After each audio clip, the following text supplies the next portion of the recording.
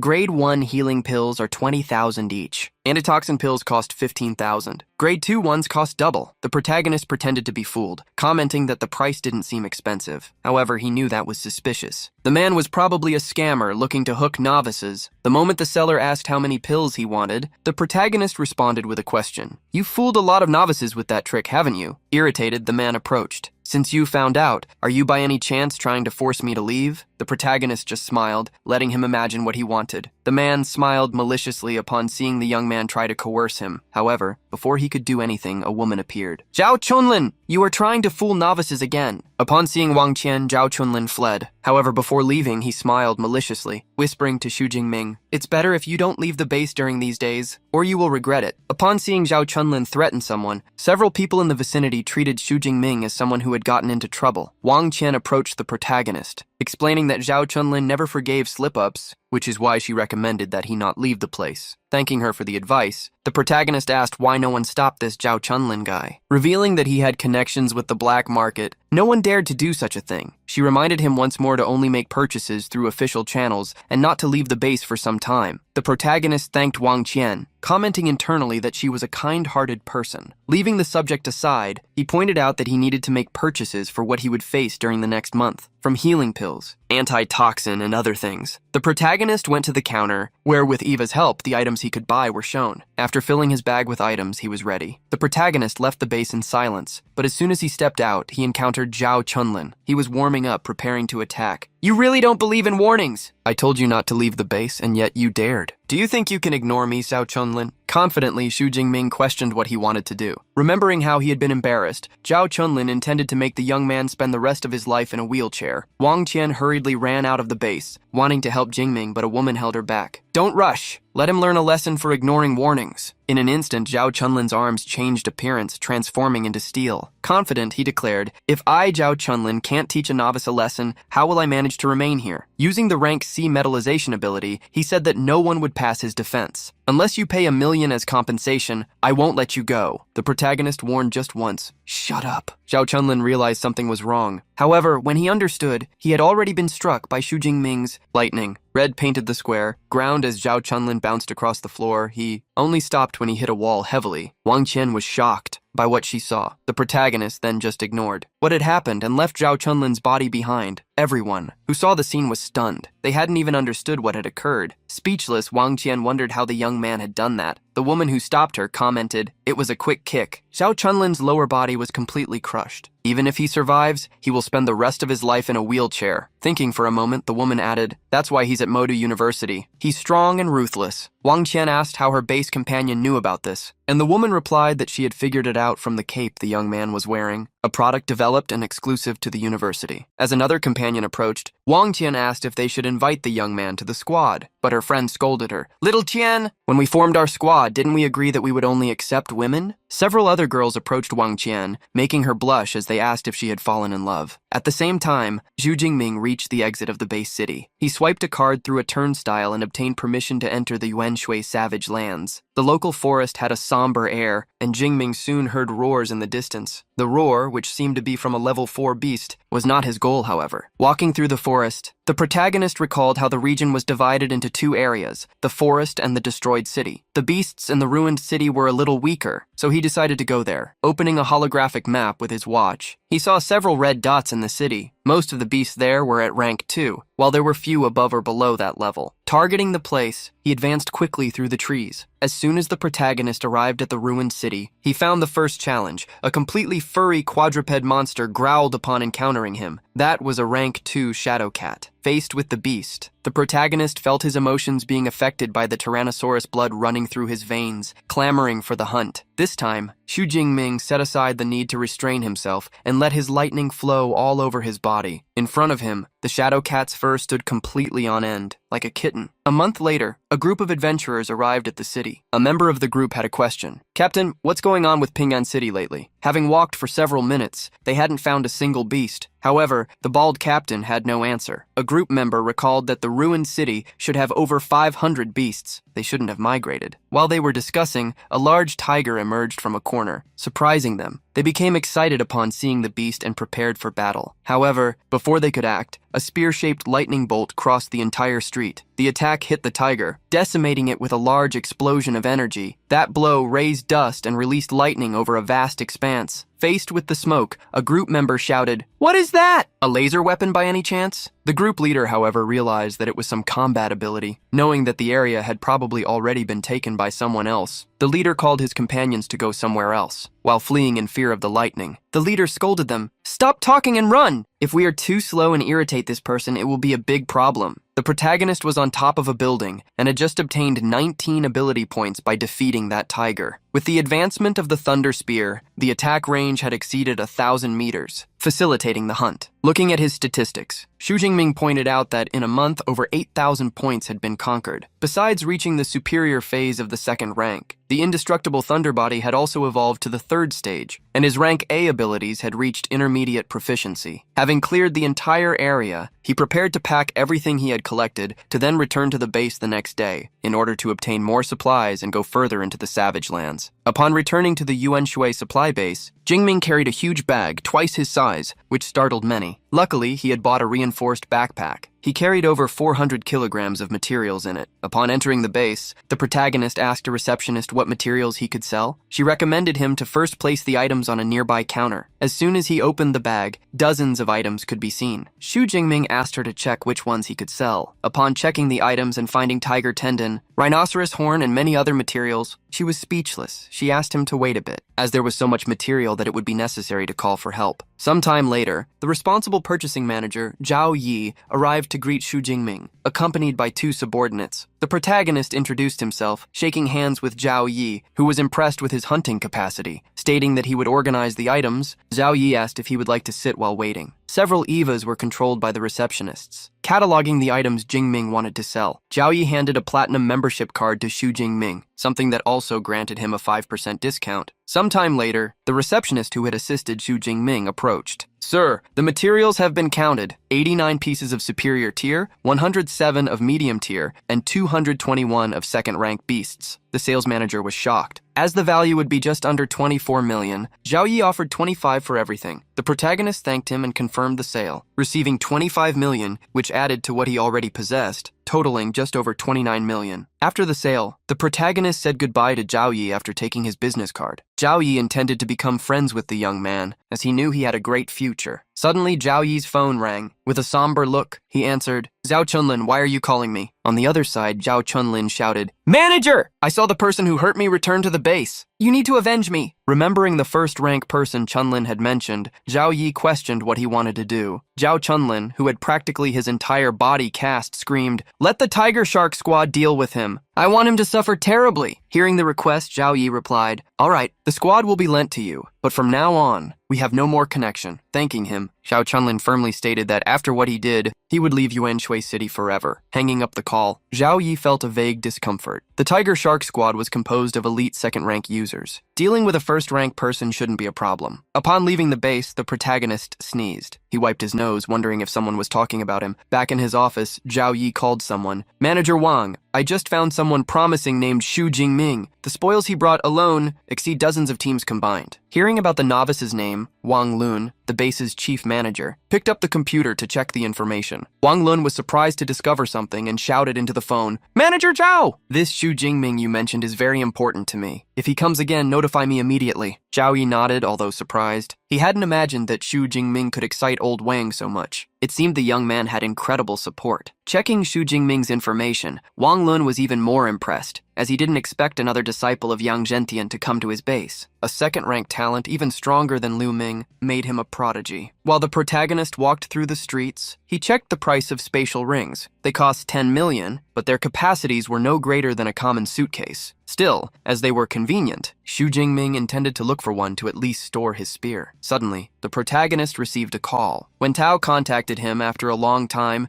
and asked when he would return to school. Revealing that he would return in a month, Jingming asked if anything had happened. While the protagonist talked on the phone, a group observed him from a corner. Among them, Zhao Chunlin in a wheelchair. Zhao Chunlin, extremely irritated, ordered, "The target is him. Bring me his hands and feet." In the middle of the conversation with Wen Tao, the protagonist noticed something. Wen Tao perceived the change in Jingming's voice, but the protagonist told him to keep talking. Meanwhile, the group prepared. With the target entering an alley, a woman named He Ji began to analyze his strength. While another member of the group thought they were worrying too much, He Ji showed extreme surprise in her voice. She gritted her teeth while using the detection device with her gaze. Quickly, she activated her psychic perception ability to share what she saw with everyone. The group was shocked, as the aura the young man exuded was at least 10 times stronger than theirs. Someone like that could easily annihilate them. Irritated, the group's leader, a man with a scar on his eye, cursed. "Zhao Chunlin is trying to throw us into a monster's den. The information was wrong. Abort the mission." "We'll settle this with Zhao Chunlin." The protagonist, as soon as he arrived at the location where the group was, saw everyone quickly dispersing. However, knowing who was the only person who held a grudge against him, Xu Jingming was certain that he should teach him a lesson the next time they met. In another alley, Chunlin received a punch without knowing why. He fell to the ground, yelling, "What happened? Why are you attacking me?" The group leader glared at him with an irritated look. "Do you still have the nerve to ask? Your damned information was wrong and almost destroyed us." The target is not at the high level of the first rank. He is at the high level of the second rank. Zhao Chunlin didn't understand what the Tiger Shark group leader was talking about, as he had seen Jingming personally a month ago. The group leader, however, stated that the mission ended there and that they would inform Manager Zhao personally about the matter. Upon seeing the Tiger Shark team return so early, Zhao Yi asked if the mission had ended. However, the leader revealed that they had canceled the mission. He recounted everything appropriately. The information given by Zhao Chunlin was incorrect. The target was not at the peak of the first rank, but at the peak of the second. Worse yet, according to observations, his combat power is at least at the third rank. Therefore, the mission was aborted. Upon hearing about the opponent's strength, Zhao Yi became extremely irritated. Who does Zhao Chunlin think he is? To drag us into this? Suddenly, Zhao Yi thought of something. Wait, what's the target's name? The team leader stated that Zhao Chunlin hadn't said a name, but the target's characteristics were obvious. He was 190 centimeters tall, muscular, and carried a long spear. Zhao Yi was shocked upon hearing his subordinate, as he knew exactly who matched those characteristics. Furious, Wang Lun banged on the table upon hearing about the matter. "How dare you send people to ambush Xu Jingming?" Zhao Yi tried hurriedly to calm Manager Wang, remembering that the young man was only at the second rank. Wang Lun ridiculed Zhao Yi for not recognizing greatness when he saw it. He used an EVA to show Xu Jingming's records. Zhao Yi began to read them carefully. Best academic in Jiangnan Province. Freshman at Modu Superpower University. 18 years old, superior second level. Unprecedented. At most, one would expect inferior second level. He was shocked upon reaching the main point. The head of the Weapons Institute, Yang Zhentian, is his personal mentor. Zhao Yi knew what trouble they had gotten into. Wang Lun gritted his teeth. "Now do you understand?" A master-level figure. "Even if they crush our base, the state won't say anything." Zhao Yi hurriedly bowed, apologizing for making things complicated for the base. Immediately, he called the security guards to carry Zhao Chunlin to the room. Zhao Chunlin, with a swollen face, pleaded, "I admit my mistake. Please spare me." Zhao Yi grabbed Chunlin's head. "You can only blame yourself for your mistake." With a simple handshake, Zhao Yi caused a mess throughout the office. Soon after, Zhao Yi showed how he had solved the problem, but Manager Wang was not satisfied. Zhao Yi stammered, until the manager stated, all these years of gray business at the base, I could forget, but this mistake of yours is too big. Manager Wang ordered the security guards to also take Zhao Yi. Everyone involved must be severely punished. Not just you, also the Tiger Shark squad. We cannot leave any chance for rumor or for anyone to be offended. Sometime later, followed by several trusted subordinates, Manager Wang Lun appeared at the supply base. Everyone recognized him upon seeing him and remembered how he was above everyone, including Manager Zhao. Wang Qian's friend turned to her upon seeing a young man from Modu University they had met a month ago. The protagonist, who had just arrived at the base, was confused upon seeing Manager Wang's group. Wang Lun directly greeted him. Student Shu, you finally returned. I am the chief manager of the base, Wang Lun. Upon seeing the manager greet Xu Jingming, Wang Qian was shocked. Her friend believed that the young man's identity was not that of a simple student. Manager Wang bowed slightly. For having offended you, Zhao Chunlin was justly punished by our base. The related accomplices were also arrested. They will spend the rest of their lives in prison. To apologize, our base has prepared reparations for you. The protagonist tried to imagine what such a ruthless boss would give him. Manager Wang motioned to a woman, who approached with a tray. On the tray was an item presented by Wang Lun. This is our highest level black gold membership card. From now on, your lodging here will be free. Any purchase you make will also have a 20% discount. A second woman approached with a box. The item was presented by Wang Lun. This is a 1 cubic meter spatial ring, also a gift. The protagonist was surprised to receive the ring, as it was exactly the item he was looking for.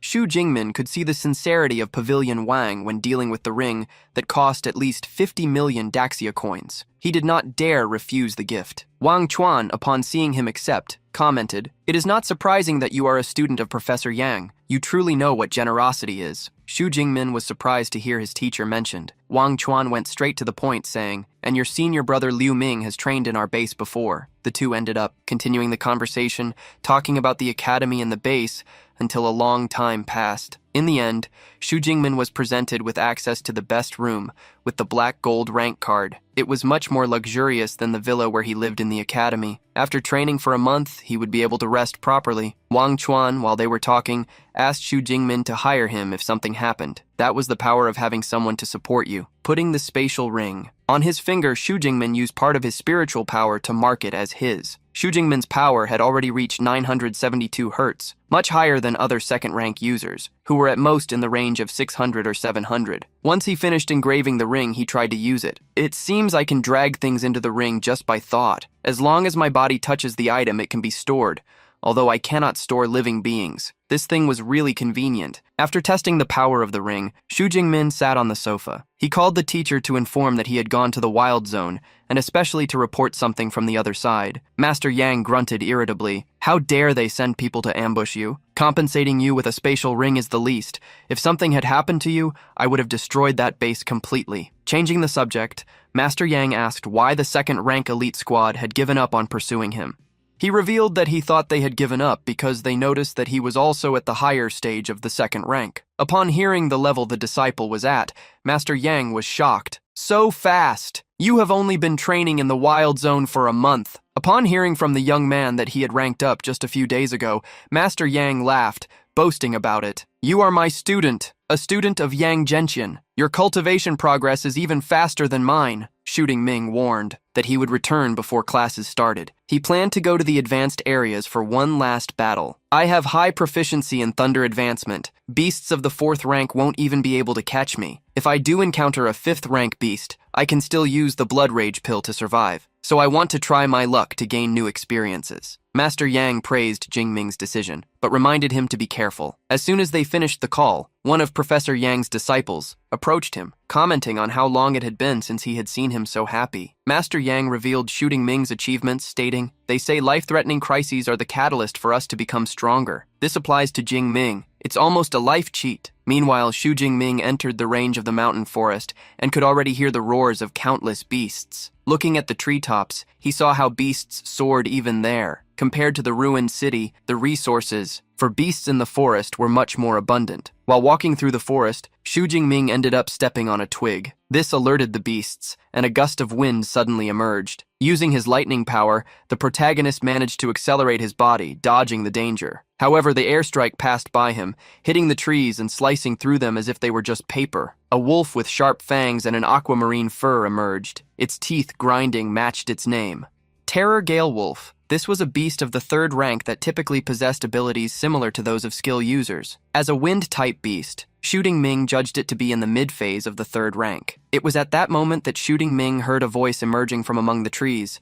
"Look, it's a Terror Gale Wolf!" The group to which Dian Chuchuan belonged approached. In front of them, two men were discussing the wolf and how it would be the perfect prey for Dian Chuchuan. The protagonist observed that, except for Dian Chuchuan, all the others were already in the third rank and seemed eager to steal her monster. It was a rule in the wild zones that, whether beasts or resources, they belonged to whoever found them first. Dian Chuchuan asked the man next to her, "Captain Wang, I already said last time that I don't like to steal other people's prey as material for filming." The man named Captain Wang reassured Dian Chuchuan, downplaying the situation. "Miss Jung, don't put it that way. This isn't stealing, but helping others." Under pressure, a second-rank adventurer encountered a third-rank beast at a critical moment. A goddess appeared to save him. This kind of context gives us plenty of views. Dian Chuchuan still refused. "I don't want that kind of fake recording. Besides, that man doesn't seem to need help." Upon hearing her, Captain Wang gritted his teeth, cursing her internally. A squire who was with them entered the discussion, ending it. "Miss Diane is the one paying for this. She decides how to proceed with fewer people." Captain Wang agreed to look for another beast. Jude, within me, observed Dian Chuchuan's personality and internally praised her. However, he noticed in the look of her team captain a Machiavellian gaze. It seemed like Dian Chuchuan was under control.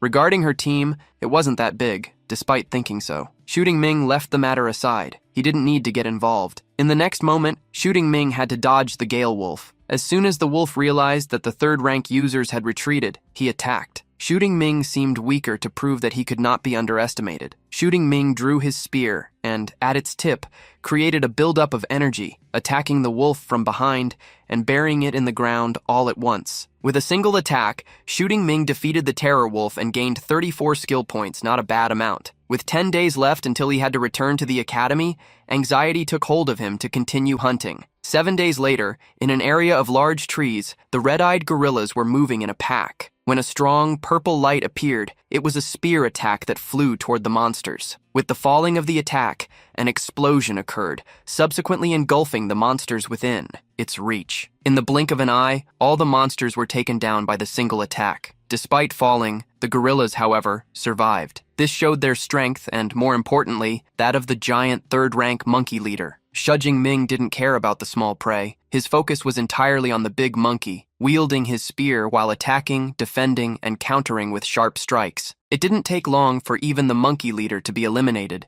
filling the field with bodies. Looking at his statistics, Judy and Mim discovered that he had already accumulated over 3,000 skill points. Now, this should be enough, so when he returned to the academy, he could learn Rank S combat skills. Suddenly, Shooting Ming's watch emitted a warning sound as a holographic map opened. With the help of the watch, he checked where the call for help was coming from. Leaping from branch to branch, the famous John Chuchuan was advancing through the forest. Pursuing him was a huge stone lizard. With large dark horns, John Chuchuan's entire team had been injured while encountering a fourth-rank beast. Now, even encountering the third-rank burrowing dragon had become a problem that she could only avoid by fleeing. All beasts named dragons were merciless and extremely troublesome, being only at the mid-level of the second rank, even with blood rage pills. In front of Chuchuan, she couldn't envision herself facing such a beast while fleeing. Faced with this, Chuchuan pleaded that some squad had seen her distress signal and would appear to help before it was too late. As she ran,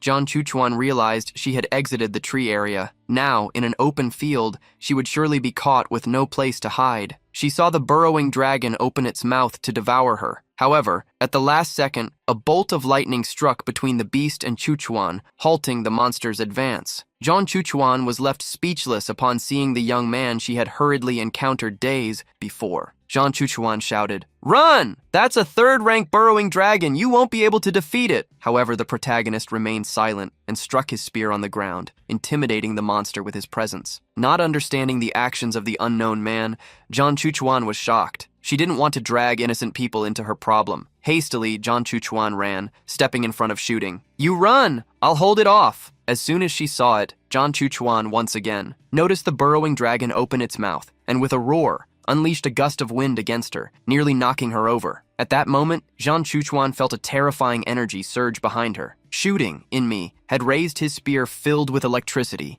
and with a lightning strike that passed over Chuchuan, attacked the burrowing dragon. The attack traveled towards the monster's eye, which didn't even have time to dodge before the strike tore it apart, erasing everything it touched. With the monster's explosion, the entire ground of green grass turned red, while sparks of electricity still spread, remnants of the attack. Zhang Chuchuan fell to her knees on the ground. She could not believe what she had seen. The digging dragon had been defeated with a single attack. She looked at the man who had saved her, still in disbelief. His power was terrifying. The sound explosion she had heard seemed beyond imagination, knowing that he was only at the high level of the 3rd rank. She wondered how he was so strong. Xu Jinming, however, only wanted to know about the skill points gained. He had obtained 36 this time, a little more, showing why the beast had dragon in its name. Realizing that Zhuo remained on his knees on the ground in front of her, the protagonist asked if she was okay. Smiling awkwardly, she replied, "How can it be? I'm fine, my legs just wobbled a bit. Thank you for saving me." Affirming that anyone would have done the same, Xu Jinming reached out to help Chuchuan up. She took Xu Jinming's hand and as she stood up, corrected him. Not necessarily. Introducing herself, she stated that she could not repay what he had done, saving her life. Still, if you need anything, let me know. Xu Jinming immediately thought about how to make her repay. I know it may be a bit much, but if you could give me a signed photo, that would be great. Knowing how Liu Wental was a fan of Diang, Chuchuan, the protagonist, thought of gifting the friend. Jin Chuchuan was surprised and ended up revealing, "I don't have a photo with me right now. How about we do this when we return to base?" It was while they were talking that Jin Chuchuan noticed the spear of the storm of dark clouds on Xu Jinming's back. "Are you from the Supernatural University of the Magical City?" Surprised to see that she recognized the spear, Xu Jinming revealed that he had received it as a gift from the professor. In front of Xuan, he knew that spear. It was very heavy for first years to use, and all the second years were using equipment of grade C or higher. Therefore, the spear was very famous, believing that Xu Jingming was a senior for carrying such a spear. Zhang Chuchuan introduced herself once again. "I am in the Elemental School, Ice Department, a 3rd year. It's a pleasure, sir." Since she had never heard of Xu Jingming, Chuchuan believed he was just someone extremely discreet. She understood why Zhang Chuchuan got confused. However, she did not want to contradict her so as not to shock her. He just nodded back, greeting, "Hello, Junior." Chuchuan let her feelings of disbelief slip out. Impressed, she began to praise, "Sir, your strength is impressive. That digging dragon, although it was at the low level of the 3rd rank, was a beast capable of comparing to common beasts of the high level of the 3rd rank. I didn't expect you to defeat it in one blow." Senior, seeing Shude wanting to leave, Chuchuan asked where he was going. She timidly approached, asking if she could stay with him for a while. "I ended up separating from my team. I won't be able to get back alone." The protagonist sighed, agreeing to take her. "As soon as we return, you will go on your own." Changing the subject, Jin Chuchuan asked Xu Jingming if he wanted to check the digging dragon's cave. The protagonist began to follow the path the monster had chased Chuchuan, and, curious, she continued to ask questions. "Sir, what field are you from?" The protagonist revealed he was from the weapons area. Chuchuan ended up revealing she knew Din Yang Gentian, quite famous. He is well known as the king of the underworld. He is really strong. As soon as Xu Jingmin revealed that Master Yang was his teacher, Zhang Chuchuan timidly stepped back. I'm sorry, I let it slip." Looking out of the corner of his eye at Chuchuan, the protagonist wondered if her live broadcasts shouldn't show a cold person like ice. This contrasted quite a bit with Rial, who was quite talkative. After some time of walking, the two ended up reaching a cave among the trees. Upon entering the dark place, Shooting Ming took the lead, asking Chuchuan to be careful, using electricity in his spear to try to light up the area. Shooting Ming continued to advance. As soon as they reached a deeper area of the cave, the duo began to smell something extremely pleasant. The protagonist was surprised to see a small lake with various flowers around it. He was able to name several herbs that grew in that place. Kingling grass, rank B, flame flower, rank A, hypnosis herb, rank C, and so many exotic and rare flowers. How did all these grow here? It was then that Zhang Chuchuan felt a peculiar scent and shouted, "A spring condensed with the essence of the earth, a sacred and curative medicine for 4th-class earth spirits. This is a spring of the earth spirit of class S." Surprised, the protagonist asked if she was sure. Zhang Chuchuan bent down and picked a golden flower, touching it to her face. She revealed, "The spring of the earth spirit nourishes the surrounding plants and makes them evolve into strange and rare flowers, imbued with the fragrance of the spring. There is no doubt this is the spring of the earth spirit of Class S." The protagonist was astonished, as he did not expect Chuchuan to have such deep knowledge about rare materials. Confidently, Chuchuan revealed that she had passed the pharmacy course, Level 2. This left Shooting Ming quite surprised, as such a level of specialization was extremely difficult to pass the exams. Hearing this, which was a compliment, Chuchuan stood up, revealing that with the herbs they could prepare at least 5 potions of the rank S healing spring liquid. However, Chuchuan did not want any of them. "Sir, they are all yours." However, Shooting Ming would keep only 4 of them to give the other one to Chuchuan. "Let's also divide the other rare flowers." Similarly, upon hearing him, Jean Chuchuan thanked excitedly. It was then that a voice was heard coming from the entrance of the cave. "Captain, there is no monster in this cave. What could be so valuable?" Shooting Ming and Yang Chuchuan were surprised. Outside, they could hear the voice of Captain Wang. Not necessarily, judging by the traits, this should be the lair of a third-rank burrowing dragon. The squire following him got excited. If it's the lair of a dragon-type beast, there must be many good things. It was then that the group met Shujing Ming and Jian Chuchuan, who felt relieved. "Hi, team leaders Wang and the others, you scared me." The protagonist, however, knew they would be in trouble if the group discovered about the S-rank Earth Spirit source. Captain Wang smiled upon seeing John Chuchuan. "Miss, we were looking for you. We didn't expect to find you here." The squire behind Captain Wang spotted the kick towards Min, recognizing him as the person they had seen before. At that moment, Juon tried to divert the focus from a rare herb and introduced the kick towards Min. "Actually, this is a senior from my school we met by coincidence. By the way, these rare flowers and herbs are of good quality. What is found should be shared. Let's divide them." Captain Wang thanked, but the squire with him averted his gaze. "Captain, something seems off. That spring among the herbs looks like the S-rank sacred healing material, the source of the earth spirit." Upon discovering that there was an S-rank material there, the group's expression became grimly ambitious. Everything about Mim noticed the change in atmosphere. Captain Wang had stepped forward, unleashing a dark energy while smiling maliciously. "Miss Jung, it seems you are not being honest." Fearfully, Diane Chuchuan tried to pull Kick towards Min with her as she spoke. "Since they noticed the rare herbs and flowers, they can all stay with you." She was trying to pull Shujin Ming to leave, but she couldn't even move him, revealing to Shujin Ming that Captain Wang and the others were at the peak of rank 3. Chuchuan stated that they could not defeat them. Shujin Ming, however, faced the man named Wang, stating that even if we give all the rare materials, they will not let us go, will they? Captain Wang did not appreciate the arrogance he saw in Shujin Ming, but agreed that he was right. "Miss DeYoung is a great streamer. If she returns, cries, and speaks badly of us, we will never be able to work again. That's why we need to silence them here." Jean Chuchuan gritted her teeth. She did not want to hinder Shujin Ming, so she took a small red pellet, the Blood Fury pill, and swallowed it immediately. A strong wind arose around Jean Chuchuan, carrying ice stones. The entire ground was frozen, making it difficult for the enemies to walk. Captain Wang smiled maliciously. "Leave Shuan to me, Zoe Chong. Deal with her lover and keep an eye on the entrance of the cave." Captain Wang used his power, transforming into a tiger man, while his voice became deep. "Miss DeYoung, I'm sorry, but you will have to leave your life here." With the strengthening of the beast type,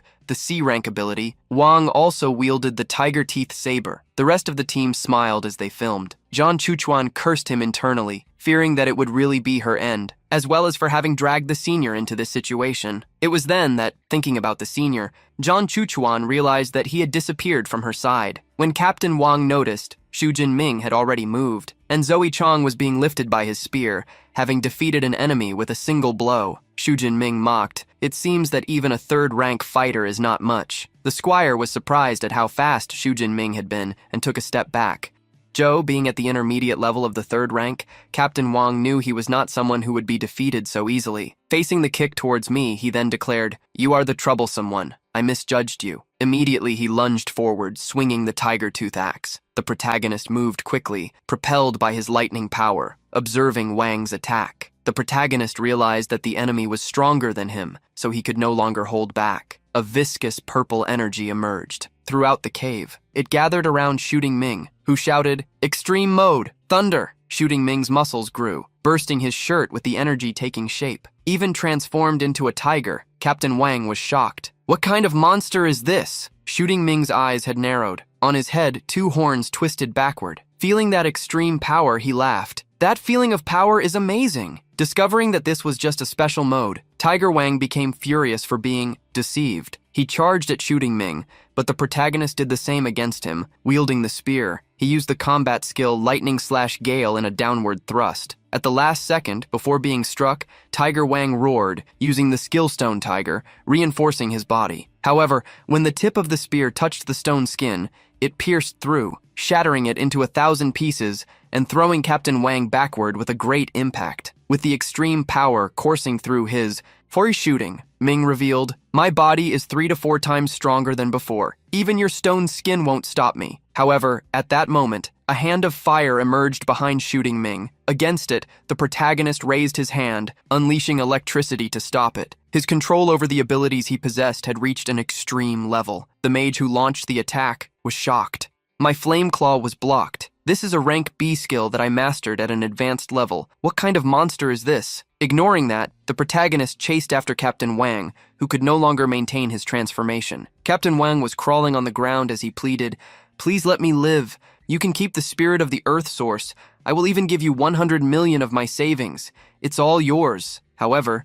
Xu Jingming showed that it was too late for him to regret. Watching the scene, Jian Chuchuan was shocked. She felt like she was dreaming. She had hired Captain Wang's team for over 6 million. Her captain had said they were invincible among those of the 3rd tier, and yet he perished pathetically. Jin Chuchuan had never heard of a student like this in the academy. He had stronger abilities than her rank A. This made her wonder if he really could have rank S abilities. After taking down Captain Wang, the protagonist turned to the rest of his team. The squire put the shield in front of his body, cursing, "Stay away, dark being!" The protagonist couldn't believe he was now being insulted, compared to trash like you. "I still think I am human." The remaining group, including the cameraman, all took blood pills, swallowing them to fight for their lives. It didn't take long for Xu Jingming to deliver the final spear strike, defeating the rest of the enemy group. Next to him, Jian Chuchuan also fought with ice magic, eliminating the remaining foes. As soon as he exited Extreme Thunder mode, Xu Jingming felt extremely tired. Using such power for more than 10 minutes became as exhausting as fighting beasts for hours. Seeing Xu Jingming stagger, Jian Chuchuan ran towards him, holding onto his arm. "Sir, are you okay?" The protagonist showed he was fine, albeit tired. "Let's get the rare herbs as well as the spring water and rest for a bit." Juom agreed with him, and thus they approached the source of blue waters. Fortunately, she had not been stained by the march of battle. The group crouched beside the spring, using flasks to collect the water. In the end, they managed to fill even half a flask more than they expected. Shooting Ming would keep the 4 original flasks he wanted and give the half flask more to Shushuan, as she had fought bravely. Upon receiving the extra prize, Jian Chuchuan thanked Shooting Ming immensely. She was about to get up when her legs failed to respond. The side effect of the, pill unbalanced her. Jian Chuchuan was about to fall into the spring. Jian Chuchuan ended up falling, with his curvy body, onto Shooting Ming, surprising both. Chuchuan felt that her body was weak, and she could not even use her mental power. With her clothes torn from battle, she felt embarrassed for not being able to change into the clothes stored in the space ring. She cried internally, not wanting her lord to misunderstand her actions. Before she could recuperate in front of Xuan, Xu Jing knew. Ming got up and, looking the other way, lifted her up like a princess. The effects of the pill must have been strong. "I will take her to a resting area." With a flushed face in front of John, she felt her heart race. It was the first time so close to a man. He helped Dian Chuchuan sit on the grass, in a more secluded area where there were no battle damages, asking her to rest for now. He stated that he would gather the rest of the rare flowers and herbs. Distracting his gaze, the protagonist took a long shirt from his own space ring, handing it to Chuchuan. Seeing him walk away, Chuchuan could not help but think about how kind he had been. Shooting Ming first went to the bodies of Captain Wang's group, who also had space rings. He found money, rare herbs, beast materials, and rank C combat skill books. The elite squad had nothing more valuable than that. Still, he took 2 rings of 1 cubic meter and waited to exchange them for one of 2 cubic meters, enough to store the spear while traveling, watching Xu Jingmin. Jiang Chuchuan warned him that the Earth Spirit Spring could help her weaken the effect of the pill she took. She asked him to help her drink a little, just a sip. Taking one of the vials, Xu Jingming poured a bit of the liquid into Dian Chuchuan's mouth. The girl swallowed the spring water and immediately felt better. Thus, for a complete recovery, she imagined it would take about 3 to 4 hours. Impressed, Xu Jingming revealed that he did not imagine that the side effects of the pill could be neutralized. This Earth Spirit Spring is truly amazing. According to the clock, in 3 or 4 hours it would already be dark. This made Xu Jingming believe it would be better to rest the whole night, as the den would be relatively safe. In light of this, Zhuan was surprised by the implication. It would just be her and her lord, a man and a woman, spending the night together in a dark cave. Shy, she averted her gaze, agreeing with Chu Jimin. I will do whatever you want, my lord. The night passed without anything happening. When the leaves of the trees swayed with the morning wind, Jian Chuchuan stretched her arms, yawning. The forest air seemed great for her, if not for the beasts. I could live here for an entire month. Now, more sober, Jian Chuchuan could not believe the nonsense she thought the night before. How? Could such a good lord do something? But why am I a little disappointed? Rousing Chuchuan from her thoughts, the protagonist, who had put on the shirt he gave her last night, hurried them out of the forest. They began to run, moving quickly across the terrain, however. After a few minutes, Jude and Mim extended his arm, stopping Chuchuan. Before him, a tiger larger than the trees appeared, carrying fire around it. They had encountered the Flames Tiger, a Tier 5 beast, but the tiger did not even pay attention to them, quickly running to another area. Xu Jingming was surprised that they weren't noticed. Chuchuan observed closely and commented, Sir, judging by the beast's expression, it seems like it was fleeing to protect its own life. It was then that Chuchuan looked in the direction where the tiger had appeared. A herd of monsters had emerged. They were iron-eating rats. Although they were Tier 1, with a herd of them, even powerful Tier 6 beasts would perish if surrounded. Hurriedly, he grabbed John's hand. Chuchuan, we need to flee too. The two started running as the giant rats chased them. As they ran, Chuchuan shouted, The iron-eating rats have insane stamina. They can run non-stop for 5 or 6 hours. Can we really escape? The only safe place was the supply base, but they were at least 90 kilometers away. Worried, Xu Jingming knew they needed to find a way to move faster. Feeling the spear becoming heavier, Xu Jingming feared he would need to abandon it. Seeing his intentions, Chuchuan quickly volunteered to use her own spatial ring to store the spear. As soon as the spear was thrown to her, Chuchuan used her spiritual energy to activate the ring and store the weapon. The protagonist felt much better. Still, he realized that running while holding Chuchuan's hand made him slower. It's better if I carry you on my back. Dian Chuchuan's body pressed against Xu Jingming's back, motivating him to run even faster. Several minutes later, they managed to reach an area near the edge of the forest. Entering the ruined city, he realized that running there, where the area was much more enclosed, would be the worst scenario. Xu Jingming made his shirt rip once again as he used the extreme thunder mode, preparing to fight. He shouted to Chuchuan as he began to run, Junior, hold on tight. I'm going to increase speed. A gale swept through the iron-eating rats, hitting each of them before they could see, farming 2 to 3 skill points after defeating each one. In an area not far away, drones filmed the army, their tanks, and trucks. A reporter was especially with the director of Base 1-1, counting the audience. According to reports, the rats number over 300,000. The director knew how such a horde would destabilize the balance of the area's ecosystem. If nothing was done, the region would need to enter recess for several months. Looking at the map of the places where the rats appeared, he sighed. What a pity for the users who went to the deeper areas. They must have all been devoured by now. At that moment, he at least hoped Xu Jingming hadn't gone that far. Otherwise, unless Professor Yang Zantian personally intervened, no one would save him. It was then that, suddenly, the Yu cameras and soldiers spotted a large electric magic coming from the forest between them and the abandoned city. The director quickly tried to help them. Don't panic! Activate the beast defense equipment. First squad, permission to fire granted. The target was advancing towards the base at 80 meters per second. It became impossible for the soldiers to stop it. As soon as the target approached the army, it jumped over the soldiers. Zhang Chuchuan screamed in extreme fear, clinging to Xu Jingming's neck, afraid of falling as he jumped. As soon as they saw someone fall among them, all the soldiers turned. They were shocked to find out it was a person. Everyone thought it was, in fact, an electric-type beast. One of the more observant soldiers noticed the silhouette clinging to Xu Jingming's neck and felt it was familiar. Arriving at the base, Xu Jingming canceled his transformation and allowed Chu-Chu to walk. She was still holding his arm, mentally exhausted. She passed by. Thank you, sir. Director Wang hurriedly ran towards Chu-Chu Ming, the student. Chu-Chu, did you really manage to get past the rats? Do you need my help with anything? Upon seeing the director approaching, the protagonist told him that he had run through the mountains for over 40 minutes before arriving there. I'm a bit tired. so please get me a room to rest. Director Wang Chuan was surprised to hear about the mountainous regions. They were 90 kilometers away. Even tier room users couldn't necessarily reach the base that quickly from there. Director Wang was about to send someone to help Shooting Ming get a room when Chu Chuan volunteered to assist him. As soon as Jiang Chuljun held Shooting Ming's arm, the soldiers who recognized him were shocked. Is it her? What is the relationship between her and that guy? Don't tell me our goddess has been taken from us. Shooting Ming managed to sleep better than any night in the past month. As soon as he woke up, he saw Chu Chuan leaning against the bed,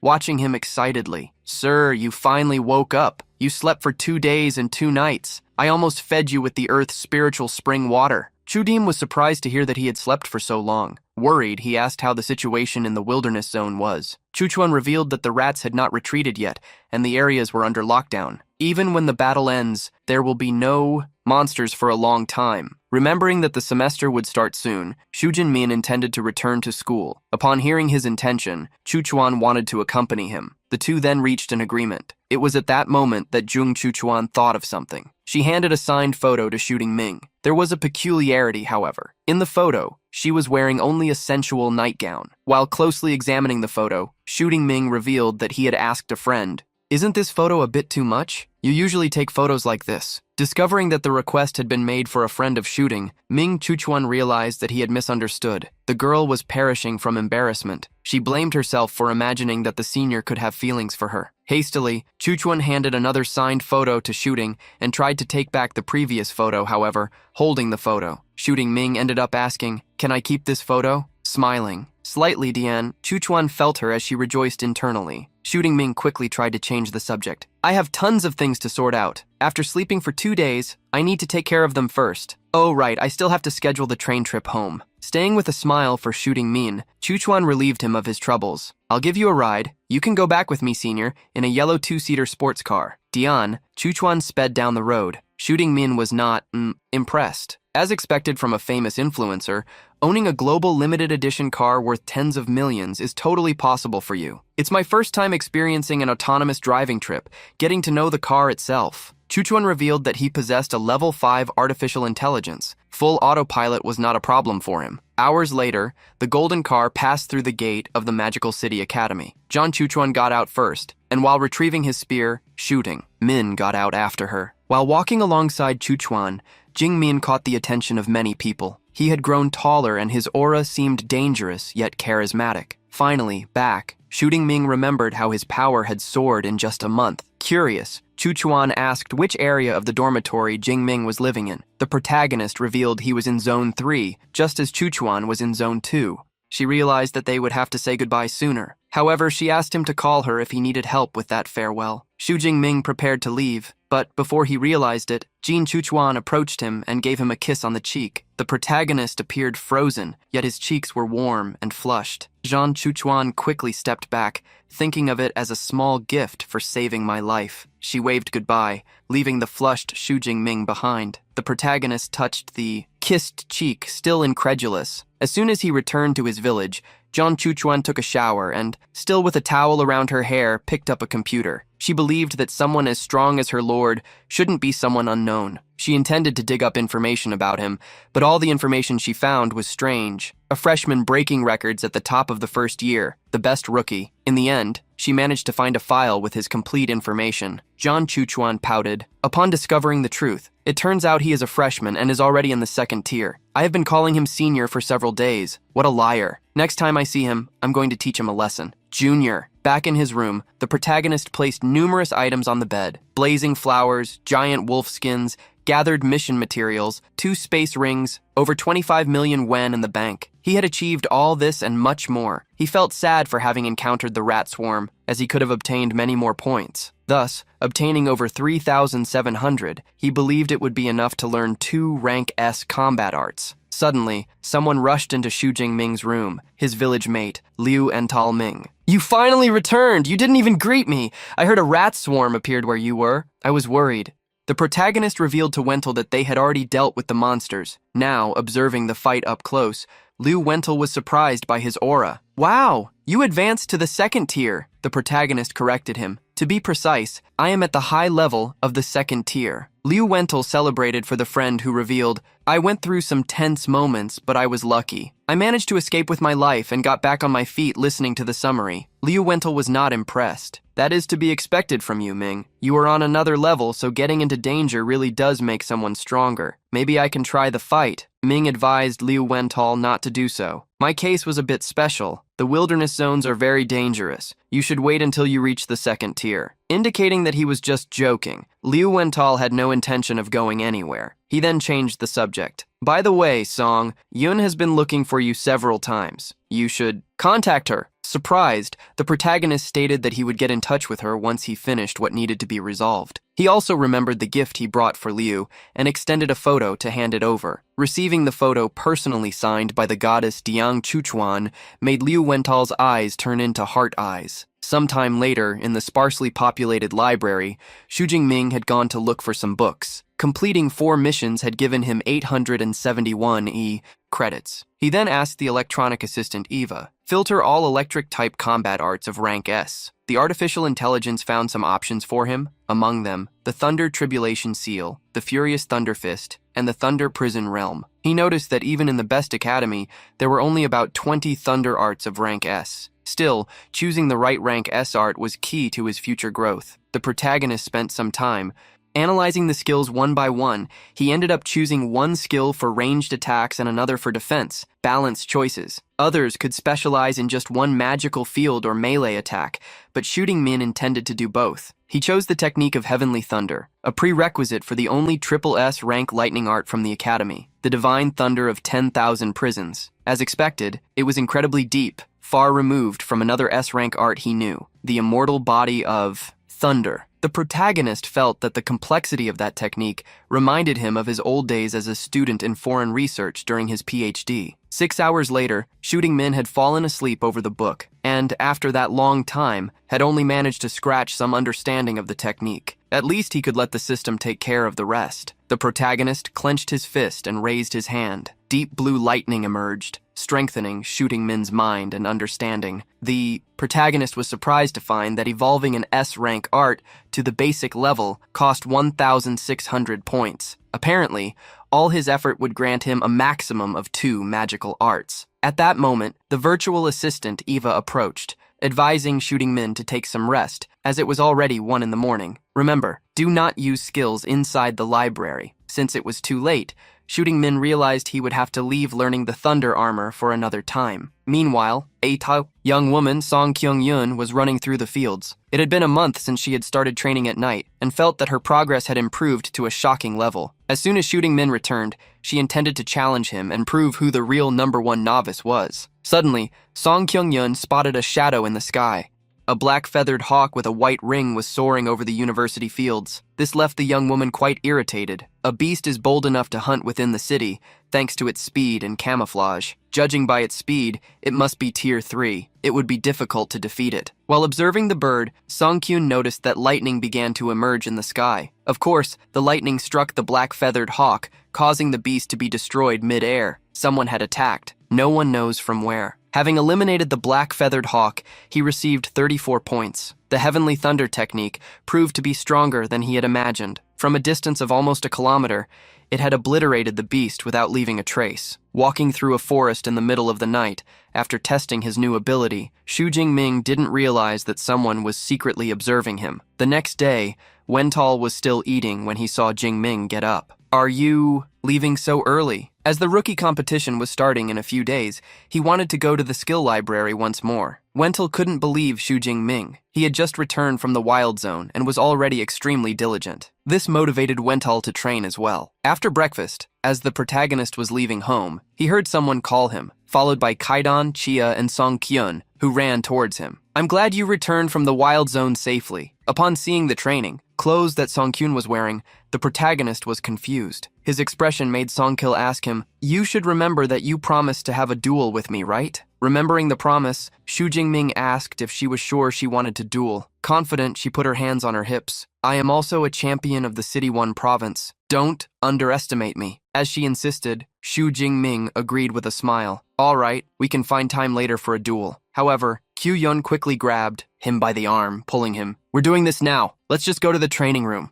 On the second floor of her dormitory, Oh-Yun's determined temperament showed that she truly came from Sichuan province. However, Xu Jingming still wondered if it was really worth it for her to be so anxious to duel with him. Kyo-Hyun smiled with happiness. She could already imagine the expression that Xu Jingming would make when she found out that she had advanced to the second rank in the training room. The two stood face to face, while Don Chia and Oh-Yun confidently watched them. Sun Kyo, Hyun positioned her fingers. Chu, I hope you don't lose in such a ridiculous manner. Xu Jingming, however, warned, if you don't use a weapon, you won't be able to defeat me. A glimmer appeared from Kyo-Hyun's finger, recovering her battle weapon. A spear was conjured into Kyo-Hyun's hands. She raised it, spinning quickly enough to create a whirlwind. Confidently, she held what was a halberd. Xu Jingming was surprised to see Oh-Yun using the halberd, an extremely unusual weapon, getting into a combat position. Oh-Yun taunted, "Get ready, Xu. This time I'm going to win against you." Watching the two prepare, Wentel and Kidan Chia hoped one would defeat the other in a way other than combat. Xu Jingming, upon activating her energy, discovered that Oh-Yun had reached the low level of the second rank. It was because she had advanced that she was confident in defeating him. Seeing her confidence, Xu Jingming refused to hold back as soon as she saw the high-level power of the second rank in Xu Jingming. Don Chia was shocked. How is this possible? Beside her, Wentel recalled that he had said Kyo-Hyun would not be able to defeat Jingming. Sun Kyo-Hyun gritted her teeth. She thought she had surpassed Xu Jingming, but on the contrary, she was surpassed. Being both provincial champions, she wondered how she fell so far behind after revealing her power and seeing Oh-Yun standing still. The protagonist asked if she wanted to continue, and Oh-Yun nodded but requested, "Don't use too much strength." Xu Jingming praised her internally. She displayed the value of a flexible champion, though resilient. That reassured her. "Don't worry, I won't attack first. Just come to me." Raising her other hand, Kyuyun prepared herself. A light skill began to be conjured for her first attack. Xu Jingming was impressed to see the skill. It was a rank A light type skill, the Light of Dawn. Xu Jingming wondered how powerful the light attribute skill could be, with beams of light flying around her and concentrating on the halberd. Oh-Yun ran towards Jingming. The glow on the halberd revealed to Xu Jingming that the skill was a combat weapon enhancement. The halberd, strengthened by the light combat technique, fell upon the swing of Xu Jingming's spear, seeing flames and spreading light upon impact. The protagonist didn't even suffer from any pressure. He confidently smiled with the spear above his head. Xu Jingming simply blocked the attack with extreme ease. As Kyuyun retreated, the protagonist delivered his assessment. Using the light attribute to create flames is a good combat skill, but it lacks strength. The mental stepped forward, impressed, praising the beauty of Kyuyun's attack. He knew how her skill had defeated numerous competitors in Sichuan, making it incredible that Jingming easily blocked it. Oh-Yun did not give up. With a war cry, she attacked again at a speed that created after-images of her body against the quick attacks. She did not step back, swiftly, moving the spear to block each of them, creating sparks with every clash. While defending, he had time to instruct. The halberd is very slow and lacks power. You need to practice more. After dozens of attacks, Oh-Yun was exhausted. She was already panting heavily and decided to stop holding the halberd. She commented, "The cut of the whirlwind?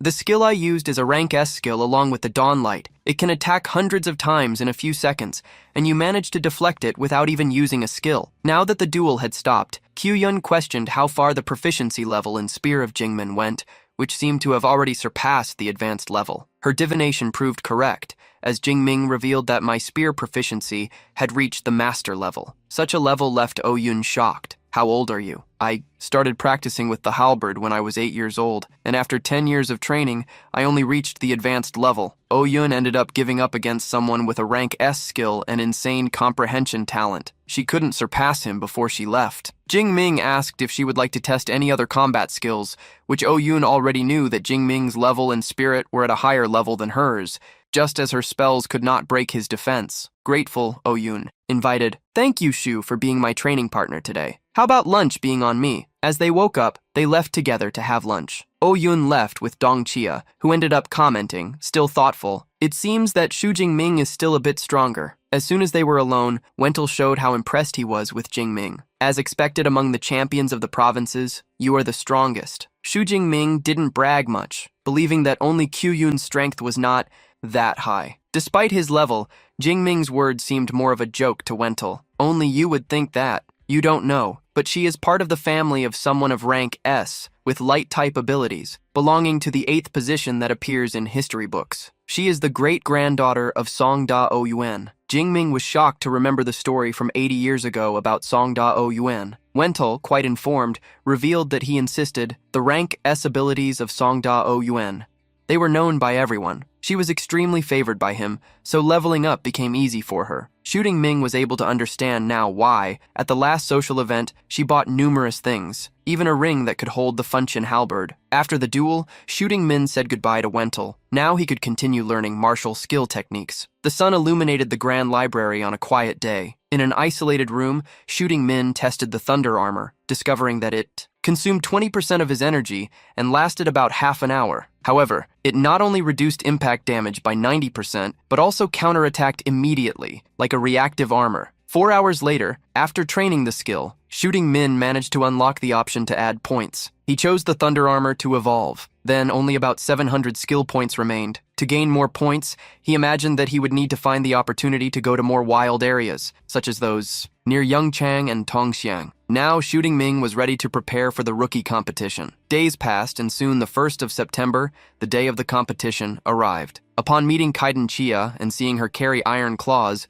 Shooting Ming was surprised. Her equipment looked different from what normal girls used. Kaiden Chia raised the claws excitedly. "Did you not hear? The stranger we are, the faster we win. My goal is to enter the top 50 in the competition." Confident, Song Kyung Yoon declared, "My goals are higher than Chia's." "Chia, I want 2nd place." Surprised to hear her, Shu Jingming asked if she didn't want to face him, to which Oh Yun irritably nudged him with her elbow, questioning, "Could I defeat Wentel?" She approached, warning, "But among those who reached 2nd place is the provincial champion of Qinghai, Li Changji. He is quite unpredictable.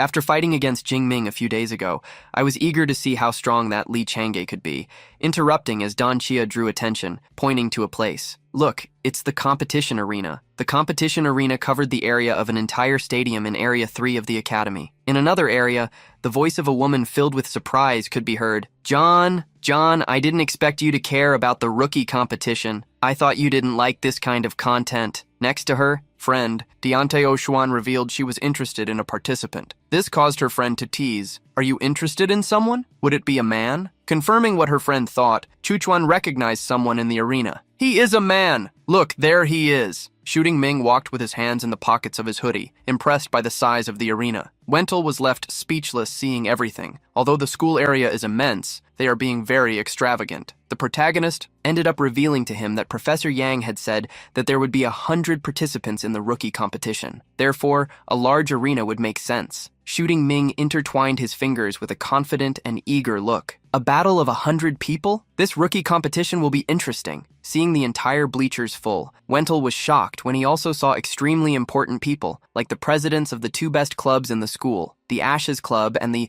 Fallen Star Club. Shusha, in me, became curious. Wow, does the university also have clubs? Wentel affirmed that yes, but that the clubs were different from those they knew. It could be said that they were like battle teams. They usually organize themselves to go to wild areas to hunt beasts and distribute cultivation resources regularly every month. They can even transfer to affiliated guilds after graduation. Wentel ended up remembering that Jing Ming's senior brother, Liu Ming, was the vice president of the Ashes Club.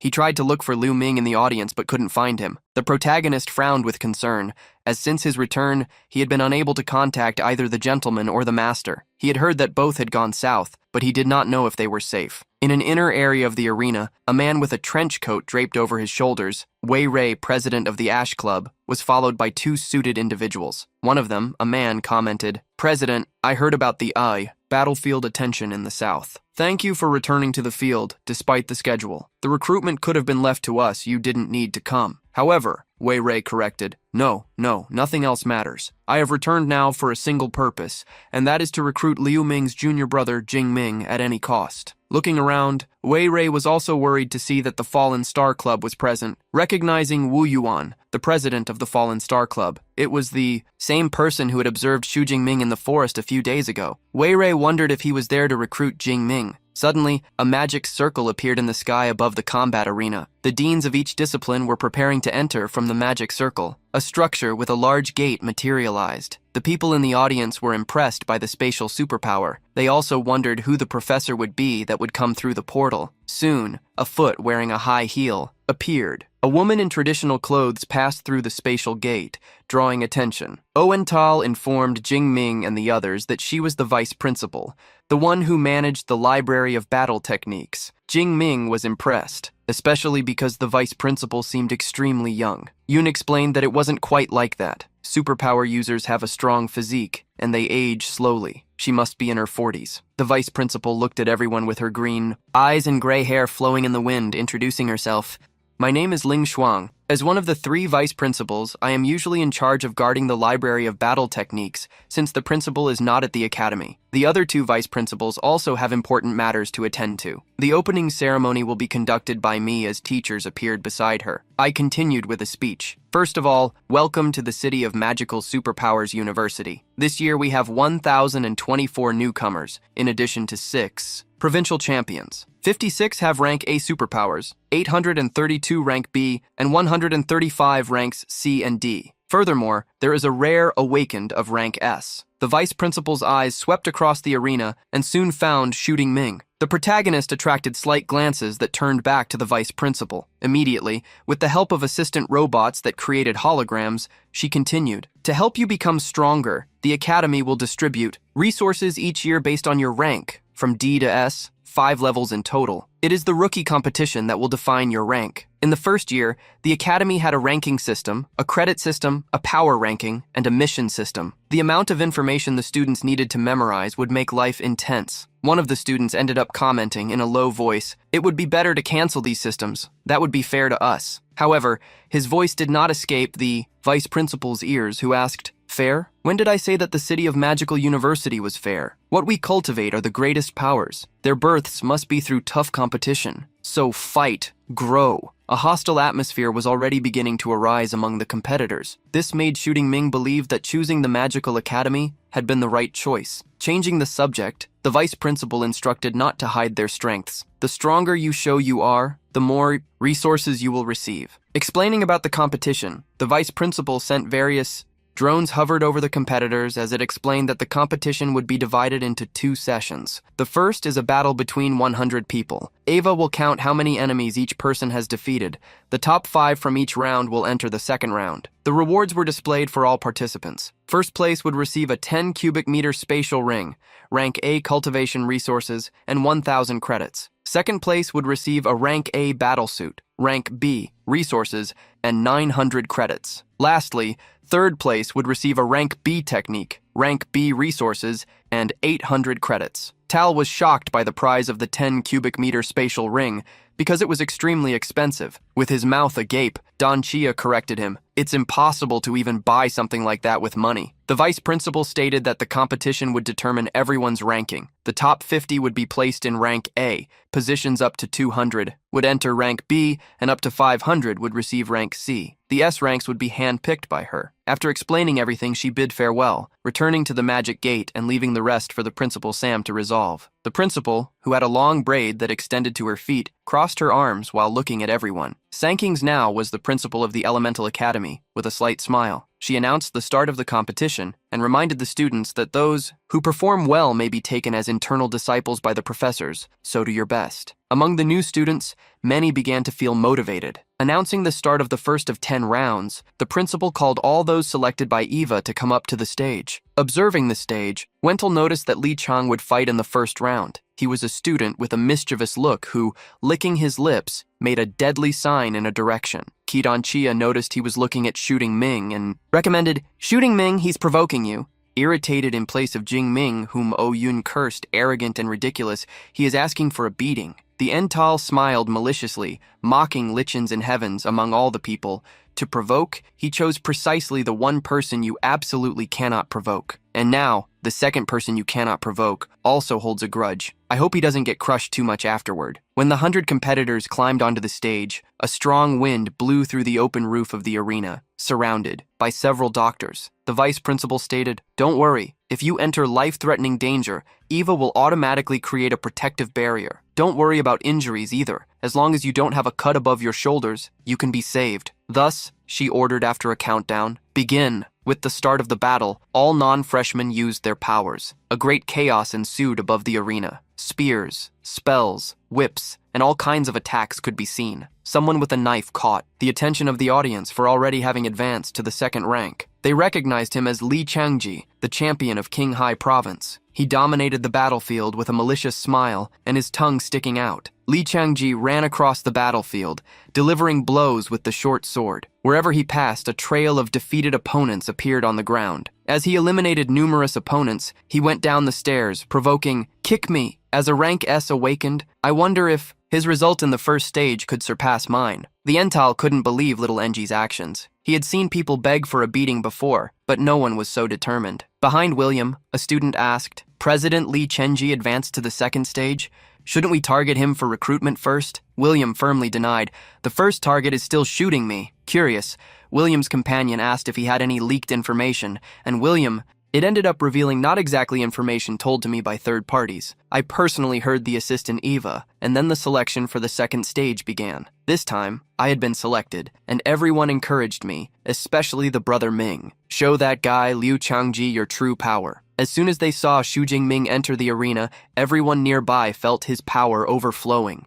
They thought of themselves as the unluckiest people in the world for being in the same round as him. They ended up not even being able to fight for the 4 remaining spots. Upon entering the arena, Xu Jingming drew his spear and began to see people backing away. But internally, he scoffed. Do they think keeping their distance will save them? They are mistaken. Sitting in the teacher's area, a female dean next to Dean's son asked curiously, "Is this the disciple that Dean Yang recently recruited?" She replied, revealing, "Yes, it's him, the Divine Thunder Awakener, with S-class lightning superpowers." Next to her, another dean felt Xu Jingming's presence was sharp. He was eager to see him in action. A dean who was drinking a soda spat when he noticed Xu Jingming's energy. "What is happening? Is he already at the second rank? Didn't he awaken when he enrolled?" Another dean confirmed the information. "That was a month ago. His evolution speed is terrifying." Dean Sam was also shocked and cursed her colleague. "Old Yang discovered someone incredible and didn't tell us anything. He really hid the disciple from us." In the arena, Xu Jingming was already unleashing his electrical powers,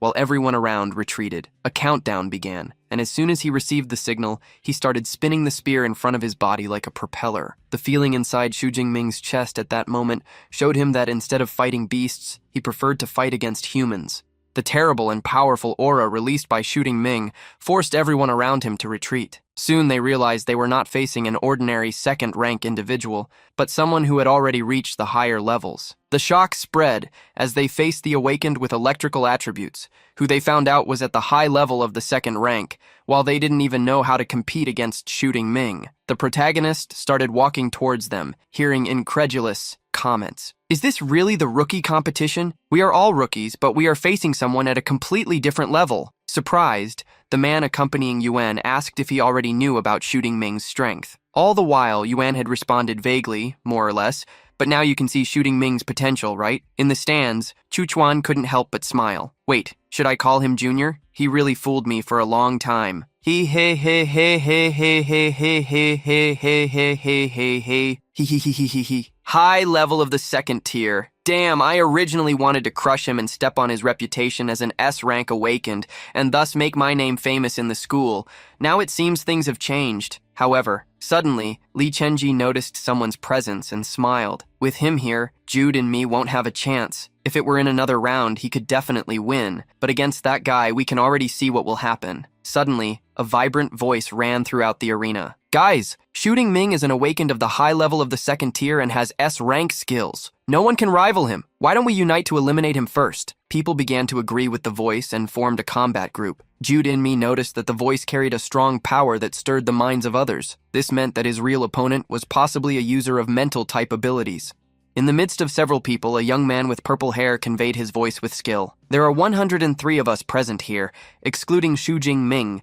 We are 102 against 1. We can win, even if this is a war of attrition." With his voice, he introduced himself. "My name is Chiliel, a mental-type ability user, rank A. I assure you that as soon as you hear me, we can win. The opportunity to defeat a rank S is here." Chiliel's voice made each competitor lose their senses. They began to truly believe they could eliminate Xu Jingming from the competition. One after another, people were controlled by the mental power. Their eyes turned red, marking that they were being controlled. Chiliel told us, "So, this is what we should do." In the area of the deans, a dean with long hair tied in a ponytail praised Chiliel for being able to unite everyone with his ability. The dean who spat soda earlier rested his hand on his chin, thoughtfully. Xu Jingming is in trouble now. He could really be eliminated. Remembering that Chiliel was the disciple of Dean Long, Dean Sun showed she was impressed. The battle tactics, Dean Long, who is tall with brown hair on top and black on the sides, smiled. Everyone shares a common enemy. Just because Xu Jingming is extremely strong,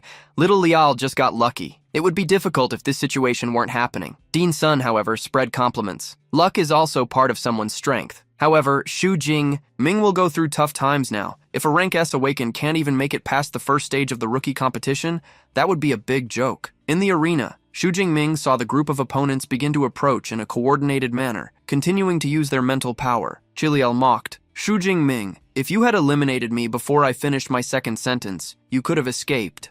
But now that everyone is following my plans, you have no chance 1 against 102. How would you manage to turn the tables?" I'm laughing. The protagonist created an electric arrow while replying, "What makes you think I'm the one at a disadvantage?" Immediately, Chilo tried to coordinate everyone. Melee users, move forward. Ranged attackers, unleash your attacks immediately. Supports, use your buffs. The melee users immediately advanced. They saw in front of them the opportunity to defeat a rank S user. A mage also created a stone wall to hide behind while commenting loudly, "Xu Jingming, I advise against thinking you can deal with me. Deal with your enemies first." Despite the many people, Xu Jingming was confident that they would not be difficult to defeat at all. The electric arrow was launched against the stone wall at an impressive speed. The size of the arrow was much larger than that of a person, and, like an out-of-control train, destroyed the stone wall, crashing down on the ranged attackers who were there, from mages to archers. A large amount of residual electricity surged where the attack landed. In fear, a random student felt extreme terror upon seeing it. "It's going to explode!" Even Chilo knew that if they were caught, that would be their end. The bolts began to expand and soon engulfed the entire arena in a massive explosion of energy. Outside the arena, everyone was shocked. They had witnessed a mushroom cloud explosion happen right in front of them. Worried, a young girl asked if Chilo and the others were still alive. Eva quickly started to act. "Unstoppable energy detected. Life is in danger. The energy defense network has been activated automatically. Additionally, we regret to inform you that you have been eliminated by Xu Jingming." Immediately, energy barriers began to arise around the young participants in the event. He managed to get up, although still weak, and regretted it. "I messed everything up. If I hadn't provoked Xu Jingming, I definitely would have advanced. Now I haven't even defeated a single person and lost the chance to go to the second stage of the rookie competition." Still not decided to give up, Chilo sent another message. "Those who survived, don't worry about me. Keep attacking furiously." Those who were not eliminated grabbed their swords and shields, making everyone attack at once. He swore, "Even if I am defeated, I will make sure Xu Jingming is eliminated along with me." All the attacks fell on Xu Jingming, who appeared motionless during the situation, but suddenly Xu Jingming's eyes sparkled with lightning. Chilo hoped to defeat Xu Jingming with that move. He was excited, but a shock appeared in his gaze, to the point that his eyes widened. Xu Jingming had raised his hand, and a cloud of lightning trapped everyone in the arena. The protagonist sighed lightly after using the magic while various participants were thrown away. Chilo, stunned, remarked, "Blocking all elemental energy attacks, simply applying simple skills without even using combat techniques. How is this possible? This is not an S-rank skill." Remembering how he had gathered countless forces, Chilo ultimately realized that they were seen only as ants. The people who watched the fight were incredulous, even putting their hands to their heads. Heavens, what a terrible thunder. The attacks from the others won't even be effective in a battle of 1 against 100. They couldn't even apply any pressure against Xu Jingming. Zhang Chuchuan stood up extremely happy. "I knew it! You did it!" Another woman also celebrated for Xu Jingming. Only a fool commented that they would think they could defeat Xu Jingming with that tactic. It was completely naive. The deans were shocked by the level of proficiency in shooting spear Ming. Dean Long himself commented that the lightning spear created a sonic boom when it was launched, which means the speed is more than twice the speed of sound. His physique is extremely powerful. Dean Sam remained silent, listening to her colleagues praise Xu Jingming until she declared, Old Yang is not here, otherwise we could ask him key information about Shooting Ming. The rest of the competitors saw that they would not be able to break Shooting Ming's defense and began to wonder what they should do, as no one had any ideas or solutions. Placing the spear above his shoulder, the protagonist provoked, "You do not dare to attack me, so let me do this against you." Like a lightning bolt. Quick, Shooting Ming disappeared. Soon he reappeared, eliminating 2 competitors with a spear strike. The speed of Shooting Ming was frightening. He proved to be extremely fast, to the point that some stepped back. Still, a squire shouted, "Enter a quick!" formation, along with the wizards, spearmen, and all types of users. The squire took the lead, with several people being eliminated. The rest of the group felt extreme pressure. Nevertheless, they formed a team to confront Shooting Ming. The protagonist saw things starting to get interesting. This time he advanced against the group while blocking and counter-attacking. His voice echoed, giving a lesson one by one. "The angle of your attack is wrong, as you are too slow, and your strength is extremely weak." Correcting the weaknesses of his opponents while advancing, Shooting Ming filled the arena with lightning. In the end, he held the spear, having knocked down dozens of opponents. Shooting Ming's voice did not carry mockery, but testified to the obvious. They were just weak. All around, the competitors looked worn out. Their gazes showed the frustration they felt for being defeated, even when uniting against a single person. Ava announced the end of the second round of the first stage, qualifying Shooting Ming to advance. The artificial intelligence tried to choose the other 4 candidates to advance, but it simply froze. Dean Sam had to intervene, with the AI making a decision and excluding the already qualified Shooting Ming. The others will participate in a round that will take place after the others to decide the remaining 4. In the audience, everyone was excited. It was the first time they saw a single person crush all the others to be the only one to advance. Among the deans, they commented on how the competition had been happening for 40 years, and the previous record had been set by an S rank that had defeated 87 people. The new record established by Shooting Ming would be hard to beat. Dean Long, who maintained his smile, commented, "I wonder how Yang Gentian trained him. The lance art of Shooting Ming has already reached the master level." Upon hearing the combat techniques, Dean Sun was surprised. It seemed that Shooting Ming had an incredible talent for weapon arts. She wanted to try to get him into the Elemental Academy, but apparently there wouldn't be such a chance yet. Thus, the dean smiled internally with the "kick at me." Here we won't need to worry about the research trip for this semester's freshmen involving 3 schools. As soon as Shooting Ming stepped down from the arena, his friends gathered around him to congratulate him. Wental was the most excited. "Brother Ming, you didn't even let Li Chenzi seem interesting after you eliminated Xiaolao." His face turned purple with embarrassment. The protagonist glanced at Li Chenzi out of the corner of his eye, who looked more like a paper tiger that only knew how to belittle the weak and fear those stronger. Shooting Ming felt he couldn't tolerate his arrogant words in the next phase of the competition. There would be many chances for them to meet while greeting the Ental. The protagonist encouraged him to pass the round as well. He also greeted Kyung, who internally swore, "Later I will show that, although I cannot defeat him, I am still stronger than any other rookie." When the third round arrived, Wental managed to perform well and finished in 4th place, defeating 9 participants. In the 6th round, Dong Chia was a bit better, defeating 12 people to take 3rd place. In the 8th round, it was Kyu Hyun's turn with her halberd. She entered the arena confidently. In the audience, numbers of boys immediately became fans of Kyu Hyun. They were incredibly excited to see the beautiful girl wield her halberd and become the goddess of the school. As soon as the battle began, Kyu Hyun used the dawn light magic to enhance her halberd with an aggressive style. She jumped into the midst of her opponents, delivering heavy blows to someone in Tier 2. They couldn't do much apart, as Kyu Hyun was still at the low level of the 2nd tier. They decided to join forces, as they believed that unlike Shuji and Mim, she could be defeated. While watching the 8th round, Hwan instructed his subordinate List Song Chiu Yun as the 2nd target for recruitment, and Li Chang temporarily as the 3rd target. Using the Dawn Dance, Kyu Yun moved gracefully through the arena, defending herself from the group's attacks by swinging her halberd and moving with precision. After defeating an unknown number of opponents, Kyu Yun activated a combat technique, the gravitational strike of the light flame. By getting in between several enemies, she activated the skill immediately. They felt their bodies become heavy and were forced to fall to the ground, making it even easier for Kyu Yun to defeat the enemies. Thus, when the round ended, she had already defeated a total of 45 of them using the spatial ring. She put away the halberd with a satisfied smile, stepping down from the stage. She waved to her friend Don Chia and the others with a smile. Yun leaned toward Jingming, hoping for a compliment. "How did I do? Not so bad, right?" Juden Ming delivered what she really wanted. "Amazing! The combination of the type of magic with the hand-to-hand combat techniques was good. I look forward to seeing your performance in the second round. 2 hours later, the grand arena was divided into several smaller arenas for the second phase of the competition to begin, the free challenge phase. Each person would have 3 chances. They could choose anyone to take their rankings. However, those outside the top 50 could not challenge those who had qualified in that position. The newcomers looked at the arenas floating above their heads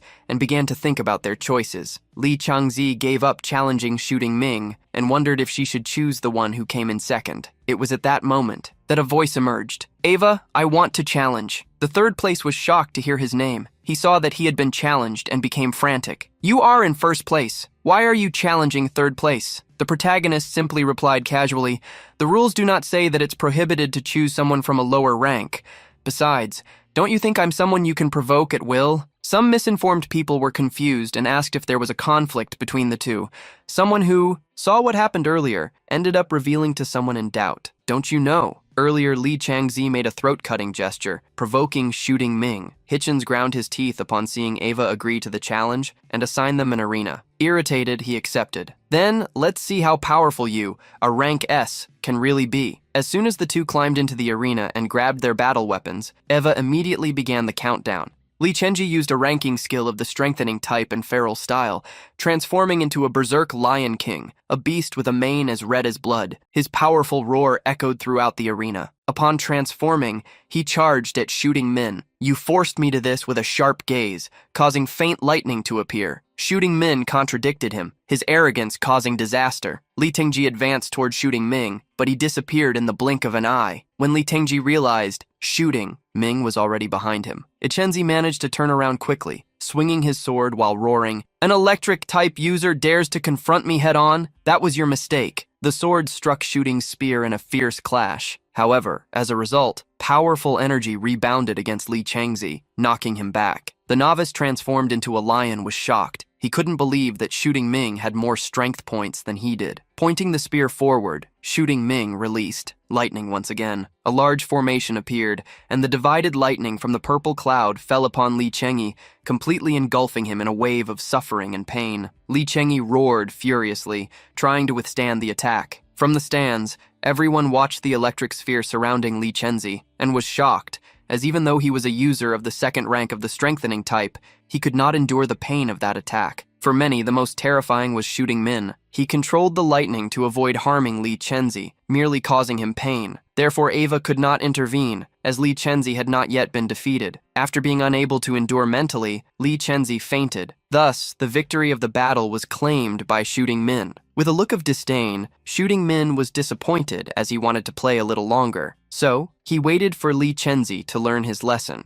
Or next time would be even worse. Upon waking up, Li Chengyi dragged himself in the arena. He was relieved to have survived by looking back and seeing Shooting Ming moving away. He sighed. However, it was at that moment that Q-Yun declared, pointing her halberd at the arena, "I also want a challenge for third place, Li Tengji." A great shock arose in Li Tengji's eyes. It didn't take long for everyone to see Li Tengji transformed into a lion, being thrown up. Once again, he fell heavily to the ground as Q-Yun emerged victorious. This time, Li Changyi was carried out of the arena with the aid of a stretcher. As she descended from the arena, Q-Yun smiled happily, seeking the approval of Shooting Ming. "Did you see how I defeated him?" The protagonist praised Song Q-Yun's performance. They greeted each other with a fist bump. Upon seeing the actions of the two, a young man put his hand to his chin. Something must definitely be happening between those two. Beside him, another student was shocked. "Wait, are you saying our goddess has already been conquered?" Nearby, someone cursed. "That bastard!" Shooting Ming moved so fast that classes hadn't even started yet. Realizing they were speaking too loudly, they quickly fell silent. However, they didn't want Li Changzi to suffer at the hands of the husband and wife. When, hours later, Dean Sun summoned back the various devices, Eva announced that the great freshman competition had come to an end. "Now I will announce the final results." First place went to Shooting Ming, second place to Song Chu Yang, and Li Changji ended up in third place. Kidon Chia managed to secure 26th place, while Liu Wentel achieved his goal and earned 39th place. The dean instructed everyone to enter the academy's official website to check their academic classes. Curious, one approached the protagonist asking, "Jimin, which class were you assigned to?" Showing her the screen of his phone, he revealed that he had been Selected for the second class of the Weapon Academy, he asked about it, and Oyun ended up in the third class of the Elemental Academy, seeing how Oyun already called Shooting Ming by name without any honorifics. Donchia smiled provocatively, showing to Ental that he equally provoked. She might be calling him Jing Ming today, and tomorrow she might be calling him baby. With the class designations finalized, Dean Sun officially concluded the grand competition, but added something. Students who performed well in this grand competition will receive messages from exclusive mentors regarding the learning program. Tonight, please keep an eye out so you don't miss them. Dean Long, who, like another dean, was together, commented to each other how the competition had been much better than the last, all thanks to Shooting Ming. Now that the competition was over, Shooting Ming asked his group if they should go for lunch, to which Oyun immediately agreed and teased, "Let's make the rookie king pay for us, since you are going to become extremely rich for having a 10 cubic meter space ring." Shooting Ming did not refuse to pay. "All right, order whatever you want." This left Ental, hungry, happy enough to celebrate, jumping joyfully. At that moment, two people approached Shooting Ming, who curiously asked who they were. Yuan immediately introduced himself. "I am the president of the Fallen Star Society. I would like to invite you to join our group." Yuan knew he needed to convince him, as he is currently the only S-rank student. "Our Fallen Star Society will show our sincerity. As long as you join us, you will receive the position of vice president, earning 100 credits per semester and a B-rank resource." The people who heard the conversation were shocked by Wu Yuan's offer. Many were envious, for unlike Shooting Ming, they had to even pay fees to enter good societies. At that moment, a provocative voice emerged. "Vice President Will Yuan, your Fallen Star Society is being a bit greedy competing. Shooting Ming, come to our Ash City. You could become the reserve president. When I graduate, you will be the president. You won't lose any benefits by listening to the offer from the Ash Society." The people who had already been eavesdropping on the conversation from the beginning were even more shocked. The mischievous one smiled in satisfaction. He knew that the Fallen Star Society was subordinate to the Fallen Star Guild. According to the rules, the society could not choose a reserve president, who was always chosen by the guild. Hearing the two proposals, Shooting Ming brought his hand to his chin. "I need some time to consider. I can give an answer in a few days." In his past life, Shooting Ming had joined the student council at university, even serving as president. As a result, student council affairs took up a lot of his time. He wanted to be careful in this life. Immediately, Ware and Wu Yuan began to fight to try to hand their business cards to Shooting Ming. They also handed their cards to Shooting Ming's friends, inviting them, knowing that they could help Shooting Ming make a decision. Seeing the two club presidents leave, Shooting Ming intended to go to the restaurant. However, Kyuyun realized it wouldn't be so easy to leave. Several people approached, each trying to attract Shooting Ming. "Join our club!" Most of the members, are girls. At least a dozen people surrounded Shooting Ming. "Don't join us. We have the best development prospects." Others tried to convince with money. "We have support from a financial group." After getting their legs to work, the group managed to escape the crowd. Shooting Ming had decided where they would go. "Let's go to King Yaju before he leaves." Another person approached. Already from Shan, she waved to Shu Jingming, now teasing. "It's been a long time since I've seen you, Junior." Seeing that Chuchuan discovered the truth, the protagonist smiled awkwardly. "Hello, senior sister." Finding the situation very strange, Oyun asked Shu Jingming who that woman was. Shu Jingming introduced Dian Chuchuan to everyone, someone she had met in the wild areas. Seeing Chuchuan up close, Wental almost went crazy, his jaw nearly dropping. Chuchuan, upon being introduced, greeted everyone. "I am from the Elemental Academy, a third-year senior. Hello, everyone." Blushing, Wental stammered and trembled while pointing at his goddess Yong. He now realized that Shu Jingming was much greater than he thought for being able to make the ice beauty truly smile. Sun Kyuyun introduced herself to Chuchuan. "Hello, senior sister. I am Shu Jingming's classmate." Sun Kyuyun, seeing a beautiful girl next to Shu Jingming, left Chuchuan shocked. Kyuyun was charming and had great curves. Chuchuan ended up feeling a desire to snuggle up to the girl she had just met. However,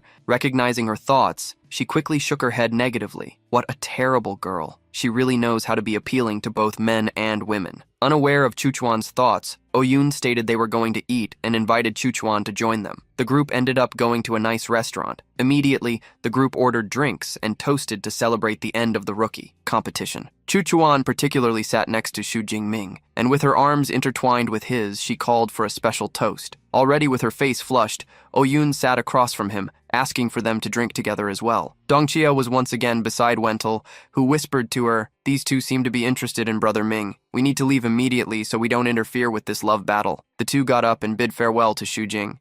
me and the girls asserting that they had other things to do. Jude sighed at me, wondering why the two were leaving. Seeing the two girls lined up in his arms, he could perceive what the drink caused, pretending to be weak. Chuchuan murmured, "The senior sister can't walk very well, Junior. Can you help me?" Yun did the same. Jingming, I also can't walk. Help me too. Surprised, the protagonist asked if they were sure, and they ended up responding in unison, "We're sure." Thus, Jingming agreed to take both of them, attracting various looks. After dropping the girls off at their residences, the protagonist returned to his own village, already extremely tired. However, upon entering the room, he saw a woman with shoulder-length hair waiting for him and questioned her. "Who are you?" The woman stood up, introducing herself. "Hello, student Shu. I am your class counselor, Suyu. I brought your reward from the big freshman competition." Upon discovering that the woman carrying a box was his teacher, Shooting Ming greeted her, thanking her and showing her the box. She revealed that the opening would only unlock with his fingerprint and asked him to also join the class messaging group,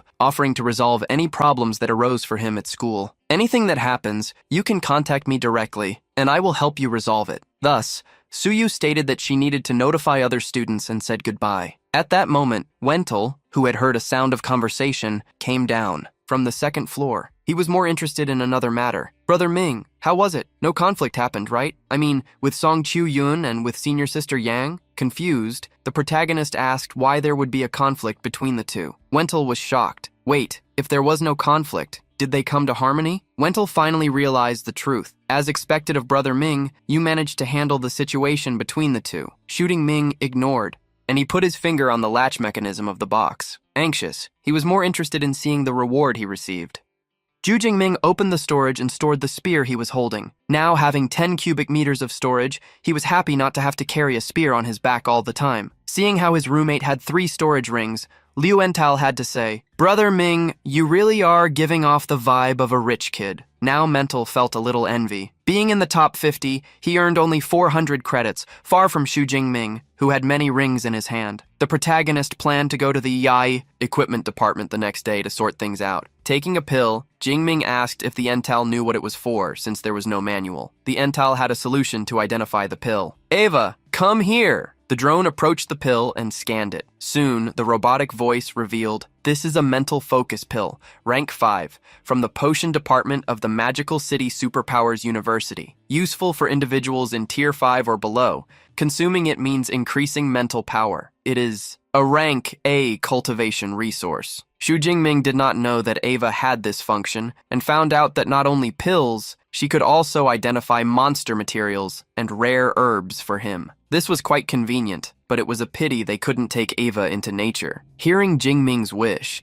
the Ental revealed that there were similar products on the market. The protagonist decided to look for one of those when he had time. He went to the training room on the second floor. First, he wanted to see how much mental energy he would gain from the pill. Body and spirit were 2 fundamental things, but the higher their levels were, the harder they were to improve. At first, the conversion rate would be 20%, but soon it would drop to 10% and continue to decrease. Placing the pill in his mouth, Xu Jingming waited for it to surprise him. A mist rose around him as his eyes closed in contemplation. Xu Jingming's physical points reached 1,321, while his spirit exceeded 1,000 points. This had helped him save 500 points. As long as the spirit points were high enough, he retrieved the spear from the warehouse, deciding to train for another 2 hours before sleeping. The next day, Xu Jingming headed to the equipment department after selling the rings. The balance in his account had soared to over 100 million. He had saved a small fortune, showing that superpowers could indeed make money. While Xu Jingming waited, an EVA announced, "Number 14, please proceed to pharmacy number 3. Xu Jingming looked at his own file. He was number 43. It would take some time to be called,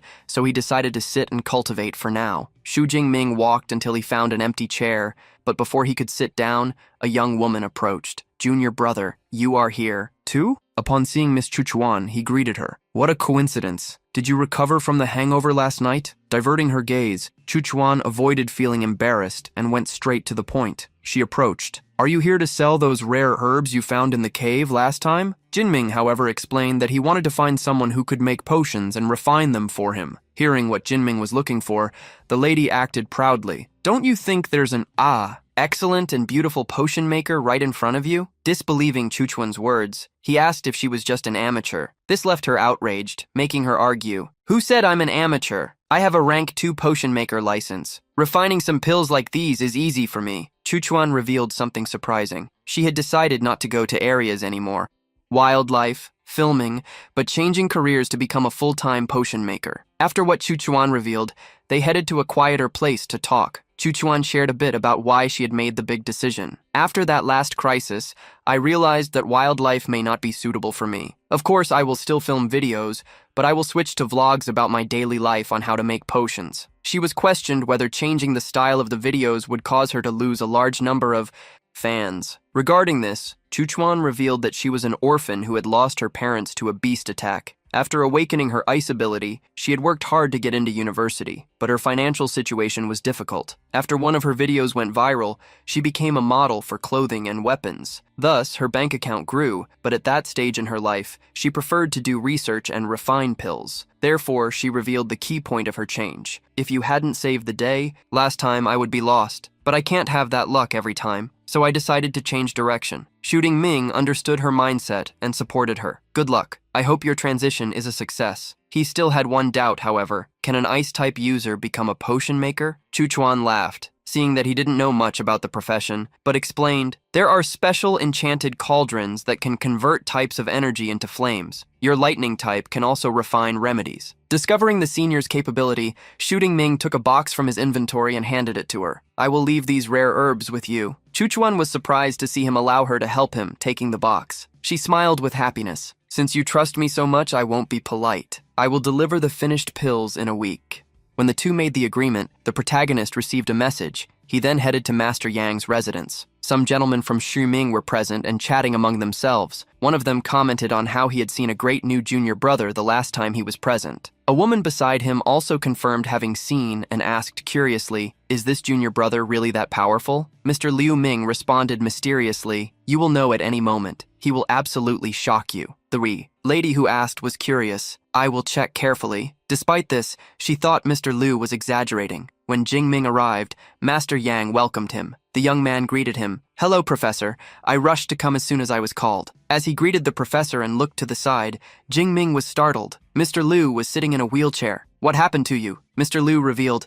It was the fault of the 8th rank Grandmaster Wang Lin. To lure monsters, he used the Grey Guild as bait. The guild suffered heavy losses, and your senior brother was also severely injured. I fought against that bastard Wang Lin. Although I did not win in the end, he also did not come out unscathed. In explaining the state Liu Ming was in, Master Yang showed why he did not want Jing Ming to participate in the rookie competition. The protagonist was outraged, as an 8th rank Grandmaster could move mountains and seas, and yet there existed one so malicious. Shuming was only in the Iduao's 2nd tier. He would not be able to avenge his senior brother, and if he found himself in the same situation Liu Ming encountered, he would not be able to do much more. This made him realize that if he did not become stronger, he would be crushed by an even greater force. Master Yang placed a hand on his shoulder to make him stop thinking so much about the matter. Now he wanted to introduce the senior brother from the 3rd year. Shui, regarding the senior sister of the 2nd year, Tong Yue, the tall young man with spiky hair and the young woman with a ponytail and orange streaks, waved to Shooting Ming. Shui extended his hand,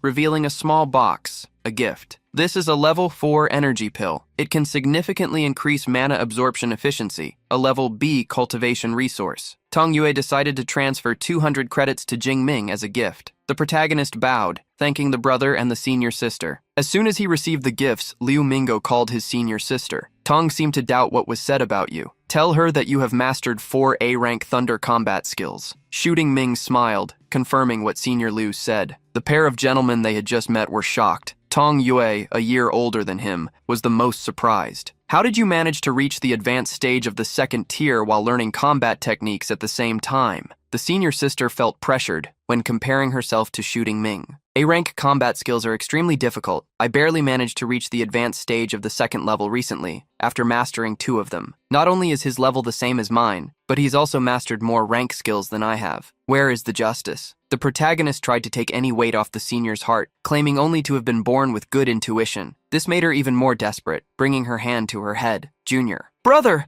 this hurts my heart. Master Yang entered the conversation, praising his intuition and hard work, and warned, "I prepared a banquet to celebrate later. Congratulations on the first place. Director Sam praised you greatly." Shu Jingming did not brag, just saying that the enemies were the weak ones. Changing the subject, he asked the mentor for help to test his combat skills, heeding Shu Jingming's wish. Mr. Shuwei volunteered and asked which skill he would like to test. Shu Jingming revealed the rank S combat skill, the Nether Thunder Armor. The four present were shocked to hear the technique mastered by Shu Jingming. Mr. Shuwei stepped back, completely dejected. "Okay, fine. I am at the low stage of the 3rd tier. I cannot break the defense of this technique yet." The request was left for Master Yang, who led the way. "Let's go to the training field." Soon they arrived at a large arena. The 3 senior brothers accompanied them, curious. Chu asked if Jingming had learned such a technique. Understanding the junior, Mr. Liu knew he would not lie. Still downcast, Tong Yue waited to understand why the junior brother was called a monster. Lightning surged around Shu Jingming as what looked like armor with numerous horns took shape around him. Confident, he asked, "Master, attack me!" Master Yang created a sphere of lightning, warning that he would start with the intensity of an individual at the peak of the 3rd tier. The size of the energy sphere increased until it covered almost the entire arena, shooting lightning out from its structure. With the thunder armor, Shu Jingming asked the teacher to raise the level of the technique. Laughter erupted from the teacher's mouth as he accepted the challenge. "Very well, I will increase the energy. Tell me if you can't. Handle it!" The sphere of lightning around Shu Jingming grew in power until the attacks became 10 times stronger. He gritted his teeth, trying to endure the confrontation, but at this point he faltered, falling to his knees as his armor was shattered. "Master, young..."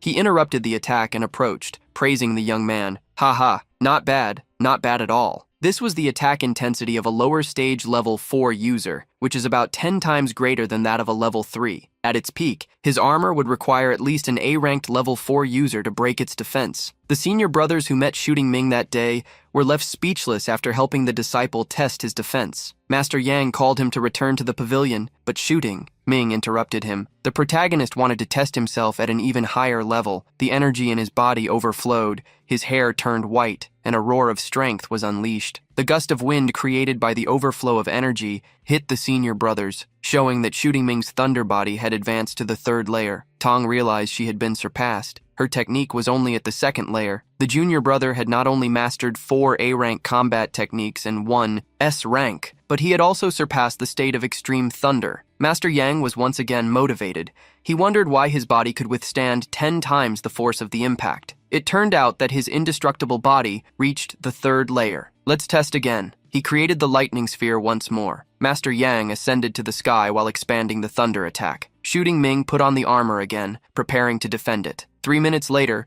Shu Jingming's armor had been broken. Once again, the teacher excitedly approved him. "Great! 20 times is at the level of a mid-stage tier 4 user." Jingming achieving such a feat exceeded Master Yang's expectations. The protagonist thanked him for the compliment and for helping him to test.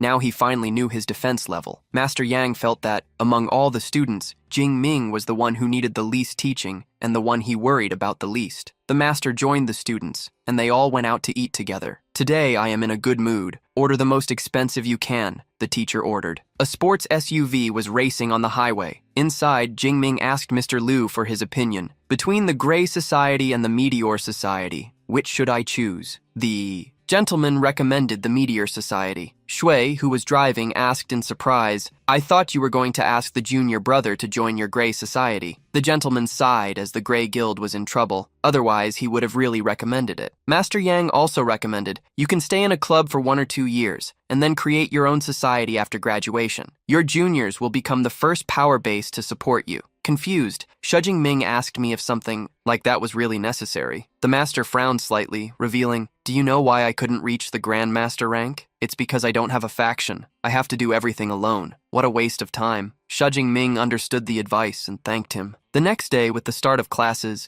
Shu Jingming noticed how things were starting to align. In a large auditorium, a professor was teaching. "Today we will talk about the origin of beasts. Hundreds of years ago, a primordial energy arose on the blue planet. It all started with the awakening of wild animals, which transformed into fierce beasts. Soon after came the awakening of humans. Jingming learned that after the explosion of original energy, people discovered many ruins of ancient civilizations on the underground Most of the advanced technology products on the blue planet evolved from these ancient civilizations, including the skill detection devices. After the first class, he also attended classes on anatomy, equipment, and weapons, as well as elements. The teacher was impressed when he demonstrated creating a dragon shape. Not bad. You are excellent at shaping a skill of that level into any form you want. That's not easy. No one in the elemental college can do that. Too bad you are not in our weekend course. Xu Jingming went back to hunting in the wild area of Yongchang. The black dragon spear of Ager had cost Xu Jingming 1,000 credits upon purchase. New knowledge, new techniques, new equipment. Xu Jingming's skills had increased again. Still, Xu Jingming felt it was a pity that there were no statistic-boosting buttons in the skill option. Otherwise, he would strengthen it even more. He wouldn't hold back points, so he would spend them all immediately to become as efficient as possible. Thus, Xu Jingming hoped that the Divine Thunder skill of the Purple Sky would become a double S rank skill. The following week, Xu Jingming was back at the academy, in the same classroom as him. Song Chium complained, "You learned skill manipulation just a few days ago, but you are already better than I managed in a month of training. Comparisons really hurt us." When the protagonist sat next to her, she informed him that the joint event with King Jing's superpower, University and Jingchang University would happen next week, and asked if he would participate. Having heard that the destination would be a wild area, Jingming didn't think about missing it. For him, it was a great opportunity to earn points. Xu Jingming also planned to see what kind of prodigies there were. The other top universities had recruited that very day. A meeting of newcomers took place. Xu Jingming, Qyun the Engraver, and Kaidon Chia gathered with Jingming. Along with them, Wentel believed they could just relax and leave all the work to him. Song Qyun reminded how the school had ranked first for the past 4 years, and Xu Jingming should ensure the 5th consecutive year. The protagonist soon saw someone arriving. A portal opened and Ling Shuang, the vice principal, appeared, announcing that she would be the host of the trip. Eva unfolded a map that the vice principal hovered over, explaining that the destination of this research trip was the 7th wild area of the Pit of Evil, located in the heart of the mountains of Chunan City in Qian Province. Many were worried when they saw the hologram of the dark clouds surrounding the place, a location where many individuals with superpowers met the end of their destinies. The vice principal warned that she would personally lead the team on the trip, so each school would also have its own instructors. In addition, the superiors would allocate a batch of resources to the 3 schools based on the ranking of all participants. The ranking is based on the number and level of beasts killed, valid for the top 50. First place will receive 34%, second place 23%, third place 19%, while the remaining 47 individuals will share the remaining 24%. She warned that first place was crucial, pertaining to the glory of the 5-win streak of the Magic City University, as well as the resources that the school would receive. She addressed Xu Jing. "I'm assigning you this task without any problems, right?" The protagonist nodded, confident that with his current power, no newcomer. The superintendent, the vice principal, liked his expression but warned about some last news. This research trip to the King Jing Superpowers University brought in foreign agent who possesses an S-rank ability. Everyone was shocked, as in recent years, apart from Xu Jingming, no new S-rank had appeared in the entire country. One of Eva's droids created a hologram of a man with a red band around his head. The vice principal revealed his identity. "This S-rank is not from our country. He is an exchange student from Qingding University, brought from the nation of Edu. His name is Kiran Hao. He has a rank S enhancement ability, level 3, lower stage." The opponent being at stage 3 caught Xu Jingming's attention. Not only the protagonist, but everyone was also impressed. The vice principal confirmed the information gathered by Eva, but revealed that, unlike the others, Kiran was already 20 years old. Discovering that the opponent was 2 years older than them outraged many of the students who questioned whether this really counted as being a newcomer against someone at the 3rd tier. Xu Jingming lacked confidence in winning, but upon looking at Xu Jingming, he realized that he wasn't worried. Xu Jingming didn't care about the enemy of the same rank, as fighting against opponents with higher rankings than his was already routine. With 3 S-level combat techniques, 4 A-level techniques, and master-level spear arts in hand, Xu Jingming was not afraid of the newcomer from the rival academy. Moreover, the competition was about the numbers and tiers of the defeated beasts regarding the battles. Xu Jingming was confident that he wouldn't lose. The vice principal observed the young man and praised him internally. "Not bad. Xu Jingming truly lives up to his reputation as a level S student." More exceptional than our school has seen in years. He continues to be full of confidence even in the face of so much pressure. It was not in vain that I approved the special grant of the Tyrant Dragon Blood Essence of Double Grade S for him. The Qingqing Skill University received external help purely because the first place had priority in resource allocation.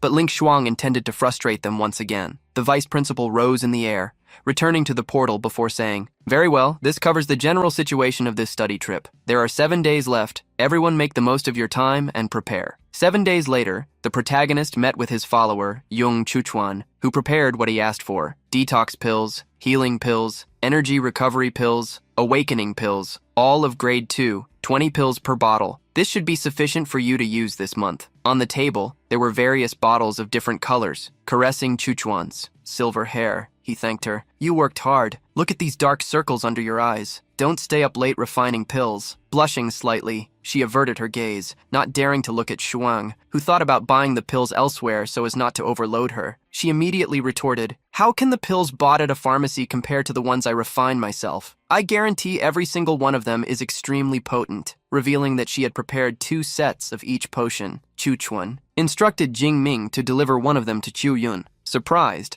the protagonist asked when the two had gotten so close. Secretly laughing, Chuchuan preferred not to say. Chuchuan encouraged him and Chu Yun to do their best, but reminded them to stay safe. "You are leaving tomorrow, so rest tonight." 160 grade 2 tablets. Xu Jingming was impressed to see them refined in just 1 week. It would be impossible without staying awake for 3 or 4 nights. He could understand Chuchuan's sincere feelings, but unfortunately, he could not focus on relationships at the moment. It was necessary to become stronger before such things could be considered. The next day, hundreds of students gathered on a football field. Xu Jing told me, 856 students. Almost all the freshmen had signed up for the field trip. Song Q-yun was confused about why they were gathered on the football field instead of the high-speed train station. Owenthal heard her question and explained, "You don't know? For this trip we are going by plane." The young woman was puzzled, as there was no runway nearby. Responding to her question, a large spaceship appeared through the clouds, descending onto the academy. The large aircraft landed in the field where they were, impressing everyone. One of the students recognized the transport. "That is a Zeppelin excavated from the ruins of an ancient civilization. I heard they still haven't deciphered its anti-gravity device." The vice principal stepped out of the aircraft, telling all the first-year students to board. The underside of the aircraft lowered, opening its large hatch for the students to enter. It didn't take long for everyone to board. Vice Principal Shuang created a Yang spatial barrier with her magic, protecting the aircraft as it took off. Inside the aircraft, students were startled when the floor became transparent. Vice Principal Ling showed why she was an 8th-tier Grand Master. This Yang spatial barrier allowed the aircraft to exist independently of the outer space. The students would not need to dodge any flying creatures during the flight to Shujingming. As expected, only high-level individuals. They possessed skills capable of challenging the understanding of reality. He asked himself, motivated, "As soon as my indestructible thunder body enters the 6th layer, I will be able to acquire a skill randomly, refining the essence of beast blood. Will I obtain a flying skill?" Then, when the aircraft became completely transparent, it began the journey. The supply base of Chunan, in the province of Qian, was surrounded by skyscrapers. The aircraft landed, and everyone headed to buildings 1 and 2, where the dormitories were located. A host explained that they could take a stroll after obtaining their room cards. There would be a cafeteria in the building, as well as a large training area near the dormitories. Kidon Chio was assigned room 402 on the 4th floor, Wentel was assigned 203 on the 2nd floor, and Shooting Ming was assigned room 504 on the 5th floor. The song that Oh Yun noticed would be staying in the room next to Shooting Ming and smiled at him, showing his card. Since he possessed the spatial ring, the protagonist revealed that he wouldn't need to return to the room to store his belongings. He planned to visit the training room, and the neighboring roommate decided to go with him. In the training room, weightlifting equipment spread as far as the eye could see. As soon as they arrived, Song Chu-yun noticed that the S rank of King Jing Skills University was already training. He had taken off his shirt and tied it around his waist, effortlessly lifting 400-kilogram weights, impressing everyone around him. Kira interrupted the training upon seeing the student Shooting Ming from the magical city. He dropped the weights and quickly ran over, putting on his shirt. He approached. "Hello, Shooting Ming. I am Kiran Raoul from Shinding Skills University. Nice to meet you." Everyone turned to look at Xu Jingming. Everyone there was from King Jing University and felt relieved to have Kiran Hao. This time, for the rumors about Jin Ming were wild. The protagonist did not expect the foreigner to be so friendly and reached out to greet him. However, he was completely ignored as Kieran Hao addressed the young lady behind him. "This beautiful lady must be Songkyu Yun.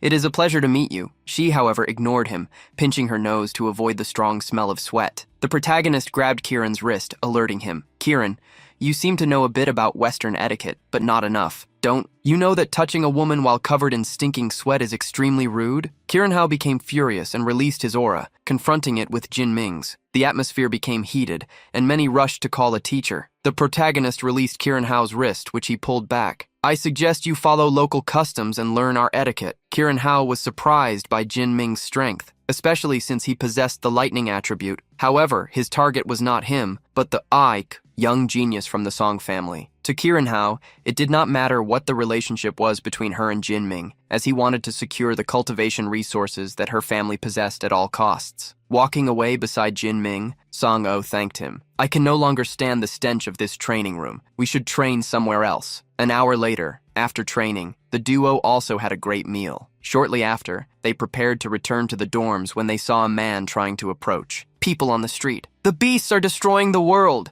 The final cataclysm is approaching. Only the Supreme God can save humanity. Join us. Become one of us." He was completely ignored. However, Jin Ming had heard about this before since the beasts descended. Some religious fanatics were spreading apocalyptic rhetoric. This area of the Cave of Evil had a high concentration of users with abilities. As such, it was a broad group. It was not strange for cults to be active there. The man gritted his teeth, frightening the women around him. He cursed because people never believe. "Because I understood. Now I understand. Surely it's because the price you paid was not high enough. You did not feel the pain personally." He grabbed a knife he had been hiding, and in his manic gaze roamed the surroundings. "Ha ha ha. It must be that. Only by perceiving the pain can you comprehend the greatness of the Supreme God." He leaped towards a woman and her daughter, but Shooting Ming quickly intervened, drawing a spear to neutralize him. The protagonist shielded the woman, who also protected her daughter. The mother thanked Shooting Ming. "If you hadn't shown up, I wouldn't know if we could survive." The protagonist looked at the cultist's body, not believing. They were truly attacking people. Now that Oyun approached, also finding the situation strange, Judy and me thought it might be coincidence, but there could also be accomplices. The second option seemed correct, as among the gathered people, a man looked at them grimly, donned a hood, and quietly left during the night. The same man arrived at a large hotel, knelt, and presented the report to an archbishop. "I investigated who eliminated our members. It was Shooting Ming from the Skills University of the Magical City." The man carried a protective sphere containing a preserved spinal cord. Upon hearing the report, he requested confirmation of the target's identity and, once he had it, solemnly declared, "If we let a monster like this grow, it will become an even bigger problem." He handed a crown around the sphere to the subordinate and ordered, "You may go. The divine blood is about to emerge in the catacombs. This is a tracker of divine blood. You are responsible for organizing the rescue team. Remember, do not use the name of the Celestial Destiny sect." The man returned inside the hotel and began to float in the room along with several other objects. "Soon, my Celestial Destiny sect will reveal itself to the world, so let Shu Jingming, along with the Rank S members of Rudo and all the elites from the 3 universities, be sacrificed." The next day, various people arrived at a deserted building area. The vice principal of Kingding Shopping University presented himself to the students from the 3 universities, explaining, "The study tour will officially begin today at 9 o'clock and will last for 1 month. The distribution of smart bracelets has begun for the students, as the mall explained its beast hunting records in the catacombs. Well, since the footage will be recorded by the smart bracelets you just received. The top 1,000 in total scores will receive rewards. In particular, the top 3 will be able to choose any technique to learn from the combat libraries of the 3 universities. Additionally, the overall first-place winner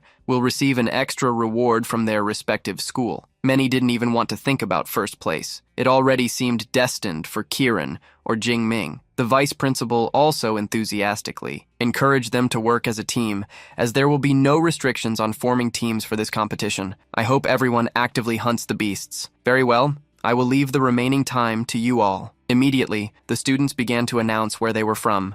What roles were they looking for their teams? A monitor, Jing Yu from Class 2, sought out Jing Ming. However, the protagonist politely refused to join his group. Concerned, Oh Yun asked if he was really going to the catacombs alone. He revealed that he planned to go to the central area, so moving with others would slow him down. The perimeter of catacombs number 7 was filled with beasts from 1st to 3rd level, while the central region had beasts from 3rd to 5th level. Currently, Jing Ming was able to handle 4th level beasts and escape from 5th level ones, so naturally the central region was the best place to go. However, Oh Yun knew she wouldn't be able to go to the central area yet, as it would take 1 or 2 days to reach there. Oh Yun asked if she could accompany him there. As soon as she heard Jing Ming accept her, the girl smiled with happiness. At that moment, Kiran Hao approached, teasing, "I can't wait to see your performance. I hope you don't fall too far behind." The protagonist replied, 100%. The short answer confused Kiran Hao, who was soon left behind, feeling demoralized. "These are your chances of defeating me." The foreigner gritted his teeth, irritated, swearing, "Stubborn guy. This time I will use overwhelming force to show you great Chia people what I'm made of." Finally, Jing declared, "The study trip is open." All the students immediately ran towards the forest where the beasts were located. 7 hours later, Jing, Ming, and Kiran Yun were still moving deeper into the forest of catacombs number 7. They were interrupted by various gigantic beasts. Here, Oh Yun was a bit worried, although these iron fur pangolins were second-rate creatures. Their fur is more resistant than E-grade metal alloy.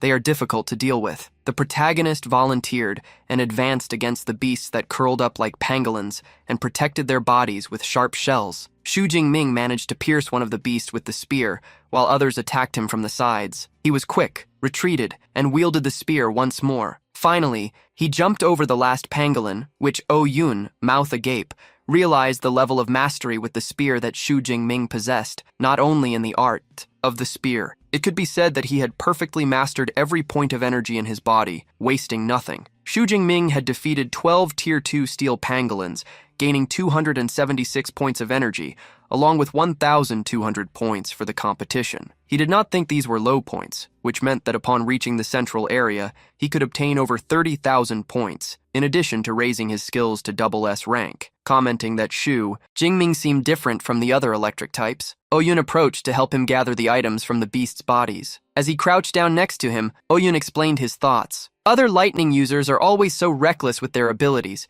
but you, Xu Jingming, are very restrained. You are very careful with how you use your power." Xu Jingming thought about the challenge. "If I used the divine thunder of purple heaven, I could naturally reduce these beasts to dust in an instant, but that would be overkill. Only by conserving energy can I kill more beasts." Oh Yun felt it was a pity, as he wanted to see his full strength. The sky over the mountains began to turn orange, indicating that night would fall soon. Xu Jingming wanted to find a place to rest. Looking at the map, he found a nearby water source.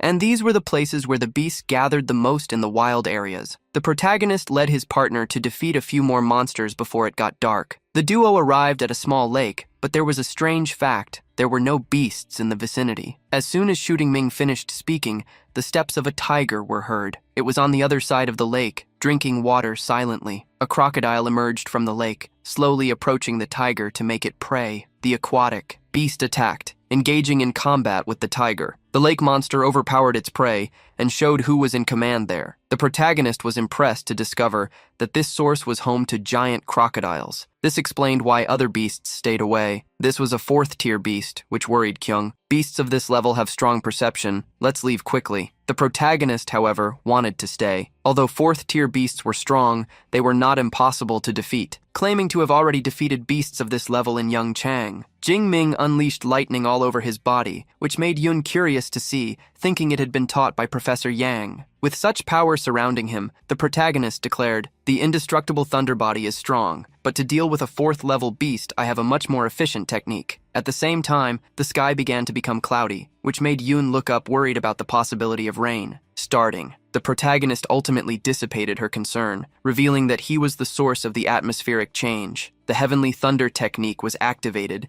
and the lightning from his body exploded toward the heavens, merging with the clouds. A powerful bolt of lightning fell, striking the entire lake, spreading out and making the giant crocodile its target. The beast trembled violently, honoring because of the attack. With a single blow, the protagonist brought down the beast, earning 213 energy points and 10,000 points for the competition. He celebrated the new achievement. Not bad. The energy point yield of a 4th level beast is more than 5 times that of a 3rd level one. It seems that the Deep Blue system was designed to make you constantly push your limits. Now that he had defeated the crocodile, the protagonist called Kyung to take a look at the lake. The young woman was still in awe, having never seen such a strong genius before. Jingmin was like a monster. She had discovered his true strength. The two approached the body of the crocodile, which was dozens of times larger than they were. The skin of a giant freshwater crocodile was worth at least 20 or 30 million. It was a pity that it was all ruined because of shooting Ming's big attack, which Yun reminded him that not only the skin was valuable, the whole body of a 4th level beast was a treasure. Yun revealed that his space ring was big enough to store the beast, and decided to keep it until they could give it to Jingming when they returned to the base. Since the area was dangerous because of the water source,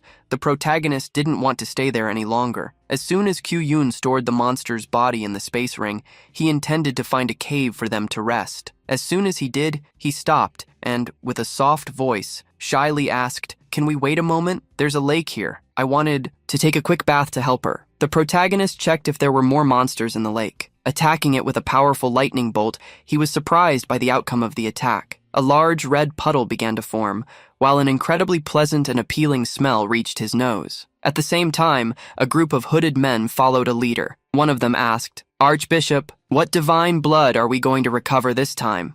The man at the front of the group revealed the blood of an ancient dragon lord. The group, wearing cloaks with the symbol of a blood moon, became excited upon hearing, "As soon as we obtain this item, our celestial destiny sect will gain another powerful blood divine envoy." The leader, furious, ordered them to be quiet, reminding that they are the Blood Moon sect in the hands of the Archbishop. A crown detecting treasures began to glow red, sensing the sudden appearance of what they sought. As they were not far away, they quickly advanced. They would not rest that night until they found the target, while Oh-Yoon was shocked to see the lake's water turn red. The protagonist, who had been drawn by the reddish water, asked the young woman if she had felt the same. She denied and revealed that, according to the dawnlight she possessed, the water carried an aura of a beast similar to that of Jingming. The protagonist was surprised, as he had observed a double S-grade resource at the 8th tier, the essence of the thunderstorm dragon. The protagonist decided to go to the lake to test it and asked her to pull him back immediately if something happened. As he reached the center of the lake,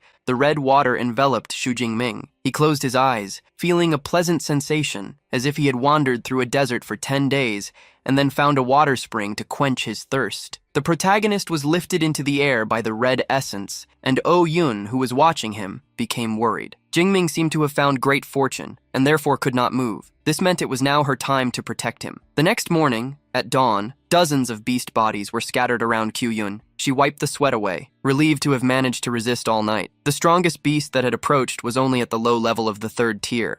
Tyr, upon looking at the color of the water, realized that the red had almost disappeared. This meant that Jingming was coming to an end. It was at that moment that a group of hooded men, carrying a dark aura, arrived at the lake area. The Archbishop looked at Kyun, recognizing that she had already collected numerous sources of divine blood before, and never had something like this happened. He did not understand why the number 2 student from the City of Magic Skills University was there. Oh-Yoon also confronted the hooded group, asking who they were, as their clothing showed that they did not belong to the 3 universities. To drive them away, Oh-Yoon warned, "There are no animals here, and the water source is contaminated. If you gentlemen are looking for water, I suggest you search elsewhere." One of the sect members was outraged upon hearing her and retorted, "This is a supreme divine item. How dare you describe it with the word contaminated?" The Archbishop intervened, ordering them to ignore her and just collect the blood essence. First, Oh-Yoon realized that the group was there to obtain the strange thing in the water. Their leader was someone in the 4th tier, while the weakest member of the group was in the 3rd tier. Faced with such a strong group, she would have to use her secret card, which Oh-Yoon took. The necklace that she had hidden began to glow with an intense golden light as soon as she touched it. All the members of the Blood Moon sect charged towards her while she created a large barrier. A powerful sword strike couldn't even touch the edge of the barrier, and the group retreated, frightened. The Archbishop recognized the power that the young woman carried. It was a guardian talisman from an ancient ruined civilization. These talismans were extremely rare, reusable artifacts capable of saving lives. Seeing that the man knew the item she was using, Oh-Yoon boasted, "If you know this, why haven't you left yet? Why waste your time here?" The Archbishop scoffed at the girl's question. As far as I know, the guardian talismans have a duration limit. Anyway, we are not in a hurry. Waiting here a little won't hurt. Kwei Oyun replied, irritated, deciding to ignore them. Then you can wait as long as you want. The talisman that the young woman carried could last just over an hour and would take 24 hours to regenerate. She desperately hoped that Jing Ming would wake up within that short time frame. An hour later, the barrier created by Oyun disappeared, and the Archbishop mocked, I told you the barrier has a time limit. The man advised the young woman while his subordinates raised their swords. I suggest you be smart and hand over the talisman. Otherwise, I guarantee you will suffer. Kwei Oyun took a strength pill, intending to fight to protect Jing Ming. At that moment, a voice emerged from the red energy sphere floating above the lake. Is that so? Because I have the impression that you are the ones who will suffer. Two hands emerged, tearing through the energy sphere. The protagonist freed himself by obtaining his new power, appearing before everyone even stronger than before. Xu Jingming walked across the waters as the spirit of a dragon followed beneath his feet. The team leader of the sect recognized Jing Ming, one of the organization's biggest targets, and unexpectedly felt his heart race anxiously, even being a Tier 4 user against a Tier 2 user. The member of the Moon sect couldn't hold back and ordered his subordinates, eliminate the two. Lightning appeared in Xu Jingming's gaze, and when everyone attacked him, a prison of lightning fell from the sky above them. The sect members were repelled one by one. The team leader of the sect ground his teeth in concern.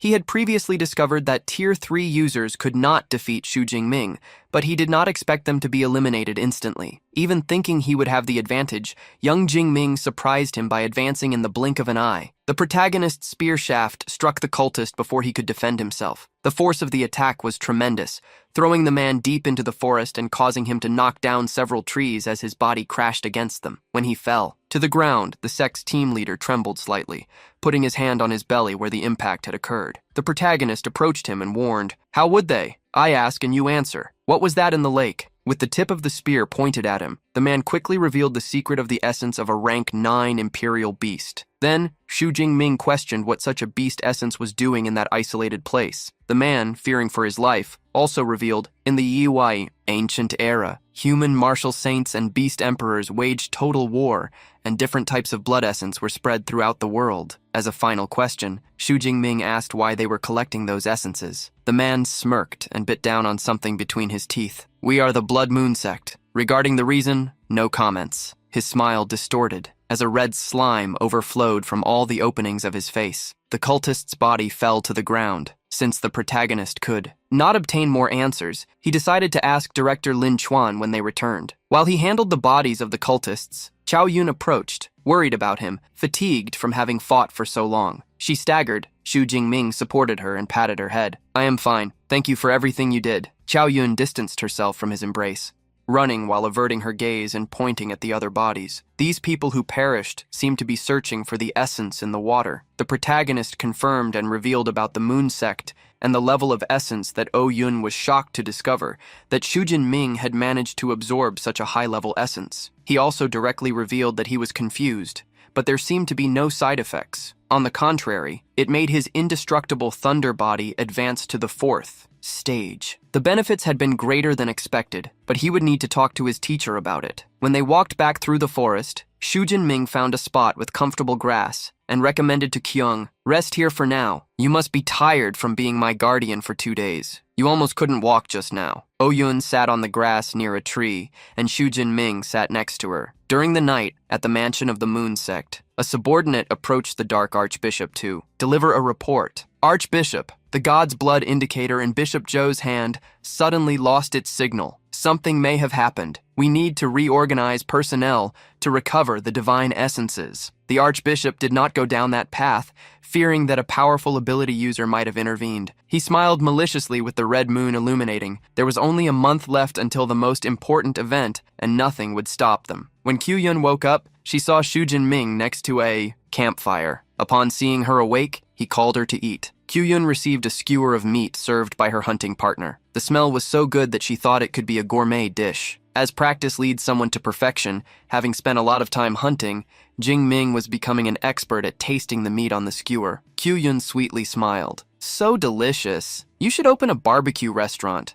I would definitely invest in him. Jingming laughed upon hearing that the eldest miss of the Song family would invest in him. It would be enough to open branches all over the planet. Half an hour after Oh-Yun finished eating, now that she was full, she wanted to take a bath. The protagonist agreed, as it wouldn't take long, and informed her that when she finished, he would do the same. Oh-Yun went ahead and quickly reached the lake, where he used his abilities to control the water and make it easier to wash his body. Time passed quickly, and Shoot Mim headed toward the lake, where he saw Kyuyun still wet. She looked at him and informed him that she was already done, allowing him to enter the lake as well. The protagonist watched her with a silly look, then coughed to recover. Okay, then I will wash myself too. When Kyuyun passed by Shoot Mim, she wondered why she felt his gaze was a bit strange. It was then that she looked down and realized that the shirt she was wearing was semi-transparent due to the water, concealing her body. She blamed herself for not noticing it earlier. An hour later, when both were completely dressed, they gathered once again, ignoring what had happened previously. Oh-Yun took some scrolls. There was one for protection and one for teleportation. She wanted to give them to Shoot Mim,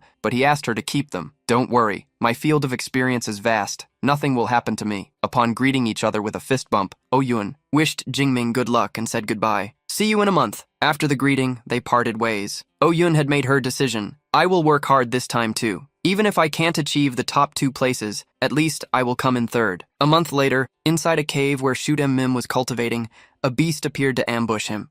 The black tiger with red eyes growled as it looked at Shooting Ming. It slowly approached the young man with closed eyes, but at the last moment, when the tiger leaped at him, the protagonist moved one of the hands holding the spear and pointed it upward, beside his own body. Swinging his arm, he eliminated the Tier 3 Leopard Knight, who earned 43 points and got rid of the threat using the exercise method. Shooting Ming was finally ready to attempt to advance to the 3rd tier. With great conviction in his goal, he shouted, "Break this barrier for me!" The thunder around him intensified. Lightning struck throughout the cave and a mist spread. The attacks disappeared, and Shooting Ming observed his own body. He had finally advanced. Even the geniuses from the City of Magic University needed more than half a year or even a year to advance. The protagonist felt that his talent for cultivation was also very good. Looking at his statistics, he found that both his physique and spirit increased by almost 400 points each. The vitality he possessed had even surpassed 2,000 points. The 48,000 points he had currently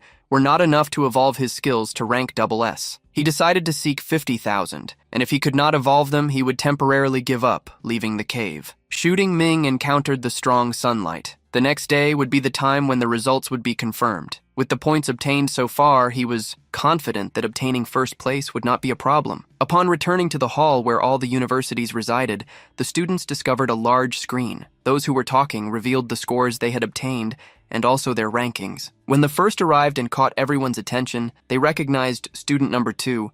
Among the newcomers of the Magical City University, as soon as she arrived to submit her information, everyone realized that they would drop in the rankings. Kyo-1 placed her bracelet on a device that analyzed her score at the Magical City Skill University Sun Kyun. Total score, 12,131 points, ranking first place. Everyone was surprised to see her reach 12,000 points. There was even a comparison with Li Chen-di, who had not achieved such a score. The young woman approached the principal, who congratulated her on the good job. Shuping was near Ling Shuang, who asked about Kyo-Yun. She is the great-granddaughter of that Mr. Song from the Sitioan province. The vice principal confirmed and revealed that she did not expect her to be sent to the university, instead of being trained by the Song family itself. When Kyo-Yun was heading to the waiting area, someone approached complimenting the young girl. Kyo-Yun, not bad. Upon seeing Jo-ing, her aunt and the chief supervisor of the Shunan supply base, the young girl was surprised. Provocatively, Jo-ing approached, whispering to Kyo-Yun, "Why didn't that little boyfriend of yours come with you?" Lowering her head, Kyo-Yun revealed that nothing had happened between them yet. As she spoke, she realized her mistake. "Wait, how do you know about us?" Jo-ing smiled proudly. "Don't forget who I am. This base is filled with my eyes and ears." While the two were talking, the students saw the foreigner from King Jing University arrive. Everyone expected that, being in Tier 3, he had scored at least between 15,000 and 20,000 points. Kiran Hao threw his bracelet to the evaluation box, and soon his name appeared at the top of the list. Kiran Hao from King Jing Skill University scored 113,264 points. The students felt pain in their chests upon seeing someone achieve over 110,000 points. The gap, between Kiran Hao and the second place, it was so large that it became terrifying. A few men surrounded them all, praising it in advance for securing first place. The vice principal smiled, thanking everyone, and attributing credit to his own luck. Ling Shuang watched this out of the corner of her eye, judging by the confidence that Xu Jingming had displayed when they met. She hoped that the young man would surprise everyone when he arrived. Sometime later, another impressive student also arrived, Dong Shang from Jinshang. University surpassed Qyun and took second place with 13,526 points. Young Qyun was surprised, as she did not expect to be out of the top 3. There were only 8 minutes left until the event ended. She looked at the door, wondering why Jingming had not returned yet. Many were already talking among themselves, believing that something might have happened to Xu Jingming, as the hunting ground was dangerous. Others trusted his experience and believed, he would not be negligent. While everyone was discussing, the center of their conversations arrived. Xu Jingming had returned. The students from the Magical City University supported Xu Jingming, regardless of the outcome. He did his best. We will support him forever. You are our pride. Kieran Rahl, on the other hand, was confident he would come out defeated. The weak are huddling together to stay warm. No matter how much you cheer, I will still win in the end. The protagonist looked at the big screen, discovering that Kieran had scored over 110,000 points. This made him realize that his opponent believed in his own victory. Lin Chuan called out to Xu Jingming, "Go ahead, submit your score." As she spoke, she noticed he had advanced to the 3rd tier. The protagonist placed the bracelet on the scanner, and everyone behind him began to wonder how much he had achieved. Some bet on 15 or 16,000 points, since he was in Tier 2 for most of the period. The results came out. Xu Jingming from the Magical City Skills University totaled 405,637 points. The ranking was in 1st place. As soon as the result appeared, the reactions varied from surprise, happiness, and hatred. However, everyone looked with the same astonishment at the frightening number. The 1st place from the Magical City University scored more than 3 times that of the overall 2nd place, Shopping Franzel. The implication of the exorbitant score meant that defeating tens of thousands of Tier 1 beasts would be necessary to achieve such a score, something that many would take years to accomplish. Zhou Ing, beside his niece, asked if she already knew that Xu Jingming would score that much. Although she did not know the exact score he would make, Yun did not find such a miracle surprising, seeing the result more than 3 times greater than her own. Kieran Hao gritted his teeth, sweating with hatred. He realized that the cultivation resources promised by the King Ding University were going down the drain. The foreigner did not accept the result and raged, pointing at Xu Jingming. "Your score cannot be that high. Director Xu, I request an investigation into Xu Jingming's smart bracelet. I suspect he cheated." Several people surrounded Xu Jingming to defend him, going against Kira's words. "Come on, do you call that cheating just because you can't win? Isn't that ridiculous?" Someone reminded everyone, "The smart bracelet was checked by the scanner. Do you suspect there is a problem with the scanner too?" Vice Director Shuping looked at Ling Shuang, asking what she thought. She did not consider it a problem. Check the records, but it was warned that after reviewing the recordings, we discovered that Xu Jingming did not cheat. How will you handle the situation? Another director also approached, and his words were harsh. In fact, the smart bracelets and the scanner machines underwent rigorous auditing from our 3 main universities. Is Director Xu questioning himself now? Being Lin Chuan 10 years younger than him, Xu Ping did not imagine that it would be so difficult to deal with her. Cornered, Xu Ping declared, "Student Xu naturally cannot suffer an injustice without reason. If we determine that there are no problems after viewing the recordings, my university king will be willing to compensate you with an S-class cultivation resource with the gains they would obtain." Ling Shuang did not care, and called Xu Jingming to accompany her. The protagonist smiled in gratitude. He had done nothing, and would still receive an S-class resource for free. As soon as she saw the smile on Xu Jingming's face, she realized she had made a big mistake. Soon, the broadcasting team began accessing the cameras. Kieran crossed his arms, taking on a mocking look to find out how Xu Jingming had obtained more than 400,000 points, even though both were rank S and Jingming had reached Tier 3. For Kieran, it was impossible for someone to get so many points. Soon, on the big screen, the recordings of the protagonist were revealed. Everyone was impressed with the spear. Skills he demonstrated, something many had never dreamed of achieving. Impressed, Ling Shuang asked if his spear technique had already reached the master level. He humbly replied, "I reached this level thanks to my luck. However, it was impossible to reach the master level just with luck." For Ling Shuang, this meant that the young man was hiding secrets. What made her even more curious was that everyone soon saw a Tier 4 beast, the giant crocodile. They wondered why Xu Jingming was not fleeing. Everyone witnessed the moment when the lightning struck the lake, defeating the great crocodile. The lightning that fell from the skies terrified everyone. A Tier 4 beast being eliminated with a single attack from someone who was still Tier 2 impressed even more. Kieran was left speechless upon seeing the images. That was a rank S combat skill of the magic type. Shooting Ming used a spear, so how had he mastered a technique of the magic type? Ling Shuang recognized the technique that belonged to the academy. There were not many throughout the Elemental Academy who mastered rank S combat techniques, but Shooting Ming, a freshman from the Weapons Academy, had really learned them. With a slight smile, Ling Shuang asked Director Shu if he needed to continue watching. The man did not want to feel embarrassed and declared, "Just a freshman, but he already masters a rank S combat technique." Shooting Ming, you are very good. The rank S cultivation resource will be sent soon. Shooting gritted his teeth in sadness. After so much preparation, they still lost. Regretting, he thought that if he had known Shooting Ming was such a monster, he would have tried to recruit him at all costs. With the topic concluded, Shooting, who was also the host of the event, announced the end of the competition. Just like the top 3 students. In third place, Jinchang Skills University would receive 27.5% of the resource quota. In second place, Qingding University would receive 31.5%, and in first place, Magical City Skills University would receive 41%, also having priority in distribution rights. Wentel was the first to jump.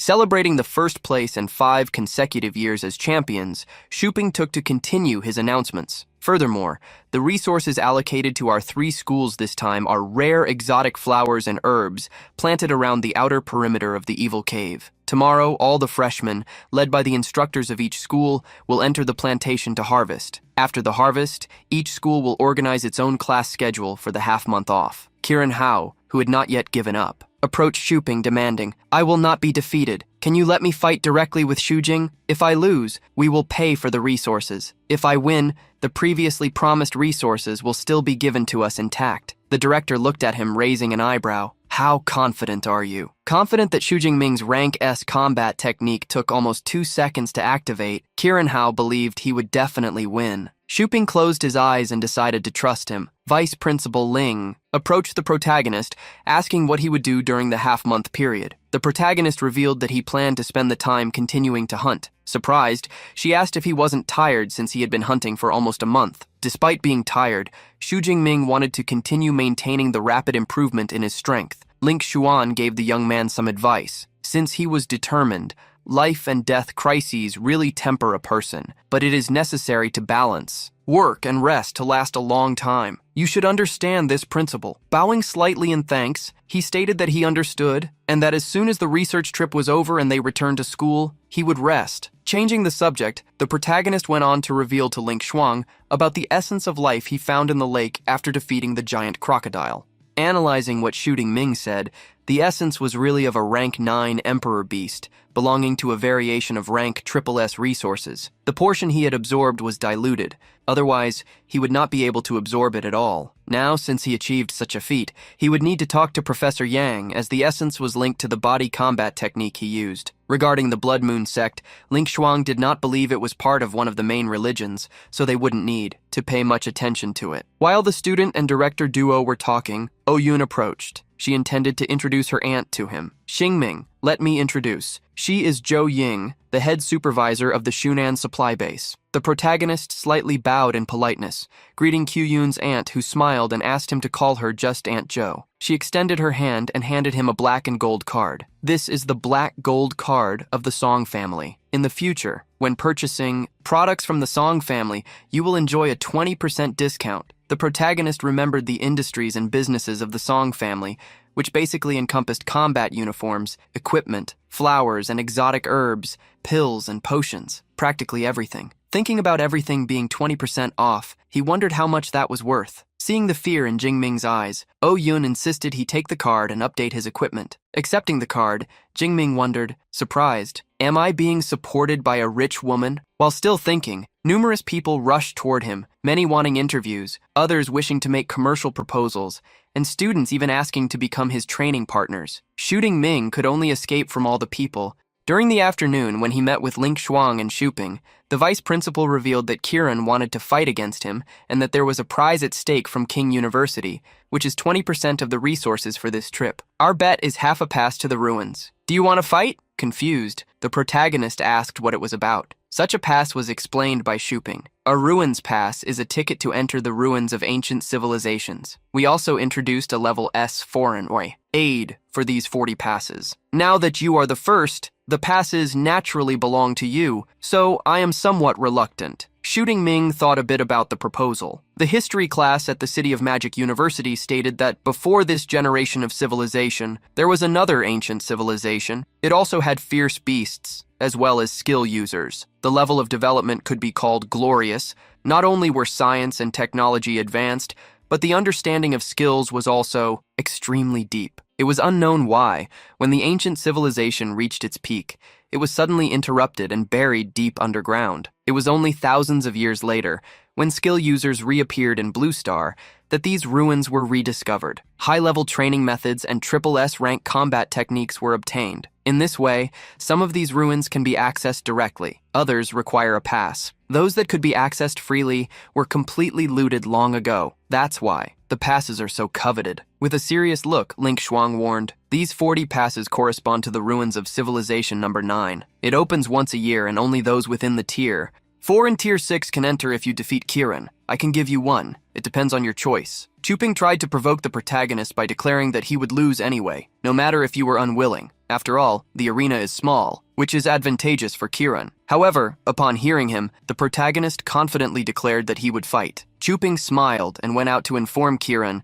that they would fight in the supply base arena. Ling Shuang revealed that she did not expect Jingming to accept so quickly and asked if he was confident. The protagonist confirmed, I probably have a 90% chance of winning. Surprised, the director asked if that percentage was really enough. Smiling in response, he corrected himself. Actually, I was being humble. My chance of winning is 100%. The director sighed, wondering what Shuping and Kieran Hao would think upon seeing such confidence. In the room itself, Kieran Hao discovered that Shuping Ming had accepted the E challenge. He dared to accept, so do not blame me for not being polite in advance. Kieran asked if it would be okay if Jing Ming got hurt. The director reassured him, as the 3 directors of the top universities would be present. Kieran could do his best, for if there was any danger, they would intervene. As Kieran Hao smiled maliciously, cursing his opponent. Around the arena, there were already dozens of people, those who had heard about the challenge. Everyone was eager for the duel of 2 rank. Now that both were tier 3, many thought the outcome was uncertain. Some believed that if the fight took place in an open environment, Jingming's Heavenly Thunder technique would have an advantage, but it was hard to say if they fought in an arena. On the other hand, Kieran was a close combat fighter.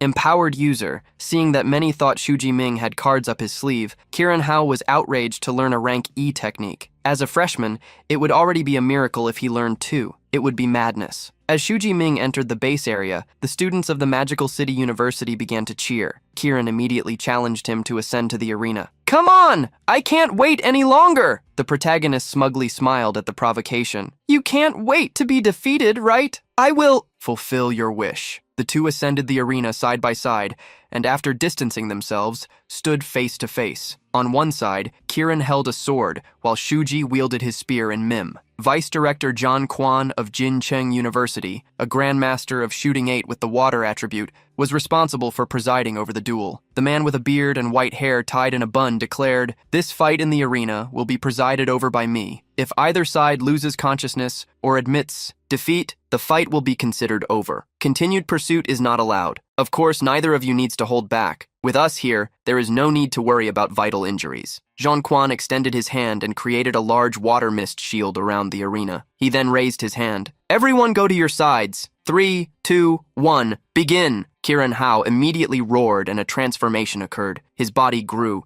tearing the shirt he wore, horns grew from his forehead, and a crimson energy overflowed. The protagonist watched the transformation, wondering if that was the rank E strengthening ability. Kieran Hao glared at the protagonist with dark eyes. Xu Jiming, I will give you time to prepare your rank E magic combat technique. I want you to lose convincingly. Around the arena, everyone watching imagined that Shooting Ming would have problems against a strengthening type ability in an arena of only 30 square meters. The range of lightning abilities would also be restricted. The protagonist had accepted Kieran's offer.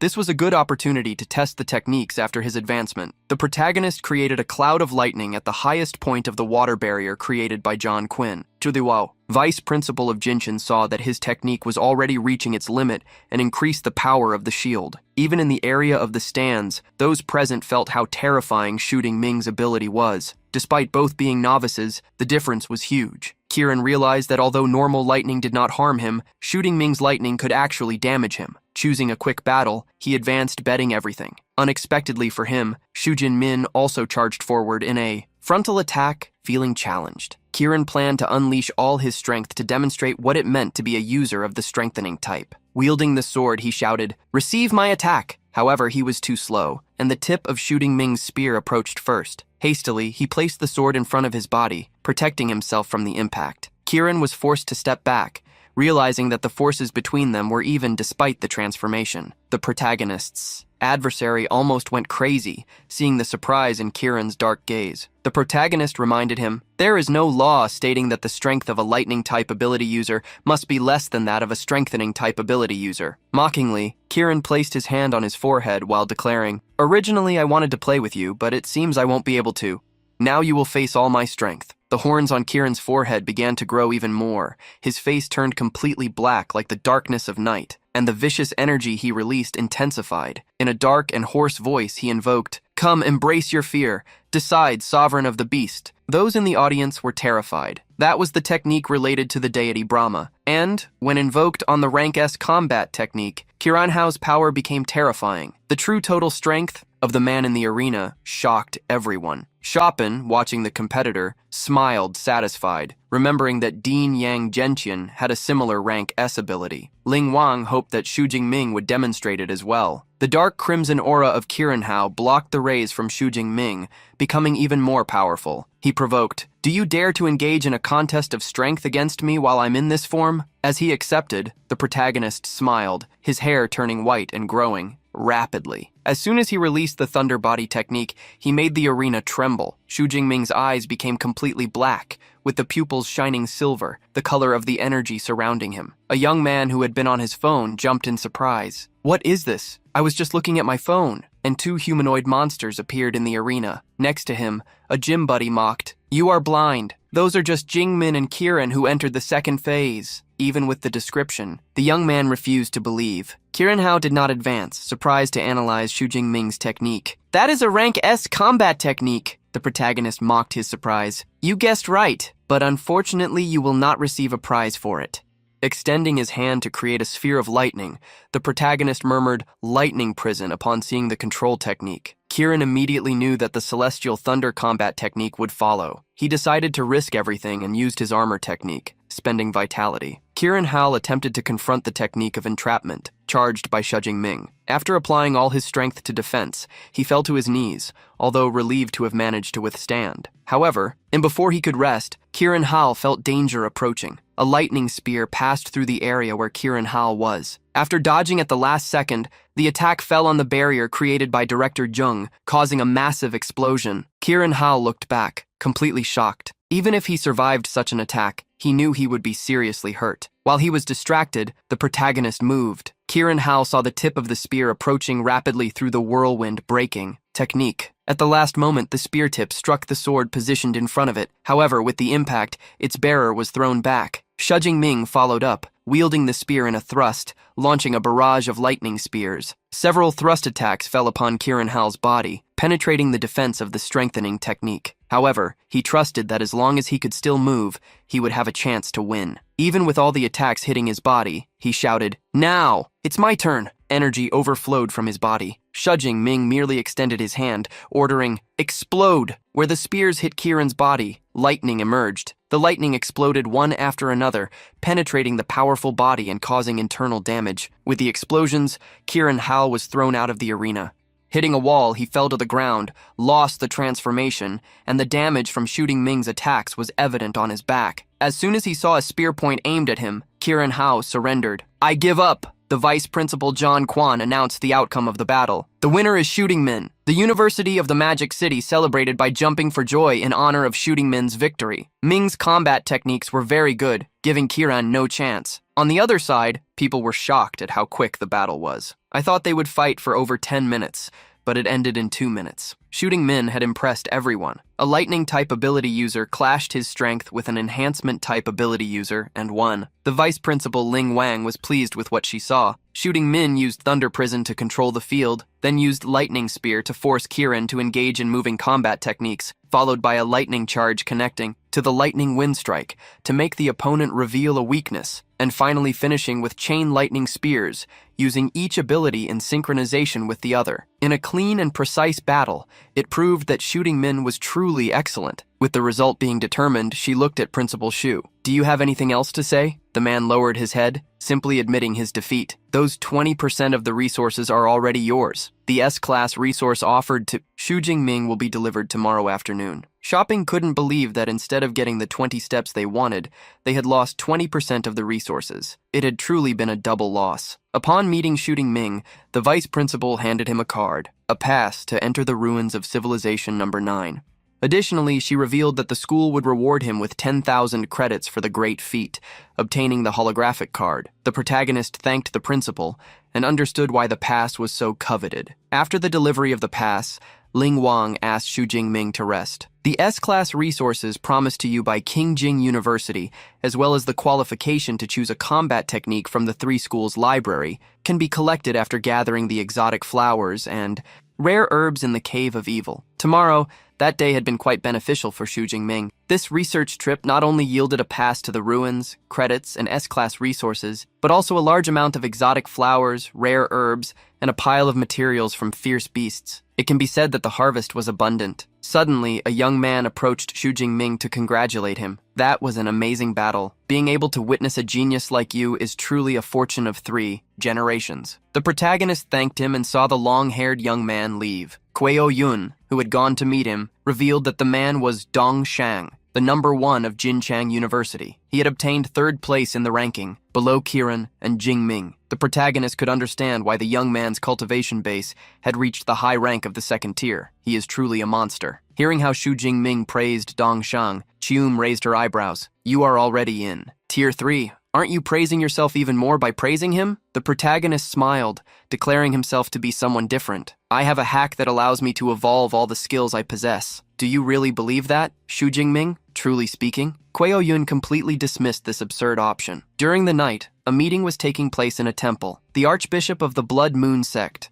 It floated in the air, raising its artifact before him. Various people were kneeling, repeating, "Since we received the mandate from heaven, the celestial god is eternal." The Archbishop questioned one of his subordinates if everything was ready around the planting. Receiving a positive answer with confirmation, he ordered, "You are now responsible for the teachers of the 3 great universities. Eliminate as many as you can." With a look hidden by the shadows, he entrusted a mission to a special subordinate. "As for the 2 rankers, I'll leave them with you, my holy son. This will be beneficial for your growth. Any problem?" A hooded man nodded. "No problems. Tomorrow, the distance between me and him will be very small." The Archbishop also warned, if they seek refuge in the sect of the Heavenly Mandate, it will be a good thing. Otherwise, eliminate them. Raising his spine within the sphere of energy, the Archbishop chuckled excitedly. "Everyone, tomorrow will be the most magnificent stage for my sect of the Heavenly Mandate. We must announce our existence to the great Chia country in the cruelest way possible. I eagerly await your presentation. Since we received the mandate from heaven, the celestial being is eternal." The Evil Caves plantation, a gigantic greenhouse,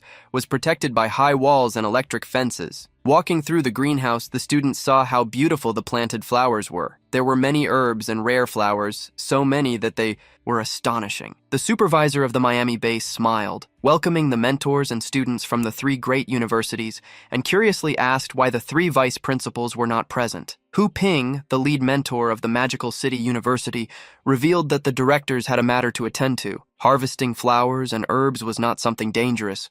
They were not present. Furthermore, Director Ling could use her special ability to reach the greenhouse in a minute, should anything happen. Mayan agreed, nodding, and then asked everyone to follow him. He walked in front of the mentors and students, explaining about the greenhouse. Qingjing University is responsible for collecting sunflowers in Area C12. Jin Chang University is responsible for collecting scarlet flame grass in Area B16. The Magic City University is responsible for collecting purifying heartgrass in Area C11. Separating from the main group, he asked the newcomers who ranked in the top 3 to follow him. The surprised Rupping questioned why the plantations in other caves do not have this rule. The man revealed that it involved a batch of newly cultivated S-class exotic flowers and rare herbs. It would be a great opportunity for these exceptional students to expand their horizons. Hearing about the potential experience, Rupping ordered Shooting Ming, Kieran, and Don Shang to follow the supervisor. The protagonist felt that something was off with the supervisor, but with the mentors present, there would be no problem. Kieran led the way, and Don Shang, being the last in line, greeted Shooting Ming and Kieran. "Hello, you two. I am Don Shang from Jinshang University. Your battle yesterday was truly wonderful. I was impressed watching." The protagonist thanked him for the compliment. Don Shang revealed that he had heard that certain religions possess secret techniques to enhance strength, allowing a level 2 user to rise to level 4. If this is true, maybe I could even exchange blows with you two if I come across some of those. Hearing this, the protagonist recommended him not to do such a thing. Kieran, however, disagreed with Shooting Ming's words. What is wrong with religion? Just accept it. Gi, from our country or accepted sacred priest all have positive meaning. It is precisely because I have the support of Lord Brahma that I am invincible. Hearing this, the protagonist casually provoked, "Invincible? Then why didn't your Lord Brahma believe that you could defeat me?" Kiran Rao scratched his teeth furiously, but had no way to disagree. Dong Shen commented peacefully, "Actually, I think Kiran is right. Some religions really bring great benefits. Ging Ming, in a moment, when you personally feel the power derived from religion, maybe you'll change your mind." Upon hearing him, the protagonist wondered what he was talking about. A grim look appeared on Miami as he suddenly stopped, warning, "Professor Ru, 3 students, we have arrived." The professor was confused and asked where the rare S-class flowers and herbs were. Mayang pointed to one side, asking her to look in that direction. As soon as she averted her gaze, Mayang attacked her with a wicked smile. His arm, completely swelled, forming large claws. Mayang struck the professor's back, who coughed heavily. She managed to recover from the attack, jumping back. As soon as she landed, she realized the enemy's strength. He was a Tier 7 Grandmaster. Professor Ruping used her Rank A ability, transforming into a feline spirit, wiping the corner of her mouth. She barked, "You are not the supervisor. But who exactly are you? Do you know what the consequences of what you are doing will be?" The false Mayang laughed maliciously. "As expected of someone at the peak of the 6th tier, you are certainly different from ordinary people of Tier 6. Your vitality is tenacious." The man ripped off the mask from his face, revealing his true face. "Since you are about to disappear forever, there is no harm in telling you. We are accepted from the celestial mandate.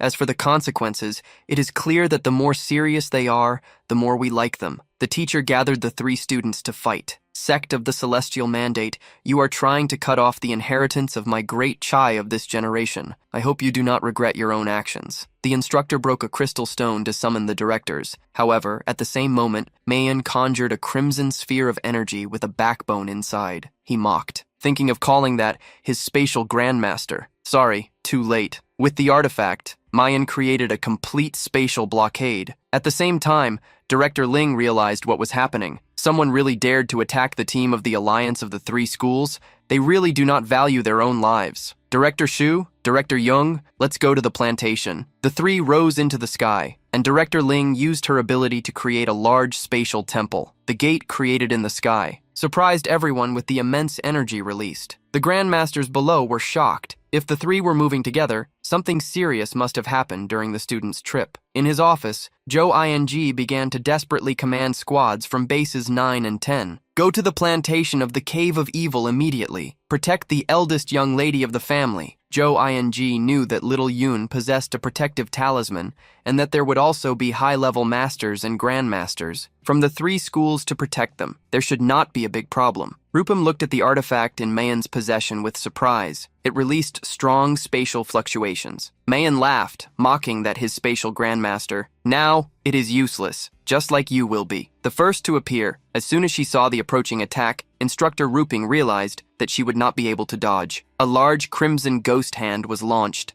overwhelmingly against her. The attack created a terrifying dust cloud, engulfing the instructor. Kiran Hao nearly fainted out of fright. He and the others were trying to protect themselves. Even the shooting Ming against a Tier 7 Grandmaster wasn't much. Even if he used all the cards up his sleeve, he wouldn't be able to resist. The false Mayang suddenly felt a fluctuation in his Space Emperor Beast artifact. As if some powerful Grandmaster was trying to invade the area, he flew into the Mae sky and looked down. Sacred son, I will leave this place to you. A grim look appeared on Dongshang's face as he walked alongside hooded men. Finally, the time for my acceptance of the heavenly mandate to come into play has arrived. Shooting Ming, Kiran, come, let me show you my true form. Dongshang's clothes exploded. 4 arms sprang up growing from his abdomen, horns grew on his temples and cheeks, and his power increased exponentially. In an instant, he, who was at the high rank of the 2nd tier, reached the peak of the 4th tier. Kiran Hao was frightened to see such power. What kind of combat technique is this? He really managed to skip 2 tiers in one go. The protagonist, upon seeing Dongshang's aura, recognized it. That was the aura of a divine blood. Su Jingming saw that the Dongshang they were facing carried an aura with various types of divine essences. Each of them was a triple-grade resource. It wasn't hard to imagine why he was able to reach the peak of the 4th tier all at once. One of Dongshang's many hands pointed at them, confidently declaring, from the medium rank of the 2nd tier to the peak of the 4th tier, this is the power possessed by the Celestial Destiny sect. You have 2 choices. Join us and face the other students with me or be defeated at once. Choose. The other students were not intimidated.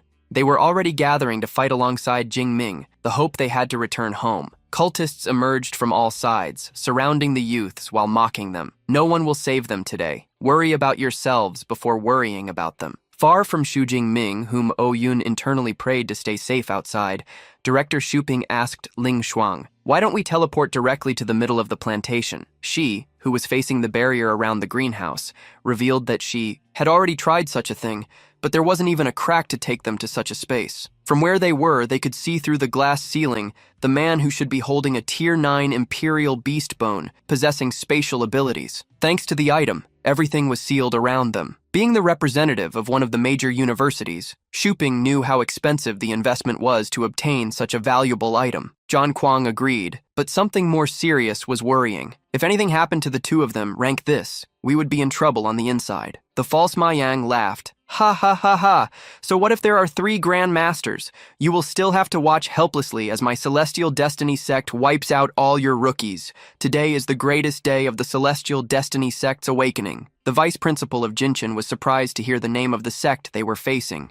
Shuping recalled that they had been swept out of the country 6 Awakens years ago. They never expected such people to return. The trio of vice principals released their energies to attack together and open a breach in the spatial seal. Lin Chuan was the first to create a magic circle, her strength causing nature itself to move. The ground beneath the greenhouse was torn away, lifting the entire structure with it, even revealing the underside of the greenhouse. The principal warned, the underground of the space is sealed, and it cannot be penetrated. The weakest point is to the south, Shuping, and John Quan did not remain still. They unleashed their powerful auras. The first vice director underwent a transformation. His clothes tore and claws and fangs emerged from his body, giving him the appearance of a great gorilla. Anquan was not far behind. His body became ethereal, like air and water, moving like a cloud. Both advanced toward the floating island that carried the greenhouse. The roar of the 2 vice directors resonated strongly, drawing the attention of the students who celebrated upon seeing them reach the top of the greenhouse. Xu Jingming still had 49,000 energy points in the system. He imagined that if he used them to evolve, he could enter the 4th tier and change the course of the battle. Dongshang boasted, walking through the greenhouse with his heavy goat hooves, echoing his dark voice. Geniuses of the 3 universities, did you see that? Rising from the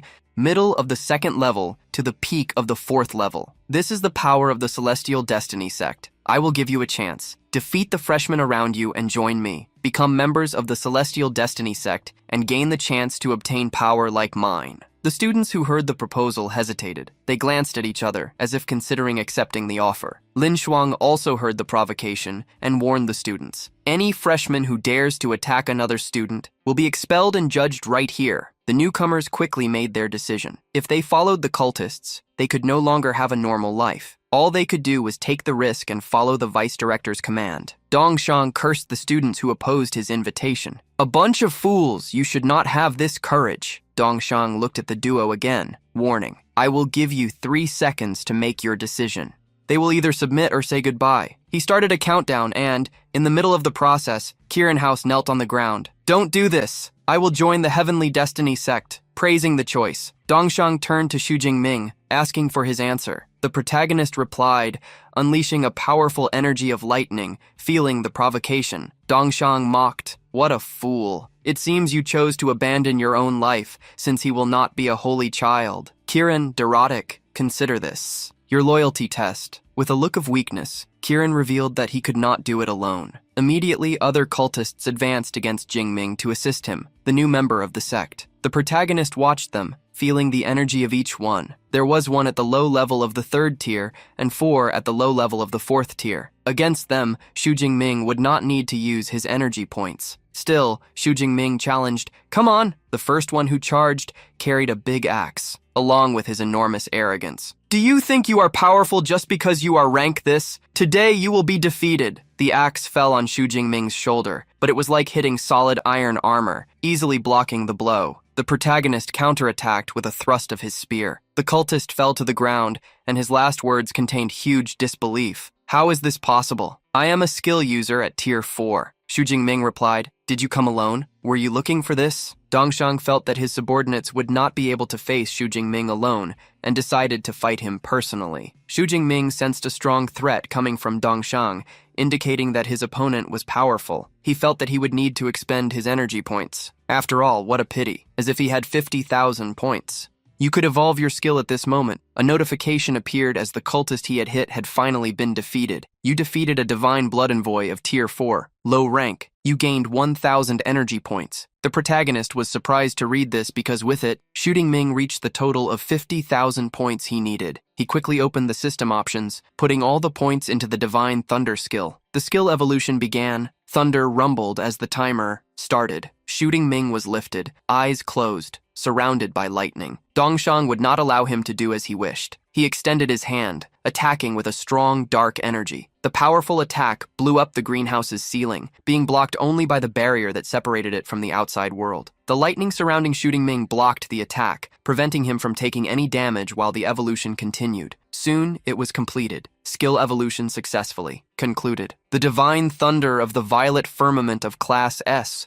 transformed into supreme divine thunder of the double S skies. Xu Jingming finally opened his eyes with golden pupils, like divine lightning. As if it were a new sky, Xu Jingming created a rain of thunder, destroying the entire greenhouse. The lightning fell upon Dongshang, making him scream intensely. With the single attack, Xu Jingming received a notification. You defeated a divine blood envoy at the peak of the 4th tier. You gained 2,000 points. The protagonist pointed at 3 cultists transformed into beasts and declared, you, and you say goodbye. Lightning continued to fall from the sky upon those Xu Jingming pointed at, ending their participation as well. Kirin Rao was desperate seeing Xu Jingming become even stronger, and remembered what he had said minutes ago. He lowered his head, hitting it on the ground in a plea for forgiveness. Xu Jingming, I was also pressured earlier. I didn't want to attack you. Hearing the sounds of thunder, the cult envoy looked back, confused. The Holy Sun was defeated. Fury took hold of him, making him scream as he advanced toward Xu Jingming. I will defeat you before the energy hand. Xu Jingming couldn't even move his own body. That was the difference between him and a 7th-tier grandmaster. However, just as Xu Jingming's body froze, the approaching attack did too. Director Lin Chuan appeared, passing through a portal, and glared at him furiously. How did you manage to get in here? I was clearly keeping the space blocked. The director mocked the simplistic thought of the cultist, relying on an external object for a spatial ability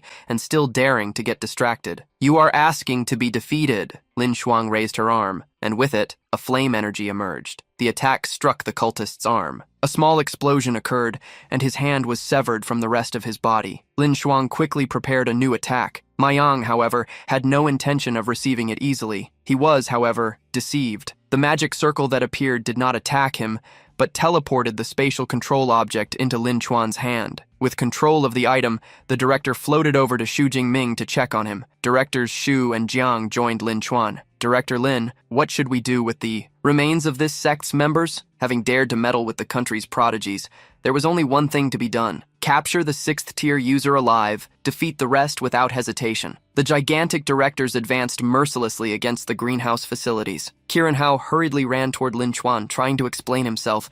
However, she just warned him with a sharp look. Someone will settle this with you later. Returning to kick me, the principal observed Xu Jingming's body and asked what technique he had used, as he hadn't even used a summoning and cast golden lightning. The protagonist made up an excuse, even though it was hard to believe. I don't know for sure either. I just wanted to survive. And then my ability seemed to exceed its limits and undergo a surprising mutation. The principal asked him to show the divine thunder technique of the firmament again. Xu Jingming's lightning was no longer violet but golden. Seeing them made the principal frown in bewilderment. For more information, they could only investigate when they returned to the base and tested his ability. Xu Jingming heard his name being shouted by a voice in relief. Qiuyun jumped into his arms, showing how worried she was. Seeing the couple embrace, Lin Xuan felt the lightness of youth. Xu Jingming wiped Qiuyun's tears, showing eye to eye that he was fine. A few minutes later, the floating island of the greenhouse was taken back to its original place. The principal floated above the students, speaking. In this study trip for freshmen, a total of 342 students were lost due to the actions of the cultists of the Heavenly Destiny sect. The 3 main universities take full responsibility for these losses. We will provide compensation according to the specifications for sacrifices in the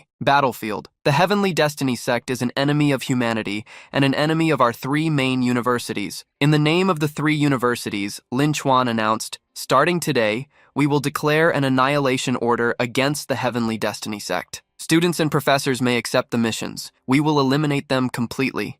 How could I earn a lot of points by defeating enemies with divine blood? Xu Jingming planned to accept such missions. The director also warned that, due to the incident with the Accept's Heavenly Destiny, this study trip would end sooner. All freshmen should gather tomorrow at 9 o'clock to return to school. For now, follow your instructors back to the supply base to rest. As soon as they returned, Lin Chuan accompanied Xu Jingming to analyze his ability. He used the rays on a tool, resembling a circular mirror in front of the director. Lin Chuan was eager to know if Xu Jingming's ability had evolved to rank SS. This was not something common. He was originally rank E, and the mutation to rank S was already impressive. The device completed the analysis and concluded, the ability is Supreme Divine Thunder of the Heavens, of the natural lightning type, classification SS. The director almost lost her balance, surprised. The difference between rank S and SS abilities was like heaven and earth. The emergence of such power could completely change the outcome in a battlefield. The last time someone with SS abilities appeared was more than 10 years ago. Lin Chuan suppressed her surprise and praised Xu Jingming. The protagonist showed surprise at seeing the mutation of his ability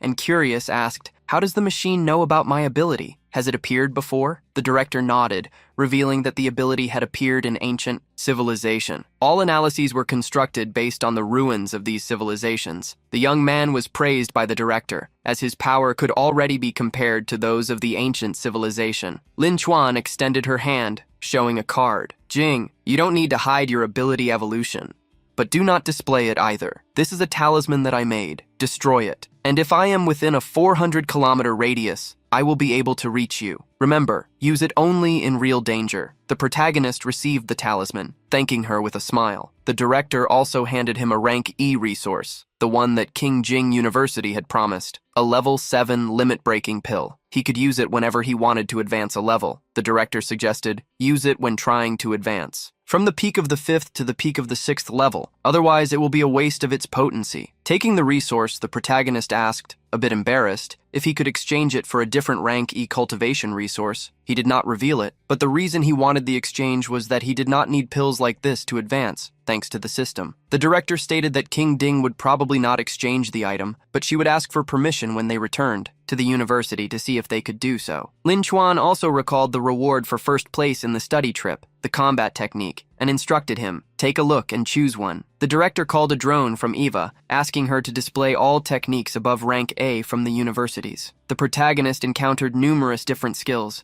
Among them, there were even rank SS techniques. Although they were tempting, the requirements were high. He still would not be able to learn them. While the director waited, he chose a technique that he could learn comfortably. He announced, I chose the rank E technique, Thunder God's Finger. He showed the skill's information to the director. Lin, the technique used the lightning attribute to condense energy into a finger resembling great thunder, launching an attack on the enemy and causing great damage.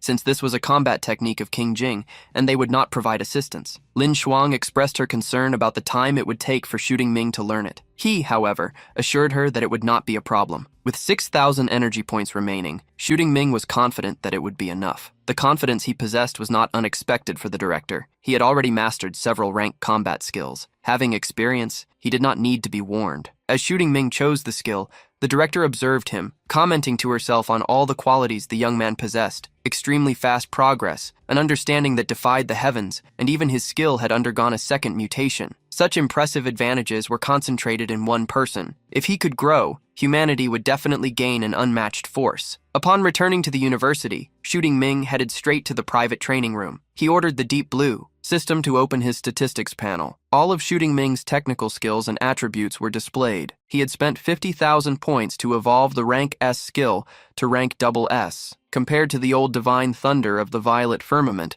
the supreme divine thunder of the heavens was even harder to control. Therefore, he thought to focus on control training. The evolution of the skill made Shooting Ming long for a SS rank thunder skill. I am looking forward to that day. The next day, as soon as the sun rose, several people around the Magic City University were startled to see a large spaceship descending upon the school. The ship landed slowly, and when its entrance door opened, a man in a suit and black top hat stepped down. "Kick me, I am here."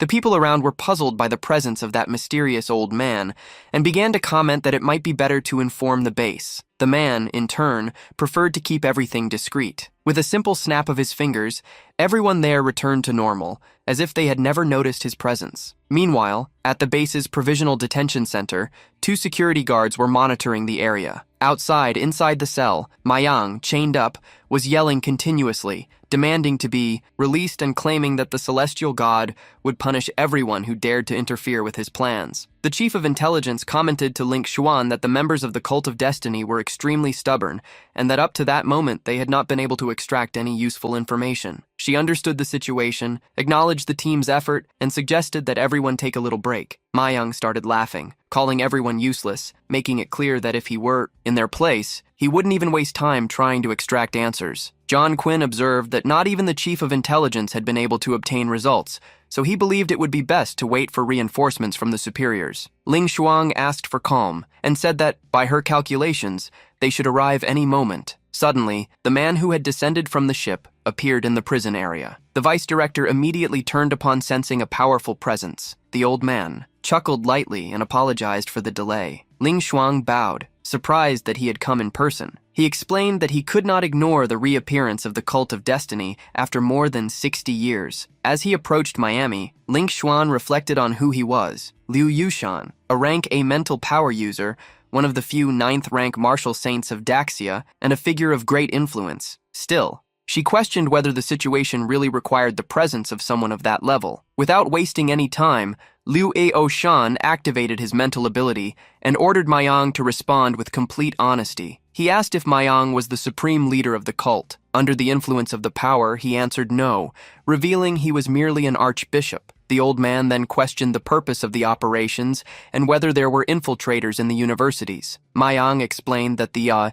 initial plan was to eliminate the freshmen from the 3 universities and then announce to the world the existence of the cult. Regarding infiltrators, he only mentioned Jinshin University. Sometime later, the old man concluded that Mayang's memories had been manipulated by another power user, which prevented obtaining deeper information, such as the locations of the hideouts or the identity of the true leader. Even so, everything indicated that the Cult of Destiny was preparing something much bigger, and that the superiors should act soon. Before concluding, he mentioned another matter, the evolution of the power of a student named Shujin Ming. Curious, he requested to meet him in person. Ling Shuang then realized that this was also one of the reasons for the visit. Later, in the vice principal's office, Jing Min arrived after being summoned. Ling Shuang asked him to take a seat and then introduced him, Liu Yushan, advisor to the National Parliament of Daxia. Surprised, Jing-min questioned whether there was anyone else in the room, as he had not sensed any presence. The old man greeted him and said it was a pleasure to meet him. At that moment, Jing-min felt something strange. An overwhelming pressure filled the environment. He reacted quickly, using his own power to resist and break that influence. As soon as he succeeded, he felt exhausted, as if he had just come out of an intense battle. He then realized that, until that moment, he had only seen martial saints of no rank on the internet and never imagined that in person, just the gaze of one of them could be so oppressive. Liu and Shan commented that Jing-min had performed better than expected, as very few third-rank users could withstand his presence. He recognized the potential of the young Jing-min, bowed, making it clear that he knew the elder was holding back. The counselor let out a light laugh and remarked that every year, a few high-level superpower users emerged in the Blue Star. Still, over the past 200 years, fewer than 50 had truly reached that level. Therefore, those who managed to survive ended up becoming the absolute pinnacle among humans. He then stated that he hoped to see Jing-min among this group in the future. He then explained that he intended to help him on this journey, which he had just done. According to him, it was the application of a mental seal capable of creating a layer of protection in the young man's mind. While positioning the seal on Jing-min's forehead, the counselor exhibited a slight fatigue and mentioned that it was an advanced skill developed by him over time. Even someone specialized in high-level mental powers would have difficulty breaking that protection. Jing-min quickly helped him to sit down, while Ling Shuang highlighted that all this was being done at no cost. Therefore, he believed that he should express his gratitude appropriately. Jing-min then thanked him, but the counselor interrupted him, saying that there was no need. It had been a decision of the parliament, and that, in the future, all they expected was for him to repay by helping Daxia against possible threats. The vice director explained that a strong barrier had been created around Jing-min's sea of consciousness, something that many masters, the experienced ones, couldn't even catch up. Still, he had accepted it with ease. Jing-min replied with a slight smile, saying that this must be because he was the most promising student at the university. Ling Shuang laughed and remarked that humility clearly wasn't his strong suit. Changing the subject, she informed him that the National University League would start in March and that he would be part of the team. Surprised, Jing-min asked if she was sure since he was still a freshman. She made it clear that there was no room for refusal, as the spot was already guaranteed. However, since there was still some time until the event, he should focus on training. Excited, Jing-min replied that he could hardly wait to face the talents from other universities. 3 days later, at the Magical City University, the ship that brought the group back from the competition finally landed. As soon as they disembarked, Diante, the Chuan, greeted Jing-min and Song Chiu-yun, relieved to see that both were fine. Song Chiu-yun commented that everything had only been possible thanks to the pills she had prepared, as without them, the situation in the cave would have been much more complicated. Diante, the Xuan, laughed, proudly saying that this was obvious, as she had been the one who refined everything. Then, she changed the subject and revealed that she had already reserved a table at Kingaju to celebrate. Jing-min asked if it would be on her tab, and she confirmed, but charged for the flowers and rare herbs she had requested. He replied that he had brought plenty of material, but questioned if she would be able to use it all. The three continued chatting and laughing as they walked away. From a distance, Ling Xuan observed the scene in silence. In her thoughts, she concluded that Jing-min seemed to have luck even in personal relationships. Reflecting a bit more, she considered that stronger individuals tended to produce offspring with greater potential, which would explain certain dynamics. Finally, she remembered her own journey.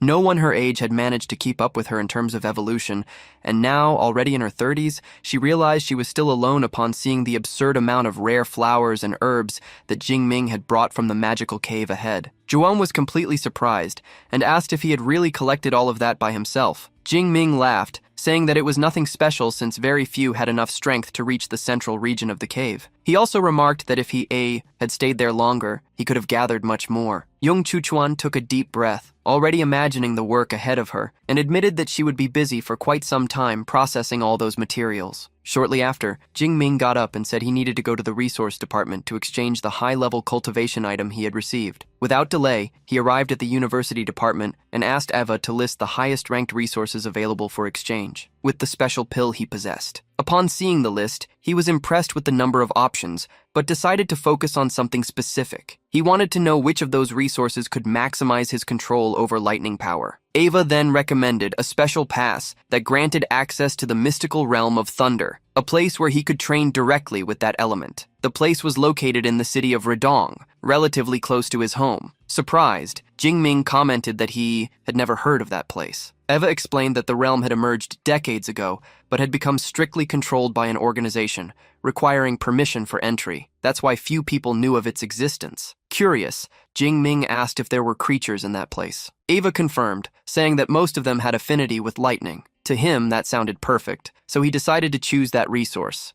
Later, at another moment, Jingming received an unexpected call. On the other side, someone asked if he was Vice President Xu. Jingming confirmed, not understanding the reason. The person then informed him that there would be a club exchange meeting that very day. Jingming remembered that, a few days earlier, he had followed a senior's recommendation and joined the Meteorite Club. What he did not expect was to have already been appointed as vice president, with responsibilities coming so quickly. Still, he agreed to attend the meeting, thinking it could be a good opportunity to exchange experiences with other cultivators and broaden his perspective. After that, he decided to visit Professor Yang Zhentian. As soon as he saw him, the professor was shocked to realize that Jingming had already reached a new level of power. Jingming confirmed, explaining that he managed to evolve during the excursion. The professor reacted with disbelief, questioning how he could speak of it so naturally, as if it were something simple, especially since they hadn't even completed a semester yet. If he continued at this pace, he believed Jingming could reach extremely high levels even before graduating. Excited, Jingming invited the professor to the training room, wanting to show up close the changes that had occurred in his body after the evolution. When they arrived there, he unleashed his power. The reaction was immediate. Yang Zhentian was visibly surprised to notice that the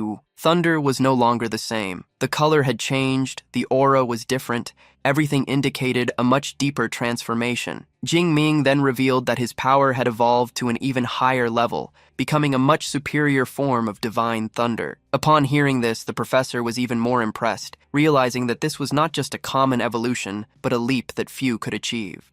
With this, the teacher finally understood the situation completely. He commented that evolving the superpower was something excellent, but controlling a rank, this was another story, much more difficult than dealing with a rank this. Therefore, Jingming would need to train intensely. Jingming agreed, and mentioned that he had already prepared, exchanging his resources for a pass to the mystical realm of thunder. He then asked what he should focus on before leaving. Young Genshin explained that this place was ideal for lightning users, both for cultivation and training, but first decided to assess his physical condition. He then asked Jingming to activate his extreme state. With a slight smile, Jingming unleashed all his power, raising his energy to an impressive level. His presence changed completely, with an intense and dominant aura. The teacher observed carefully and was satisfied. He commented that the foundation of Jingming's so-called immortal body was much more solid and that he had already reached an extremely high physical level, possibly equivalent to the peak of an advanced stage, in addition to carrying traits of a powerful lineage. Upon hearing this,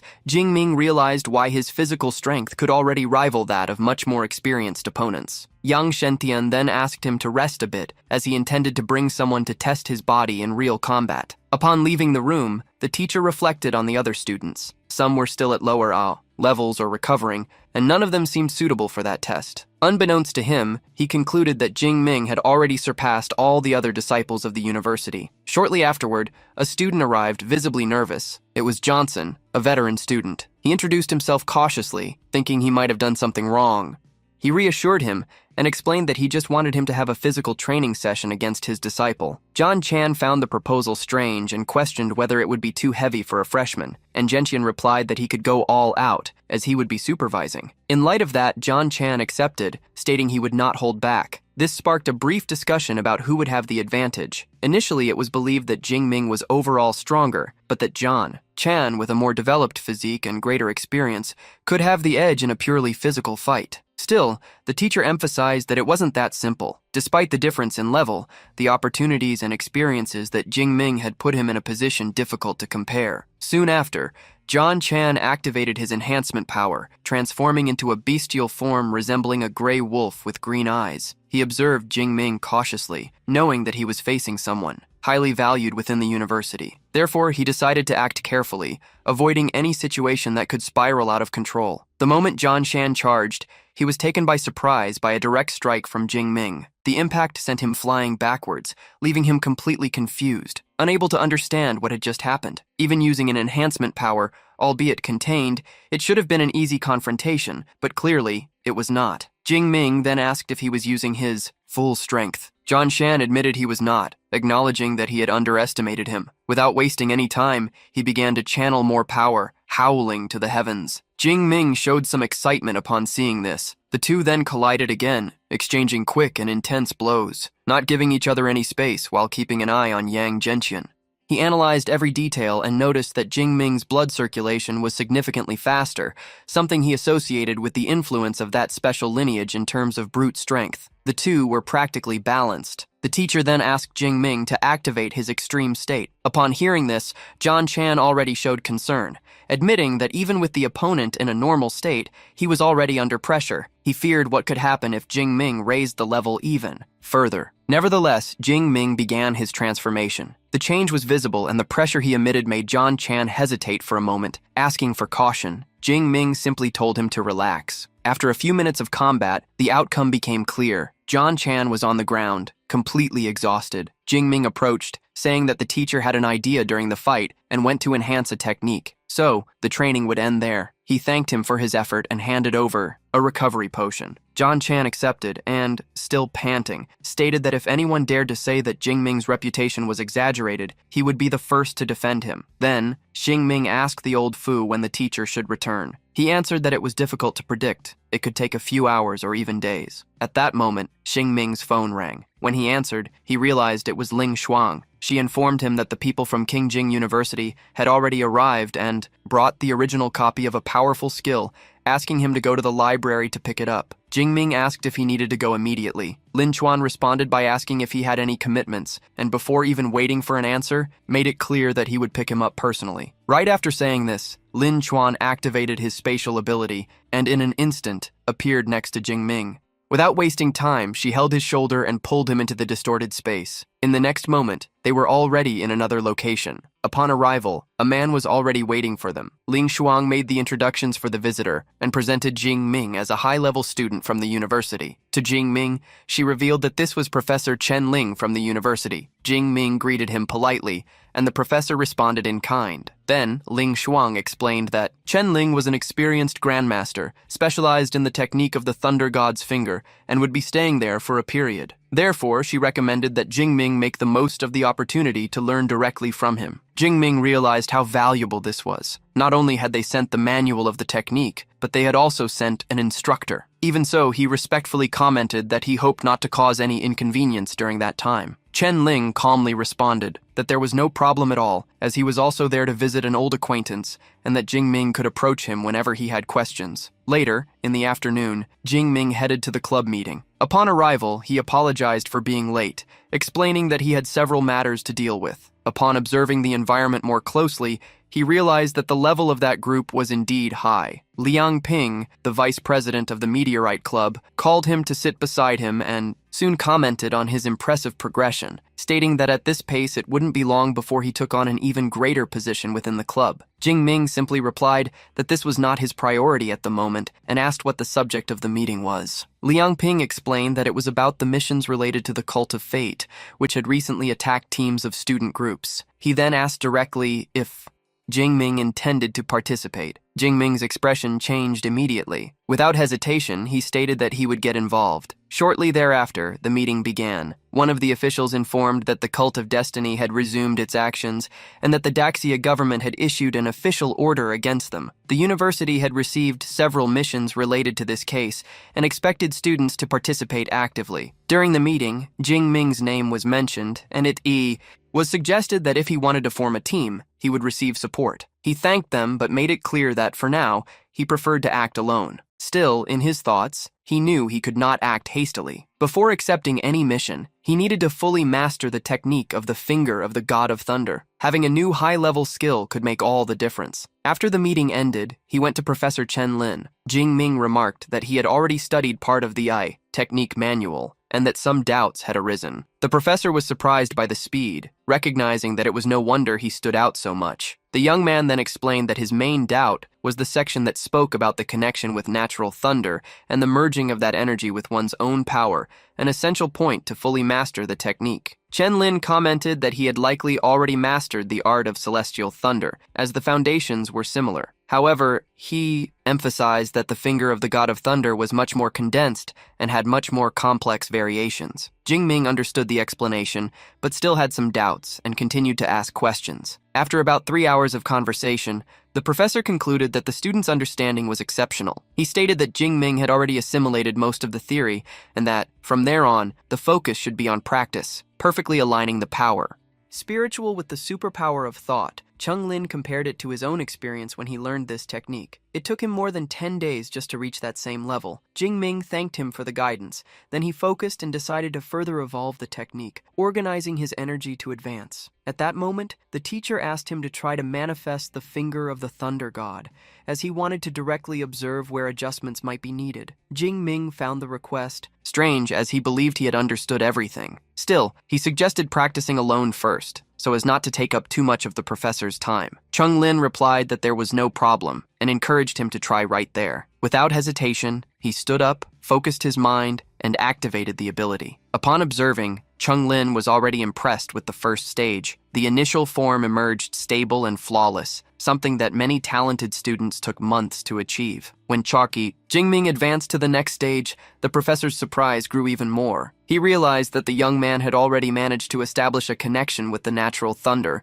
something extremely difficult. Even so, Chung Lin believed that the final stage would still be a challenge. However, before he could complete this thought, Jingming completed the activation of the technique. He raised his finger, and in response, a gigantic finger surrounded by lightning descended from the heavens, falling towards the university. Chung Lin was in shock. This was not an incomplete simulation. It was the technique fully manifested. Suddenly, Jingming lost control and shouted that he couldn't dissipate the ability. The attack continued advancing, threatening to hit the surrounding area. Without wasting time, the professor reacted and activated his own technique, launching a counterattack in the same direction. The two forces collided in the air, generating a massive explosion in the university sky. After containing the situation, Chung Lin took a deep breath and explained that Jingming had indeed managed to execute the complete technique. From there, the biggest challenge would be control. He further emphasized that if that strike had hit the target, the entire region would have suffered significant damage. Jingming acknowledged that he was lucky since the teacher was present, as he had already assimilated the technique. He asked if he should return the manual. He then decided to go train alone to perfect his control. While observing the manual, Chen Lin noticed something unusual and silently concluded that the young man was a true prodigy, someone who fully justified the recent results and prominence in competitions. Walking through the university, Jingming reflected on the power of the technique. He understood that the thunder god's finger was extremely destructive, something that few could withstand. However, he also recognized a clear weakness. The energy consumption was enormous, as just one use had drained a large part of his power. Thinking about this, he decided to look for ways to recover and began to better prepare himself for future battles. At that moment, Song Chiyun appeared calling for him. Surprised, Jingming asked what she was doing there. She replied that she had seen a huge thunder attack appear in the sky and suspected it could only be his work, so she went to look for him. Curious, she asked what new skill he had learned. Jingming responded that he had mastered the thunder god's finger, but made it clear that he was still in the adaptation phase. After all, he was preparing to face missions related to the Cult of Destiny. She was surprised and asked if he had really already chosen a mission related to the Cult of Destiny, and also wanted to know its level.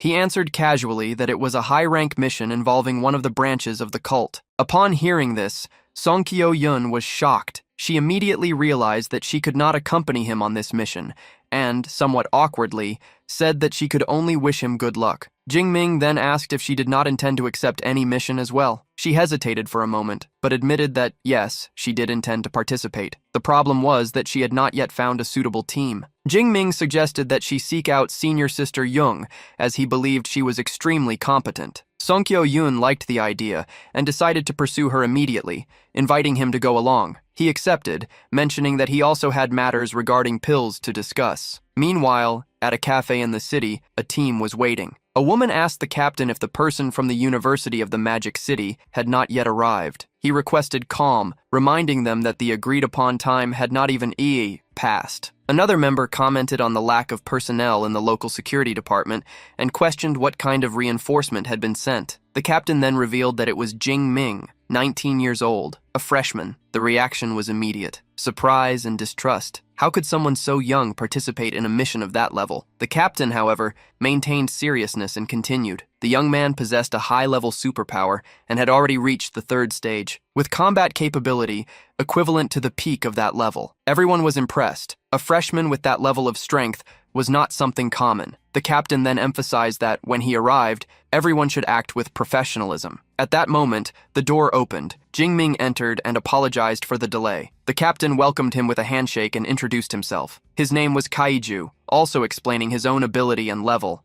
Strengthening at the peak of the 3rd tier, then introduced the other team members, each with their specialty. The man with long gray hair was Shang Zhang, a support type, with B-class ability and mid-rank of the 3rd tier. The young woman with purple hair and a shaved side of her head was Zhang Tong, a fire type, at high rank of the 3rd tier. The young man in glasses was Sun Yan, with a mental type ability, also at high rank of the 3rd tier. Without wasting time, Kaiju decided to get straight to the point. The team had already identified 2 targets linked to the Fate cult in the city, individuals in relevant positions who could lead to the organization's base. The plan was to capture one of them first, as the other was more difficult to handle. The idea was to obtain information through interrogation with a mental specialist and thus locate the cult's branch. The captain then explained that Jing Ming would only need to follow the team's lead during the operation. The young man, however, suggested a different approach. Since there were 2 targets, it might be possible to split the team to act simultaneously. But Kaiju disagreed, stating that for this type of mission, acting together was the safest option. Jing Ming realized he was being underestimated. Without beating around the bush, he asked the captain to let him handle Lang Chang on his own, while the rest of the team took care of the Tiger Association. Kaiju became serious. In his mind, that sounded like overconfidence. Even someone with a high-level superpower would have enormous difficulties facing a superior-level opponent. At that moment, Zhang Tong reinforced the concern. Leng Chang had a bodyguard at the intermediate stage of the 4th level, which would make it impossible to handle the situation alone. Therefore, the original plan. The plan was to capture the first target and only then act together against the second. Even so, Jing Ming held his position and asked them not to worry. He believed he could handle it. Jantan became irritated, questioning whether he truly understood the gravity of the situation, but the captain interrupted him. After a few seconds of silence, he decided to yield and said that since Jing Ming insisted, he would allow him to act alone. He provided all the necessary data, including a detailed model of the base and strategic information. Upon receiving the material, Jing Ming accepted but internally questioned whether the team really trusted so little in someone of his level. To him, it seemed he would have to prove in practice what he was capable of. A few hours later, analyzing the data with the assistance of Eva, Jing Ming discovered the absurd level of security at the site. Thousands of sensors spread out and various active patrols with powered users. He concluded that the place was more protected than many military installations. While assessing the situation, he received a message from the captain informing him that a special task force of about 20 people had been assembled to support him, Xu Jinming. However, he already suspected that this reinforcement might not make much of a difference in a real situation. The next day, he positioned himself near the technology park and calmly observed the location, analyzing possible gaps. In contact with the leader of the ACI support team, Wang Gang, Jing Ming discovered that there were no apparent flaws in the security. In light of this, he began to consider a more direct approach. It was at that moment that something unexpected happened. A young woman approached and called him by name. Upon looking closer, he recognized her, someone he had met before. Surprised, Jing Ming commented on the coincidence of finding her there. Remembering that Lin King Luan studied at a university in the region, she asked him what he was doing there, since he should be in the magical city. Jing Ming responded simply, saying he wanted to see the technology park, but he couldn't get in. The girl then revealed that her uncle had been invited to an event inside the location and that he might be able to take him along. Jing Ming was surprised by the opportunity and asked if that would really be possible. She confirmed, saying it just required talking to the people in charge. he thanked her, still a bit surprised by the coincidence. While they walked together, Jingming thought he wasn't expecting such a convenient chance and decided to keep the support team on standby just for safety. Inside the technology park in the outdoor courtyard, Lin King Luan's uncle commented that Boss Lang Chang should arrive soon. Since he needed to find some acquaintances, he suggested that the two take the opportunity to walk around the place. Jingming thanked him, but inside she realized that the situation would have gotten even better if Lang Chang actually showed up there. This would save all the work of going after him. While they walked, Lin King Luan asked if he had already awakened as a superpower user. Jingming confirmed, and she reacted with a mix of surprise and envy. In just a few months, he had made significant progress, while she was still stuck in the initial stage, unable to evolve. At that moment, his cell phone rang. Jingming stepped aside to answer it. On the other end, Captain Kaiju asked if he had managed to locate Leng Chang. The situation had changed. The members of the Tiger Association had escaped, and now Leng Chang had become the only lead. He could not let this target get away. For a few seconds, Jingming remained silent, as if she had noticed something. The captain insisted, asking if he was still on the line. Then he calmly replied that everything was fine.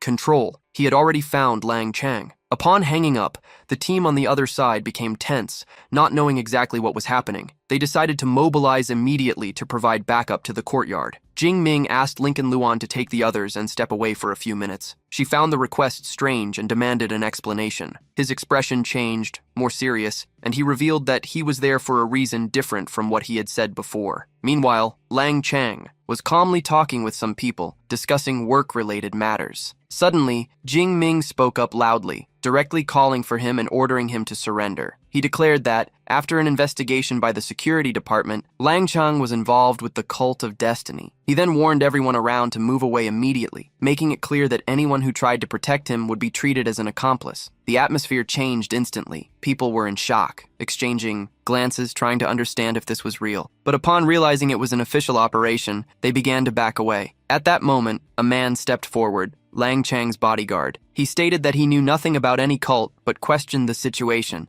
implying that the security department was ill-prepared to send someone so young to handle this. From afar, Lin Ting Luan watched everything, and was surprised to realize that Jingming had already reached the third level in her thinking. She concluded that elite universities were truly frightening. In less than a semester, they had transformed an ordinary person into something out of the ordinary. Back to the confrontation, Jingming faced the bodyguard and commented that, apparently, he might also be involved with the cult. Then, he asked Eva to initiate the mission recording. The man, unleashing his power to the point that his clothes tore, questioned where such confidence in someone so young came from. Without waiting for a response, he launched the attack and unleashed his technique with full force. Jingming easily dodged it, which caught the attention of everyone around. The opponent, irritated, acknowledged the young man's agility, but challenged him by asking if he could avoid the next strike. Jingming calmly replied that it would not be necessary to dodge again. He had already understood the attack pattern. At that moment, he activated his extreme state. The energy around him changed drastically, and even the opponent showed concern upon realizing the level of that power. Then, Jingming created a thunder spear and threw it without hesitation. The strike hit squarely, and the bodyguard fell to the ground defeated. The scene left everyone in shock. In a matter of moments, someone of that level had been neutralized. Lin Qingguan, still observing, could hardly believe the speed of Jingming's evolution. Taking advantage of the chaos, Leng Chang tried to flee, but Jingming was already prepared. He activated a technique that trapped the target with electric energy, preventing any attempt to escape. Slowly approaching, with overwhelming pressure surrounding his body, Jingming made it clear that the bodyguard had already been neutralized, and that any suspicious movement would not be tolerated. Lang Shang entered into despair at the situation. The presence of the protagonist was enough to make him completely lose his confidence. When he tried to react, he received a direct shock, falling unconscious to the ground. Meanwhile, the people trapped inside the containment area began to protest, claiming they had no connection with the cult. Shortly after, the task force arrived on the scene. Chudming took control and declared that no one could leave until the investigation was finished. He emphasized that innocents would not be harmed, but also made it clear that no suspect would escape. Sometime later, the captain's group arrived to find the location completely secured and showing no signs of intense combat. He initially thought the mission had failed, but soon discovered the truth. One of the task force members explained that when they arrived, everything had already been resolved. The protagonist had handled the situation alone, They just took control of the area. Then, the reaction was immediate. Disbelief, as there was even a security guard from the third tier. How could someone manage to resolve everything alone, especially against an opponent of that level? As they approached Wang's body, the reality became evident. The captain assessed the situation and realized that it was not just an ordinary defeat, it was an instant neutralization. At that moment, he understood. They had truly underestimated Xu Jingming. At this moment, the protagonist appeared and remarked on Kaiju's arrival. The captain thanked him for his work, making it clear that without his intervention, his team would likely have been defeated. He even joked that when it was all over, he would buy him a drink. Xu Jingming simply looked at the already captured Leng Chang and replied that the celebration could wait. The most important thing now was the interrogation to find out the location of the Destiny cult's base. Sun Yan then used his mental ability to extract information. Shortly after, he revealed that the base was on the outskirts of the city of Jinin, with about 200 members. Among them, there were several high-level users, including some at more advanced stages, as well as various others scattered among lower levels. Upon hearing this, the protagonist became alert, as each of those enemies represented a valuable opportunity for evolution. Kaiju suggested requesting reinforcements from the department, considering the number of adversaries. However, Xu Jingming firmly replied that it would not be necessary. He would manage it himself without wasting time. The group proceeded to the hideout in the suburbs. Upon arrival, Sun Yan confirmed that this was the correct location, but externally nothing seemed out of the ordinary. He then asked everyone to relax their minds to share his vision. With that, everyone was able to see inside the base as if they were already inside it. The protagonist, observing that, realized how useful such mental abilities were and thought about exploring something similar in the future. After analyzing the location, Kaiju asked if it would be possible to force open the passage. The answer from Zhang Tong was negative. The structure was too sturdy. Xu Jingming then stepped forward and said he would take care of it. After recovering his energy with a pill, he activated his extreme state again and used the finger of the Thunder God. A gigantic energy attack hit the front barrier, destroying it completely. The force of the impact generated such an intense wave that the others had to retreat to avoid being hit. The scene impressed everyone. Even Kaiju questioned whether someone of that level should possess such destructive power. The protagonist, on the other hand, just took a deep breath, satisfied. Unlike the first time he had used the technique, he could now feel the full impact. Without wasting time, he announced that he would go in first. Eva was activated to accompany the combat, and he advanced directly into the base. Kaiju organized the rest of the team. Arte stayed outside to prevent escapes, while the rest followed him into the hideout. The cult members went on alert. One of the leaders tried to maintain order by telling everyone to prepare for combat, while another reinforced the group's confidence by stating that their fighters were superior to the invaders. But before they could fully react, a thunder spear traversed the environment and hit one of them squarely.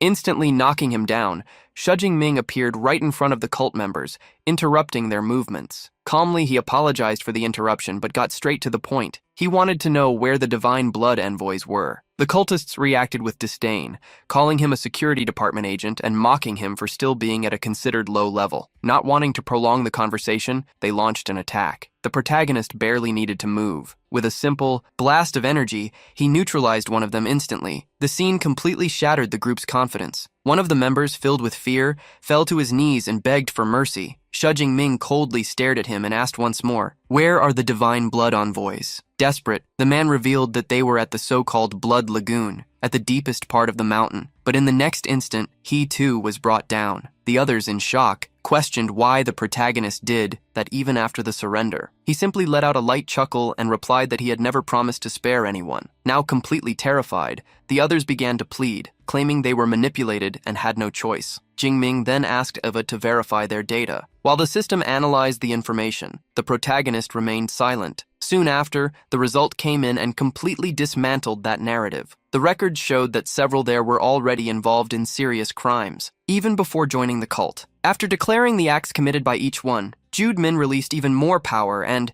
in a cold tone, bid farewell to all those enemies. In an instant, it was all over. Shortly after, Kaiju and Zhang Tan arrived at the scene. Upon seeing the situation, they were shocked at how everything had been resolved. It did not match someone of that level. It was something far beyond what was expected. The protagonist only mentioned that the bishop and the envoys were in the blood pool and asked if they knew what that place was for. Kaiju remembered hearing something during the interrogation. It seemed to be a location used to create or strengthen these envoys. Moving on, the group found a disturbing room. Several people were being kept in capsules, as if they were part of experiments. Ding Ming did not hide his displeasure upon seeing that. Shortly after, a presence emerged. Kaiju got the protagonist's attention and warned that someone had appeared. It was a member linked to the rival organization who appeared, staring at the group. Zal Earl. The villain advanced aggressively, stating that he did not expect to find them there, but since they had come by themselves, they would be eliminated. Jingmin observed and provocatively commented that his level was nothing out of the ordinary and questioned where the real opponents were. Irritated, the man advanced, but the protagonist had already predicted the movement. In a single instant, he moved at high speed and delivered a direct blow, ending the confrontation before it could even begin. Then, Shooting Ming looked back and stated with some indifference that he expected more from the opponent, but apparently he had overestimated the enemies. The cult members who were with the bishop fell into despair, not understanding who he truly was. They even proposed that Jing Ming join them, even promising a high position within the organization. He simply thanked them, but declined without hesitation, making it clear that he had no interest in the Fate cult, and even provoked them by saying that their intelligence system was flawed. After all, they did not even know that the so-called Holy Sun had already been defeated by him. Upon discovering Shooting Ming's identity, the cultists attempted to flee. Before they could react, however, the protagonist advanced to stop them. They could not escape the reach of his power, and in a few moments, all were neutralized. Kaio even tried to intervene, asking that at least some be kept conscious for interrogation, but upon observing the way Jingming fought, he could not help but think that, if he did not know who he was, he could easily judge him as someone entirely focused on combat. Jingming agreed with the captain and suggested they move on. The next destination was the so-called Blood Lagoon. As he approached the body of one of the members, he found an access card. Using the security device, he managed to unlock the entrance to the restricted area. Once they crossed over, the environment changed completely. Zhang Tong commented on the strong smell in the air, while Kaio found it strange that there was no one around. But, as they advanced a little further, they found what they were looking for, a large pit with reddish liquid. Jing Ming observed carefully and decided to test the situation. He created an energy spear and threw it directly at the surface. Nothing happened. Then, he insisted, repeating the attack several times. Kaio realized that the protagonist was being cautious until something finally reacted from within the liquid. A figure with an animal face emerged furiously, demanding that he stop. Then, others appeared right behind. Jing Ming quickly confirmed that they were the envoys of divine blood. He identified the level of each one and asked Kaio and Zhang Tong to fall back. He would deal with this alone. The envoys mocked him, claiming that they no longer considered themselves human, but rather chosen by a higher entity. The protagonist was unimpressed, and, uninterested in continuing the conversation, moved directly into combat. One of the envoys blocked his attack and tried to intimidate him, reminding him that it was several against one. Taking advantage of the opening, the others charged at the same time, but Jing Ming activated his energy armor and blocked all the attacks. He then released a massive wave of power, repelling everyone at once. He coldly remarked that it had barely served as a warm-up. Soon after, he spun his weapon and unleashed a series of precise attacks in a matter of seconds. Each of the assailants was neutralized one after the other. The combat ended as quickly as it began. Xu Jinming then sheathed his weapon and briefly reflected on the outcome. Besides winning, he had also accumulated valuable resources and rewards throughout the mission. Kaiju and Zhang Tong approached, still impressed with what they had just witnessed. They did not hide their admiration and asked if everyone from the Magical City University was as absurd as he was. Jing Ming replied lightly that almost everyone was strong, he was just a bit different. Kaiju thought the protagonist was being humble, but no one fell for it. He then commented that since the mission had been a complete success, there would be a celebratory banquet and that Jing Ming should attend. With a smile, Jing Ming accepted the invitation. The next day, already at the university bench, some students were discussing their missions. One of them complained that a basic mission nearly got out of control, while the other boasted about having completed his and earned some credits. At that moment, Jing Ming arrived. as he approached the terminal to redeem his rewards. The surrounding students began to whisper, imagining that he had completed an intermediate-level mission. But as soon as he identified himself in the system, everything changed. He was congratulated for completing a high-level mission related to the Cult of Destiny and for taking first place in the glory ranking. Surprise took over the environment in response. Soon after, the ranking was displayed. Jingming appeared at the top with an impressive time to complete the mission. Below him were only students who had completed lower-level missions. The general reaction was one of disbelief. The ranking had been updated recently, and there was already someone at the top with such a feat. While everyone was still trying to process this, a student approached. He commented that he did not expect anyone to complete such a difficult mission so quickly, and that, apparently, Jingming was truly exceptional. He introduced himself as Yao Fang and greeted him. The name immediately caught attention. Around them, several students were intrigued, as he was known as one of the strongest at the university. The protagonist also recognized who he was, a powerful senior,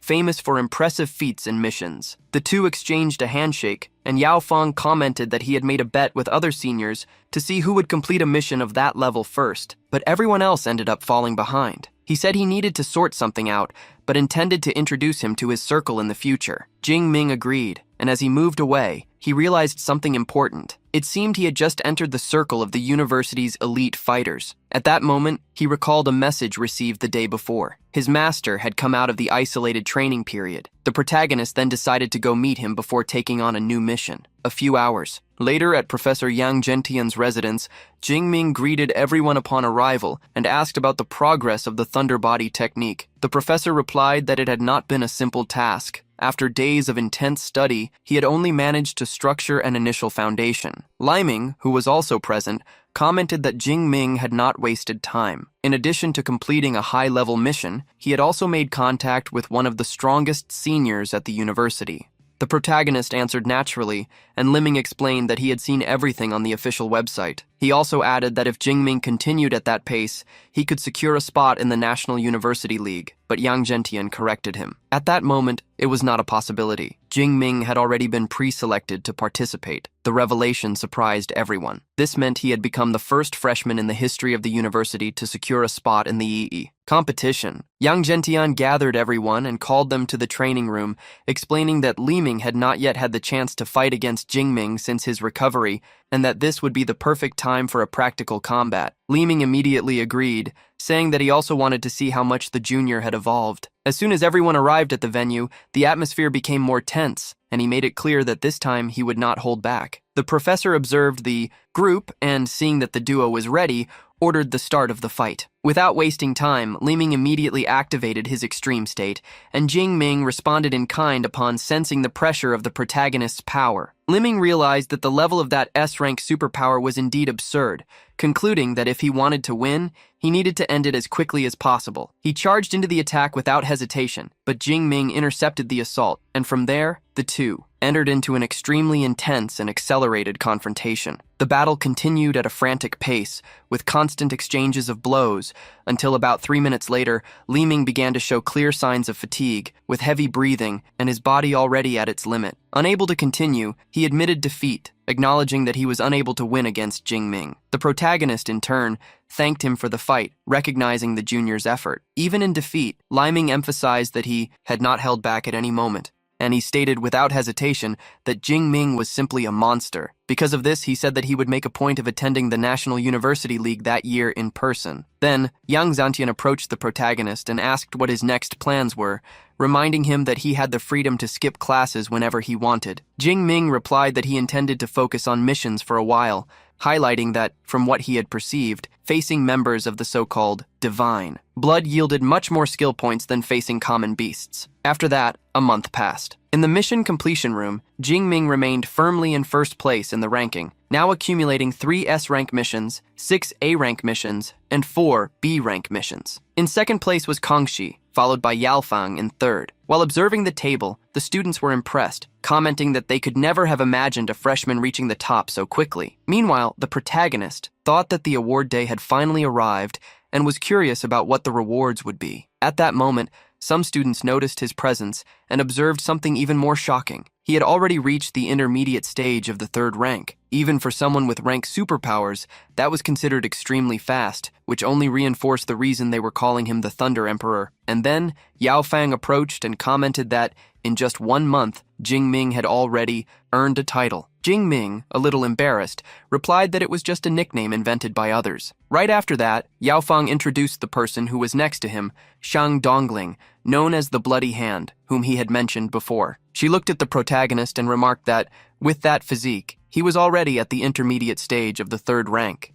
He truly lived up to the title of Thunder Emperor. He then asked about the 2 girls who used to walk with him, wanting to know if they were also present. Xing Ming explained that both were busy preparing for the final exams, and that, after receiving his reward, he would also need to return. Upon hearing this, Fang was surprised and remarked that sometimes he forgot that Xing Ming was still just a freshman. At that moment, a person responsible for distributing the rewards appeared, announcing that they would soon begin the receiving process. When calling the protagonist, he informed him that, having ranked first in the glory ranking, he had accumulated 978 eliminations of members of the Cult of Destiny. As a reward, he would receive a resource of this rank and an additional 3,000 academic credits. Upon hearing this, everyone around was completely shocked, unable to believe that in less than a month, Jing Ming had eliminated almost 1,000 cult members. Many began to question whether the so-called Thunder Emperor was truly as relentless as they said. Furthermore, it seemed he was even more efficient than Shan Dongling herself. She was also impressed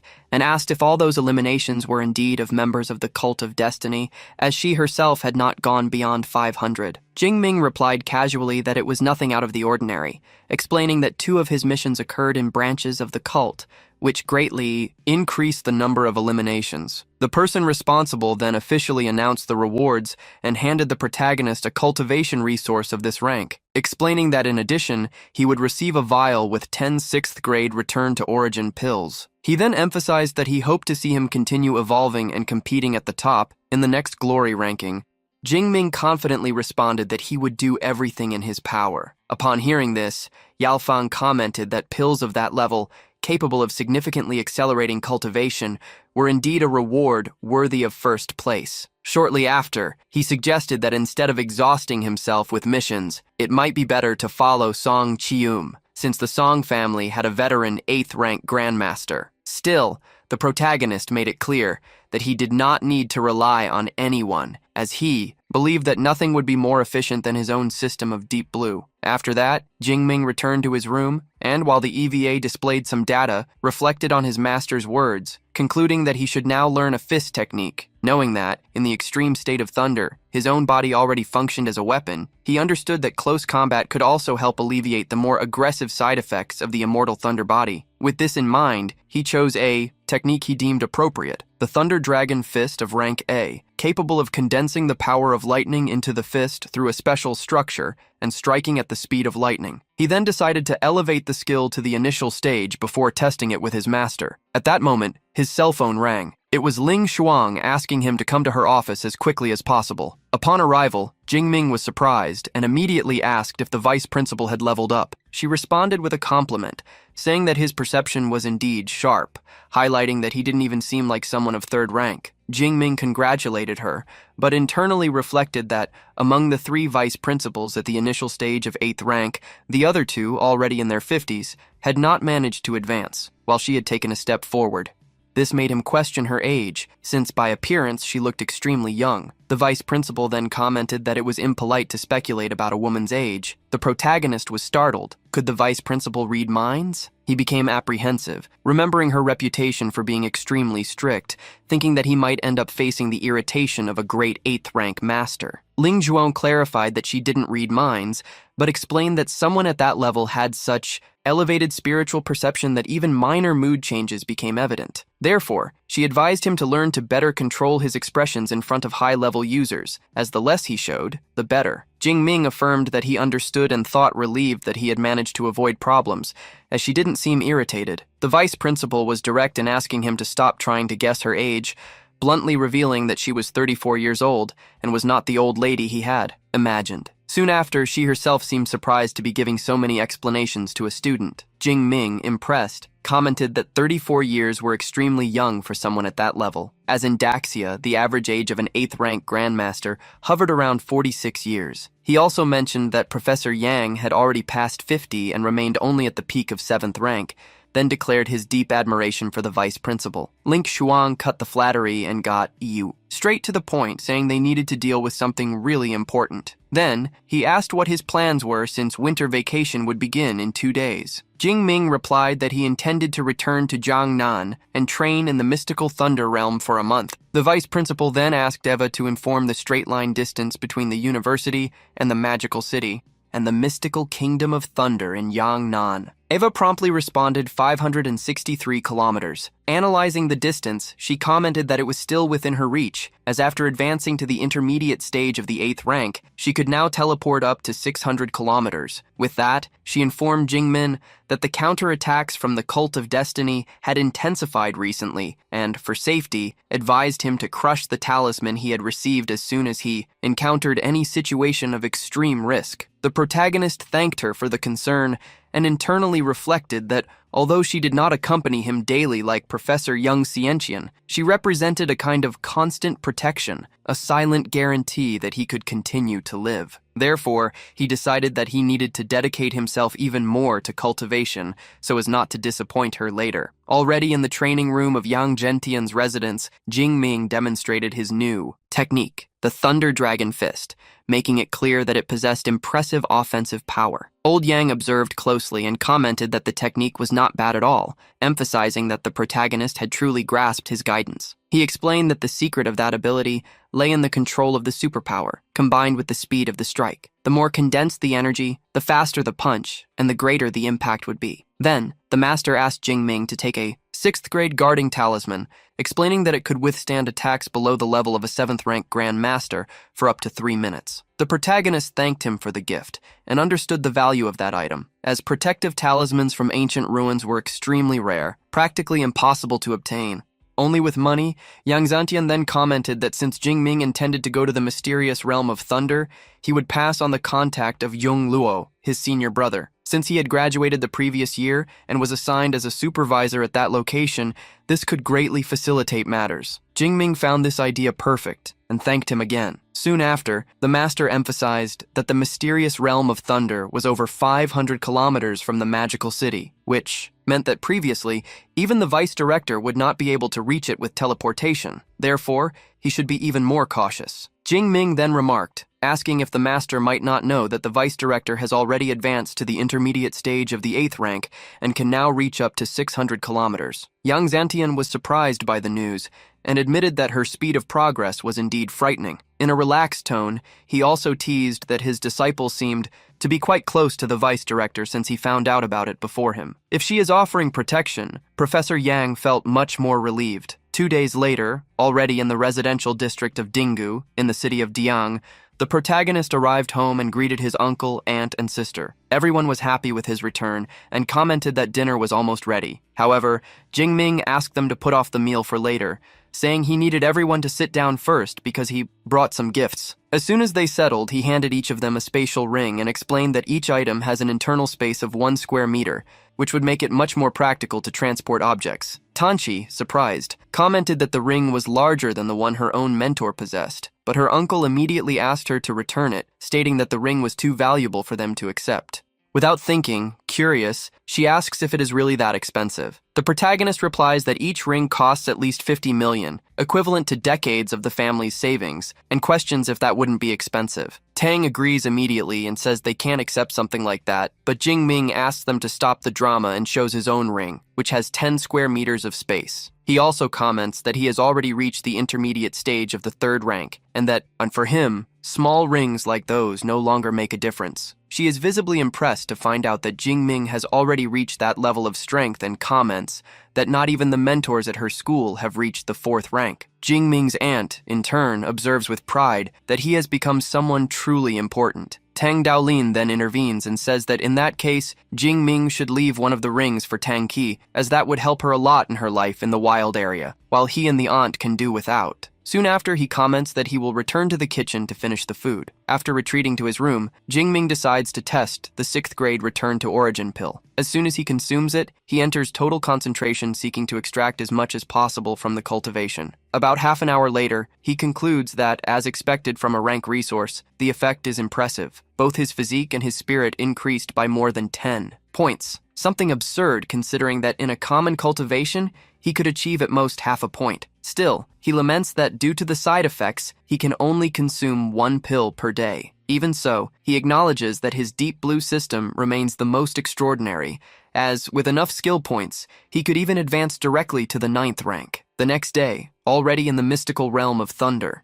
located in the city of Dong, the protagonist is guided by his senior brother Diang Luo to the location. During the journey, he explains that beyond the walls ahead lies the true mystical realm. Jingming questions whether the sky inside shouldn't be filled with storm clouds, with lightning constantly falling. Diang Luo merely responds that he will understand as soon as he enters. As they approach the entrance, a robot intercepts them and, after scanning their faces, confirms Diang Luo's identity as the supervisor of the Thunder Dojo organization. It then also validates the rank pass of this magical city university belonging to Jingming, informing that he has 30 days of remaining duration. With the authorization confirmed, they drive into the mystical realm of Thunder. As they move through the city that reveals itself after passing through the entrance, the senior brother asks if Jingming is still anxious. The protagonist replies that he never imagined something like this, looking from the outside. The environment corresponds exactly to what he had envisioned, with dark, dense clouds and constant lightning in the sky. Still, he comments that there is something different. He expected a wild and primitive place, but instead finds a structure as modern as a complete city. Curious, he asks how something so gigantic can be hidden by just a wall. Diang Luo explains that this is, in fact, a masterpiece of high-level spatial superpower users, as the wall acts as a spatial portal. He further clarifies that the area they are in is designated for resting and living, with soundproofing, while the storm zone just ahead is the true mystical realm of Thunder. Shortly after, he shows Jingming a Thunder Crystal Core, explaining that it is a characteristic resource of the region, obtained by defeating Thunder Beasts, the first-level creatures.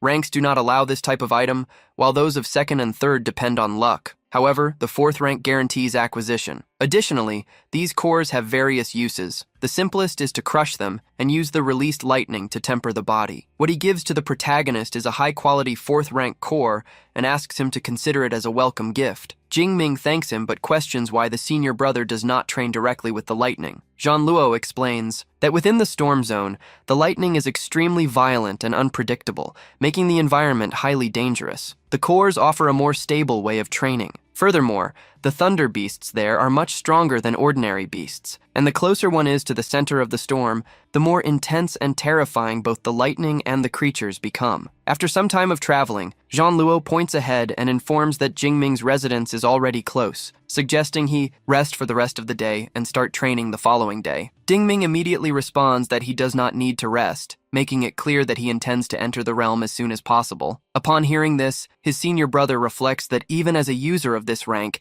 he continues to put in impressive effort. Therefore, he understands perfectly why the master values him so much. Meanwhile, in another location, a member of the Cult of Destiny presents a report to the Archbishop. He informs that the student from the Magical City University, Jingming, has eliminated over 1,000 cultists in just 1 month, even going so far as to destroy 2 entire branches. He then adds that the protagonist is already in the mystical Thunder realm and questions how they should proceed in light of this situation. The Archbishop then responds cautiously, emphasizing that Jingming possesses a superpower of this rank. What makes any action against him extremely risky due to the numerous variables involved. He makes it clear that if they decide to act, it must be a quick, precise elimination with no room for error. Finally, he states that he will seek an opportunity to report directly to the supreme leader of the cult, emphasizing that anyone who opposes the Cult of Destiny must be eliminated without hesitation. A car approached the entrance of the storm zone. Dian Luo, upon getting out, found an acquaintance, Instructor Wu, who was responsible for the newcomers. John Luo introduced Shooting Ming to him, a junior brother who planned to train there during the winter break. The protagonist greeted the instructor, who was wearing a black beanie. The instructor was impressed by his sharp aura.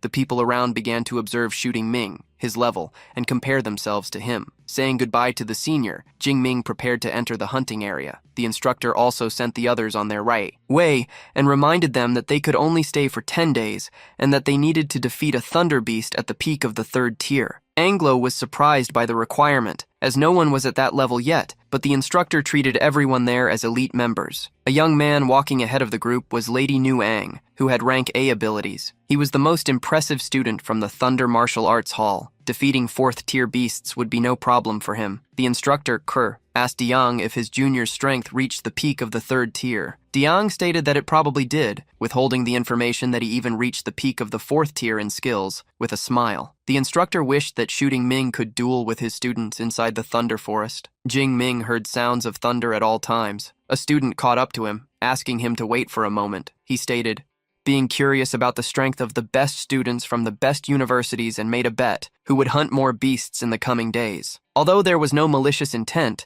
Jing Ming refused to want the competition. The student was surprised and Lady Wang stopped him. If others do not want, do not insist. Being declined, the young man irritably stuck out his tongue. The protagonist ran into the forest and found a large monster with bull horns. The Thunder Bull with black armor was large but still at tier 1. Thus, it was stronger than beasts of the same level. The bull's horns were used to channel a lightning bolt that struck Jing Ming, but the protagonist took no damage. Testing his physical strength, he stepped forward and punched the bull on the head. The beast fell, but Jing Ming was able to verify that the monster's defense was higher than normal. Having not fought against beasts for nearly a month, Jing Ming yearned to hunt and reach the peak of tier 3. 4 hours later, Jing Ming finished eliminating a white wolf. The number of beasts did not seem so large, as he only found 9 in 4 hours. How could he not achieve many gains? The protagonist wondered if he should focus on improving the proficiency of his skills during the hunt. He looked at a map and, being in the central area, decided to go to the core area to try to find more powerful beasts. Jing Ming arrived in such an area 5 hours later. There, the lightning was already affecting the physical body of the indestructible. He would need to keep his skills active all the time to endure. Although tier 4 beasts were supposedly living in that area, Jing Ming did not see any. Suddenly, a bird flew over him. It was, in fact, a beast from the inner area of the core, the Thunderhawk with green feathers. Various lightning strikes appeared, and the birds chased them as if trying to absorb them. Xu Jingming understood. This was how the beasts in that area became stronger. Since the beasts liked the lightning, he thought of using the energy from his Dantian to attract them. Jumping onto a tree, he observed. He needed to improve his Dantian proficiency. From the Divine Thunder, there were many lightning-related skills he could use, and it was thanks to some time spent observing nature that he managed to enhance his manipulation of lightning. 3 hours later, Shujing created a net of golden lightning. His elemental manipulation was as before. To reach a new level, he would need to spend much more time. He returned to the top of a tree to observe and gain some insight into a few of his abilities. Thus, he planned to finalize his theoretical studies step by step. He decided to return to the central area and test the skills. Back in the central area, Jingming unleashed his lightning. He thought he could gain new skill points if he defeated the monsters he attracted. He heard the sound of a beast and ran towards it, entering the forest. 2 hours later, Jingming was already being pursued by numerous beasts. He suddenly stopped, facing 5 thunder beasts, and used the thunder prison. The lightning fell on the beasts, immobilizing them. Lightning spears were created and caused a huge explosion upon hitting the targets. However, many beasts survived and attacked once again. Crossing his arms, Shujing summoned the Divine Thunder as if he were the very cloud releasing the lightning, becoming the source of the lightning bolts that eliminated each of the beasts. Shujing Ming was quite satisfied. That move really worked. The efficiency is at least 10 times faster than before. After defeating a considerable number of monsters, Jingming checked that he had gained more than 1,800 points.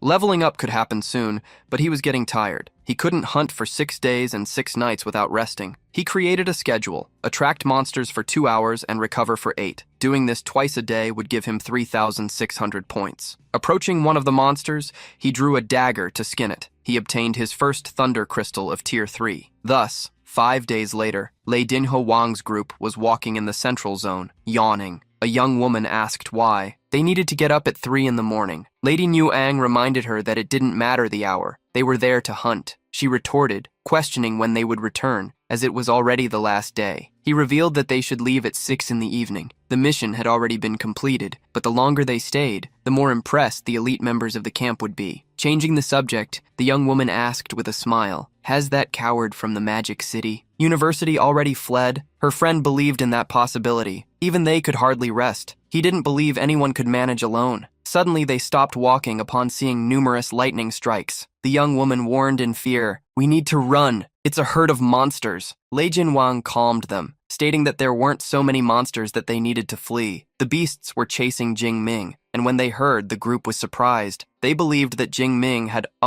accidentally provoked the herd of monsters, and Jin Wang wanted to help. The young woman suddenly alerted, "He's not bringing the herd to us. He wants to use us as bait." Jing Ming ran close to them, but headed to another area. He was surrounded by the dozens of beasts chasing him. The young woman who had been afraid mocked, "How arrogant and foolish. Karma is going to teach you a lesson, Lei Jin Wang." He was confused, as they were in greater numbers, but the monsters ignored them. He frowned as he wondered why someone, only at the mid-rank of Tier 3, attracted more magical beasts than those at the peak rank. The young woman alerted the team's leader that Jing Ming had paused for a moment. The protagonist used a lightning skill that devastated the herd of monsters. Lady A. Wang even had to worry about not being hit by the pressure of the strike. He was sure something was wrong. For someone, to be stronger than him while being at a lower level could only mean they had an S-rank ability. However, he couldn't believe that the person in front of him possessed such a skill, as they were in Tier 3, and the only person with an S-rank ability at the Magical City University was a newcomer. Facing the powerful attack, they saw how strong Jing Ming could be, defeating that last herd. The protagonist reached 23,000 skill points, enough to advance. Lei Jin Wang's companion asked if he could handle so many beasts at once. While he nodded, he revealed, "I couldn't do it that quickly." The young man felt relieved for not having bet against Jing Ming upon discovering he was more impressive than his older brother. He asked Lei Jin Wang if the young man from the other university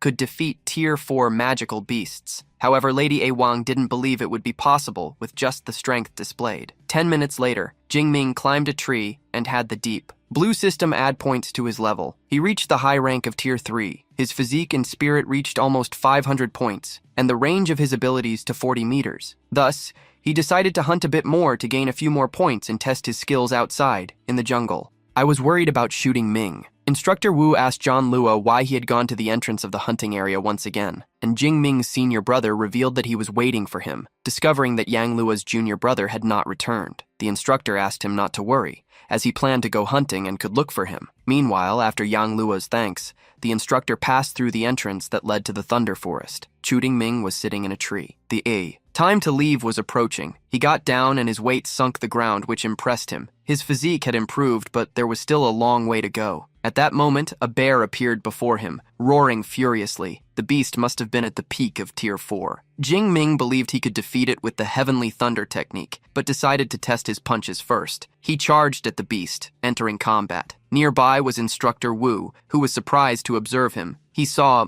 that Jing Ming's level was high rank of Tier 3, but thought that the range of his rays was greater than it should be. Watching the fight with great anticipation, he internally praised the rookie for not backing down, but this could harm him when facing someone he could not defeat. He planned to let Jing Ming suffer a little to realize the difference between levels before rescuing him. The bear roared furiously and attacked Jing Ming, who was using his extreme state. The protagonist faced the bear's claw with his own fist, blocking it and completely shocking Instructor Wu. The instructor was sure something was wrong. Shooting Ming's ability did not seem to be rank this, not even rank this, perhaps possibly rank this. He remembered having heard the young man's name before. He was the rank this rookie of the Thunder at the City Magic University. The level he had reached was terrifying for the instructor, being a rookie. And already reaching the high rank of the 3rd tier completely focused on battle, lightning sparked in Jing Ming's eyes, challenging the beast before him. The confrontation between Jing Ming and the bear grew increasingly violent. The lightning generated from his attacks formed ripples of energy with each impact,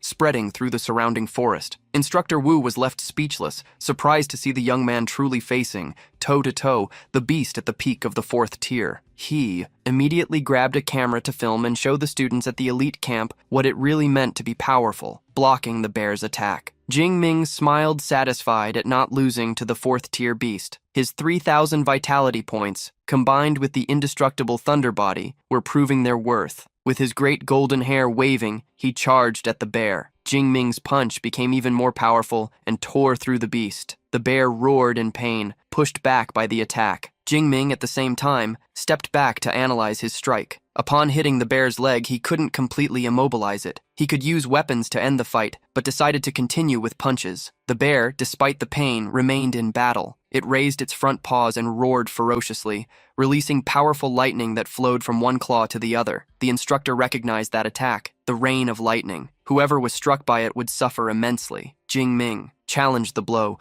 wanting to see what the bear was capable of. He charged at the beast and faced the rain of lightning head-on. The armor enveloped Jingming's body, who was smiling. He met the wild gaze of the bear, raising his fist. The beast attacked with its claw, but Jingming dodged nimbly. He attacked the bear countless times. The points of his large body while attacking Jingming even mocked the bear's slow attacks. A high-rank Tier 4 beast did not seem intimidating at all, with an attack that fell like the descent of a dragon. Shu Jingming struck the bear's head, causing enough internal injuries to make it fall. The beast was eliminated. The instructor was impressed, unable to describe what he saw. He approached Shu Jingming, praising, "You were truly formidable." Shu Jingming turned to respond to the instructor, who spared no compliments. "If our country had more geniuses like you, we wouldn't have to worry about these beasts." Showing the camera he used to record the battle, he asked if there was any problem using the footage as teaching material. The protagonist didn't mind, giving his permission. In any case, those attacks were not part of his full strength. Changing the subject, the instructor asked if Jingming planned to enter the Thunder Martial Arts Hall after graduation. He explained that the master of the hall was a saint of the 9th tier of the electric type. She could personally guide him, allowing his entry into the Thunder Secret Realm. Thanking him, Shu Jingming noted that he would keep the offer in mind. Being just a novice, he did not want to rush into entering a secret realm. Remembering something, the instructor warned Shu Jingming that his senior brother was waiting for him outside and asked if he planned to stay longer in the storm zone. If so, he could report to Yung Luo that Shu Jingming was safe. The protagonist smiled, asking him not to worry, as he would be leaving soon. Still impressed that Jingming had remained in the hunting zone alone for 6 days, the instructor revealed that he had only managed to stay for 4 days at his peak. He congratulated Shu Jingming and said goodbye. The protagonist searched inside the bear and found another crystal, slightly inferior to the one he received as a gift, but still very good. A few hours later, Zhang Lu saw Shu Jingming leave the hunting area. He felt relieved and asked how the young man felt. The protagonist simply stated that he was a bit tired, putting his arm over his shoulder. The senior brother hugged him, understanding the reason for his sleepiness. On the path of culture, it was necessary to balance hard work with rest. Therefore, he recommended that he go back and get some sleep. At 9 o'clock in the evening, in the office of Instructor Wu, he received the team of Lady Nu Ang. He praised the group that had been hunting for 6 days and had not suffered any losses. He asked if they had completed the mission, and Lady Nu Ang reported the mission was accomplished. Everyone defeated at least one beast at the peak of the 3rd tier. I, personally, defeated a beast at the low rank of the 4th tier. The instructor internally praised the young graduate of the elite camp. He was just slightly inferior to what he saw Shu Jingming perform, but still commendable. After complimenting the young man, the instructor changed the subject and asked what he thought of the junior brother of Supervisor Zheng Lei. Jin Wang revealed that they had found Jinming in the storm zone and that his strength far exceeded the level he was at. The others on the team also praised him, but one of them made sure to flatter the leader, truly formidable, but not comparable to Brother Lei. The instructor asked if that truly represented their thoughts, and the young man arrogantly replied, "I am not wrong. Our elite training camp is definitely stronger than the Magical City University." To show that they were mistaken, Instructor Wu summoned a drone that started playing a video. The hologram of the storm bear appeared, and everyone was even more surprised. Upon seeing that the opponent of the beast was actually Shu Jingming, they soon witnessed the final attack executed by Jingming. Just like the bear falling, the group was shocked and questioned how Shu Jingming had become much stronger. The aura displayed in the video was far superior to before. After showing the video, the instructor asked for their opinions. The group couldn't believe that such a monster was only at the mid-rank of the 3rd tier. The instructor corrected them. He is already at the high rank of the 3rd tier. The young man from Jimmy Wang's group still doubted that anyone at that level could have such strength. Ladinho Wang thought for a moment and agreed with his partner. A beast at the high rank of the 4th tier should easily defeat most users of Tier 4. The instructor asked them not to worry, as even at the Magic City University, Shu Jingming was a special case. The young man from Jin Wang's team questioned who Shu Jingming was to be so strong. The director's son? The instructor denied. Even the director's son was not that good. Xu Jingming was the one who possessed rank S abilities. Remembering that the only one with abilities of that level was the rookie from the Magic City University, Lei Jinwang wondered how a rookie reached the peak of Tier 3 so quickly. The rest of the team was also outraged to remember this. The instructor calmed them down by stating, "I just wanted to motivate you by showing the video. Make Xu Jingming a goal to reach. It will be very good for you if you can keep up with his pace in the future." The group understood the instructor and vowed to work hard. Ladino Wang requested a copy of the video. The instructor informed him that soon he could obtain it, as it would be published on the Martial Arts Hall's webpage. Lei Jin Wang's partner asked if that wasn't a bad idea since the National League was starting soon. The instructor sighed, realizing he almost made a mistake. He decided to keep the video so that Xu Jinming would not be harmed by having his skills revealed. Since the University of the Magical City had won second place the previous year, they should try to obtain first place this time. 2 days later, Xu Jinming was awakened by a call. He picked up his phone and found out it was Director Ling Qiao who was hiring him. The person on the other side gave a warning. Xu Jinming, according to reliable sources, the Celestial Destiny sect is organizing retaliation. We have already assigned people to protect your family and friends. If you find yourself in danger, you must destroy the protective talisman immediately, as it is very likely that you are their target. The protagonist thanked for the warning. The security at the location where he was strict. It would be difficult to enter or exit without showing identification. People from the Celestial Destiny sect should not be able to reach him there, and even if they did, he still had the talisman that the teacher gave him. The headquarters of the Celestial Destiny sect was located in an ancient castle. Its interior was decorated with red banners and chandeliers. On the throne sat a man with a dark aura. Before him, 2 cultists reported, "Lord General, the branch in the magical city believes that Xu Jinming is growing rapidly, which could threaten us. They wish to eliminate him to avoid future problems. We must act." The man with the dark voice asked where Xu Jinming was. They now told him he was in Jiangnan province but would soon appear. The man with crimson eyes ordered, "As soon as you finish what you are doing in Jiangnan province, pay him a visit. Destroy Xu Jinming, as well as the secret realm of the Thunder Martial Arts Hall." The man with a scar that stretched from one cheek to the other,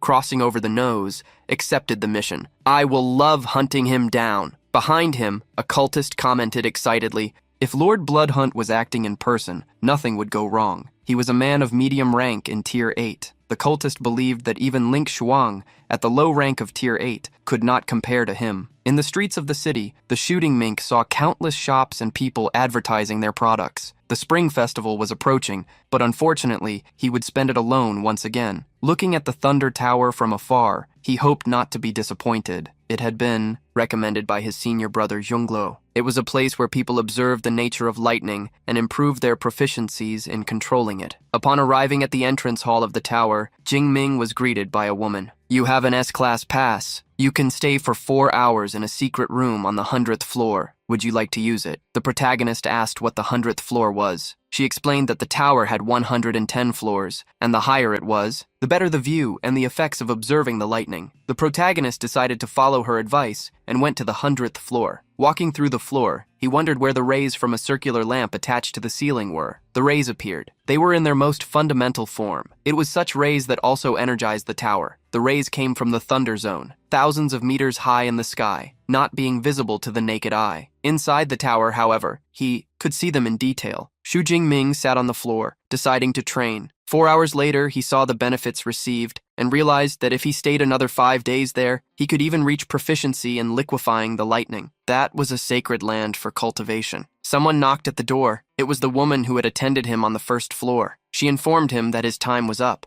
The protagonist asked how he could extend the use of the secret room and discovered that he could exchange rank 4 beast crystals for more time. A low rank tier 4 beast core would extend for 3 hours, while each additional increase would grant 1 extra hour. The protagonist realized how expensive that was. Converting it would be about 2 million per hour. The woman warned that he could go to the rooms on the 70th floor that cost tier 3 cores, but he quickly retrieved the tier 4 core he obtained. The woman was impressed. She received a peak tier 4 core and another of medium rank. She bowed in thanks and informed him that the 2 stones would provide him with 11 more hours of use of the room. Curious, Xu Jingming asked how he could go beyond the 100th floor. With a smile, she explained that for the 100th to the 107th floor, tier 5 cores would be required, while above that, tier 6 cores would be needed. Xu Jingming immediately changed his mind. 11 hours later, Shooting Ming completed his training and went to the main building of the Thunder Martial Arts Hall. As he received 311 million from the materials he obtained while hunting, Diang Luo asked his junior brother to pay for lunch. Diang Luo received thanks for mediating the sales and providing good profits. The gentleman revealed that he had heard from the instructor that Jing Ming had defeated a Tier 4 beast and praised his development. Changing the subject, the gentleman asked what Jing Ming would do soon. He revealed that he wanted to take a trip to the thunderstorm zone and would return for the spring festival. Hearing his idea, the gentleman warned that on the day of the festival, the martial arts hall would organize an auction, and he could participate. The protagonist thought for a moment and remembered that there was something he wanted. The spear he had been using was not so good lately. He planned to exchange such equipment after hearing Junior's decision. Jungluo informed that he would secure a spot for him at the auction. Thus, the two said goodbye in a room where there were two young women. Song, who asked her senior sister Yang, "I want to go to the Thunder Secret Realm during the Spring Festival to see Shooting Min. Will you come with me?" Yang Chuchuan was surprised by the invitation. She smiled, accepting internally, imagining that the junior sister wanted to share Shooting Ming with her, and that was something Yang Chuchuan would not refuse. 6 days later, Shooting Ming returned to the Tower of Thunder, delivering several crystals to the manager of the tower. She was surprised by the amount of crystals and announced that he could exchange them all for 37 hours of use. Having worked for 2 years in the tower, it was the first time she had seen so many Tier 4 crystals. The manager blushed slightly. Jing Ming was young and handsome and still possessed 9 Tier 4 crystals, showing that he was also powerful. Ging Ming asked if the usage time could be divided. She was pulled from her thoughts and confirmed his question. As soon as he finished his observation, he could use the machine in front of the room to pause the time count. That afternoon, Jing Ming received a call while training. The hologram of Song Kyung-yoon was revealed, and with a smile, she asked, "Jing Ming, want to guess where I am?" Jing Ming guessed correctly. In the Thunder Secret Realm. She asked how he knew, and he pointed to the background behind her. There was no other place with so much lightning. Song Yun revealed that Jiang Chu Xuan was also present, surprising Xu Jingming. The young woman with white hair dived in front of the camera. "You didn't want me to come," the protagonist smiled, teasing her. "How could I? Of course, you two are welcome." Obtaining the address of where they were, Shooting Ming.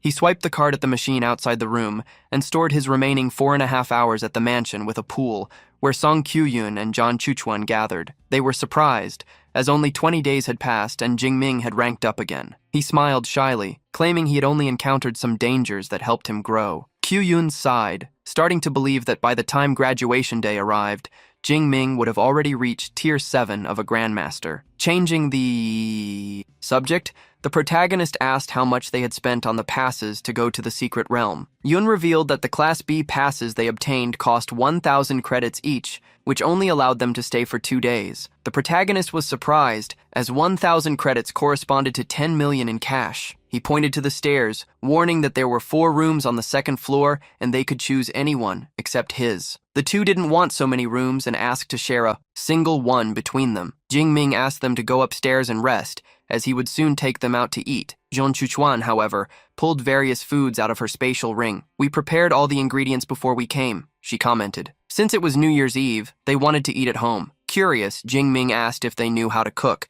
and both introduced themselves as experts. Surprised, Jimin took off his jacket, intending to help them. After a few hours, they had already served themselves. Jimin ate so much that his belly grew. "I have to say, your cooking skills are really good." As soon as they finished eating, the group saw fireworks exploding on the horizon. One of them stood up, suggesting they go to the rooftop to take pictures. The trio went up to the pool area, where they could see the fireworks up close. Together, they took a group photo. Shooting Me was quite happy.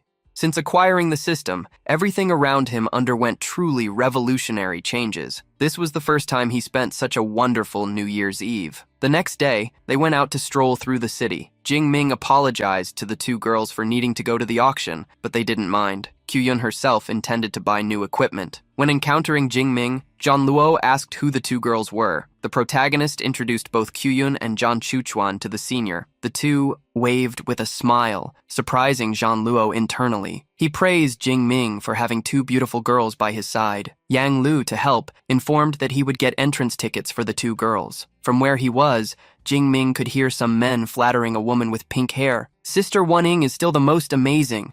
Not only can she take us to the Thunder Secret Realm, but she can also take us to the auction. I heard that other people need to spend tens of millions to buy a ticket to enter." Kyuyun raised an eyebrow, asking what family those people were from to be so arrogant. Jean Luo introduced the woman, Li Wen-ing, the eldest daughter of the Li family, head of the 6 major families in the Thunder Secret Realm. The head of the family was the honorary vice master of the Thunder Martial Arts Hall and was about to reach level 7. Her brother had already reached the peak of level 4 at the age of 27. It was inevitable that they were a little arrogant, seeing how both the older and younger generations were so incredible. Jing Ming understood why they were arrogant. Jean Luo revealed that the woman's older brother, Li Xianglin, was like Jing Ming, a spear user and of the strengthening type. Although Jing Ming was of the electric type, after walking for some time, they arrived at the auction. The Spring Festival auction was of utmost importance. Those who could enter the venue were not ordinary figures. They were all dignitaries with liquid assets exceeding 100 million. About 800 people were invited. Each seat had a number and there was an electronic screen on the arms of the chair. It was possible to input a price on it to participate in the auction, raising a hand afterward to indicate the bid. The gentleman also explained that it was possible to use the electronic screen to check the item being auctioned. The protagonist saw that there was a total of 108 items at the auction. Yungluo explained that it was normal for the item levels to reach a maximum of S-class. It would be difficult to sell them if they were too expensive. Kyuyun asked Jingmin if he had found something he wanted to buy. The protagonist revealed that he was interested in some things. There were 2 good items, an S-class spear with a starting price of 500 million. The other was a package with 5 level 4 thunder crystal cores sold together, with a starting price of 40 million, which saved time compared to hunting thunder beasts. The auctioneer went up on stage to start the auction. Bids were quickly made and the price rose. An hour later, the 36th item appeared, the 5 thunder crystal cores. The first item the protagonist wanted showed up. He placed the first bid, but soon the price started to increase. He saw people bidding all over the auditorium and ended up frowning. He decided to quickly raise the price to intimidate them and make them give up. Jing Ming raised the bid to 46 million. The auctioneer asked if anyone else would participate in the contest. She struck the hammer 3 times and sold the set of crystals. The young man in seat 310 was congratulated and informed that payment had to be made after the auction ended. Jing Ming.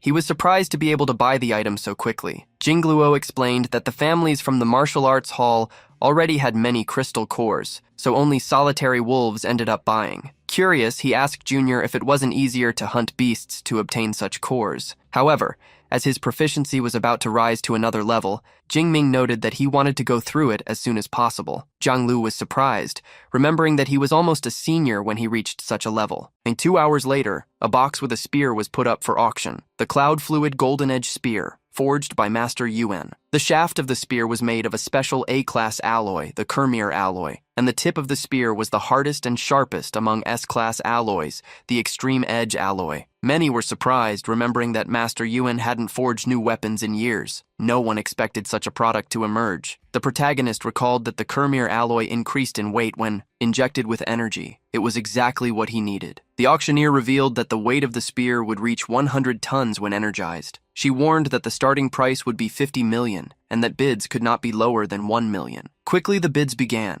and Jingming raised the amount to 600 million on the third bid. Bids continued to be increased by 10 million each time. It seemed difficult to scare off the others, so the protagonist decided to wait. His biggest opponent seemed to be Liu Anin at seat 104, with her placing bids. Liu Anin wanted to know who would dare challenge her family. Jingming dared, placing a bid after her. People were surprised, and from their seats, they felt pity for Xu Jingming for not understanding the rules of the secret kingdom. Liu Anin waved to him, "Friend, my older brother needs a spear. If you help me, then you will gain my friendship and that of my family." Xu Jingming didn't need anyone's friendship, only at the peak of the 6th tier. The auctioneer at that moment announced, "Conversations between participants are prohibited. Miss Li, if you break the rule again, your auction rights will be revoked." A dispute started between Liu Aning and Xu Jingming. People were impressed by his courage to bid against her. Liu Aning struck the arm of her chair, irritated at being opposed. Since her father reached the peak of the 6th tier, no one had dared to go against her. The auctioneer began the closing process, 660 million. Going once, going twice. Liu Aning interrupted, raising the bid by 10 million. She wanted to see who had more financial power than her. The protagonist asked if his friends had money to lend. Zhang Chuchuan could lend 500 million, while Oh Yun had 1 million saved. If that wasn't enough, he could ask his own family for more. The protagonist reassured them. He didn't want to bid above 1 billion. Diang Lo was shocked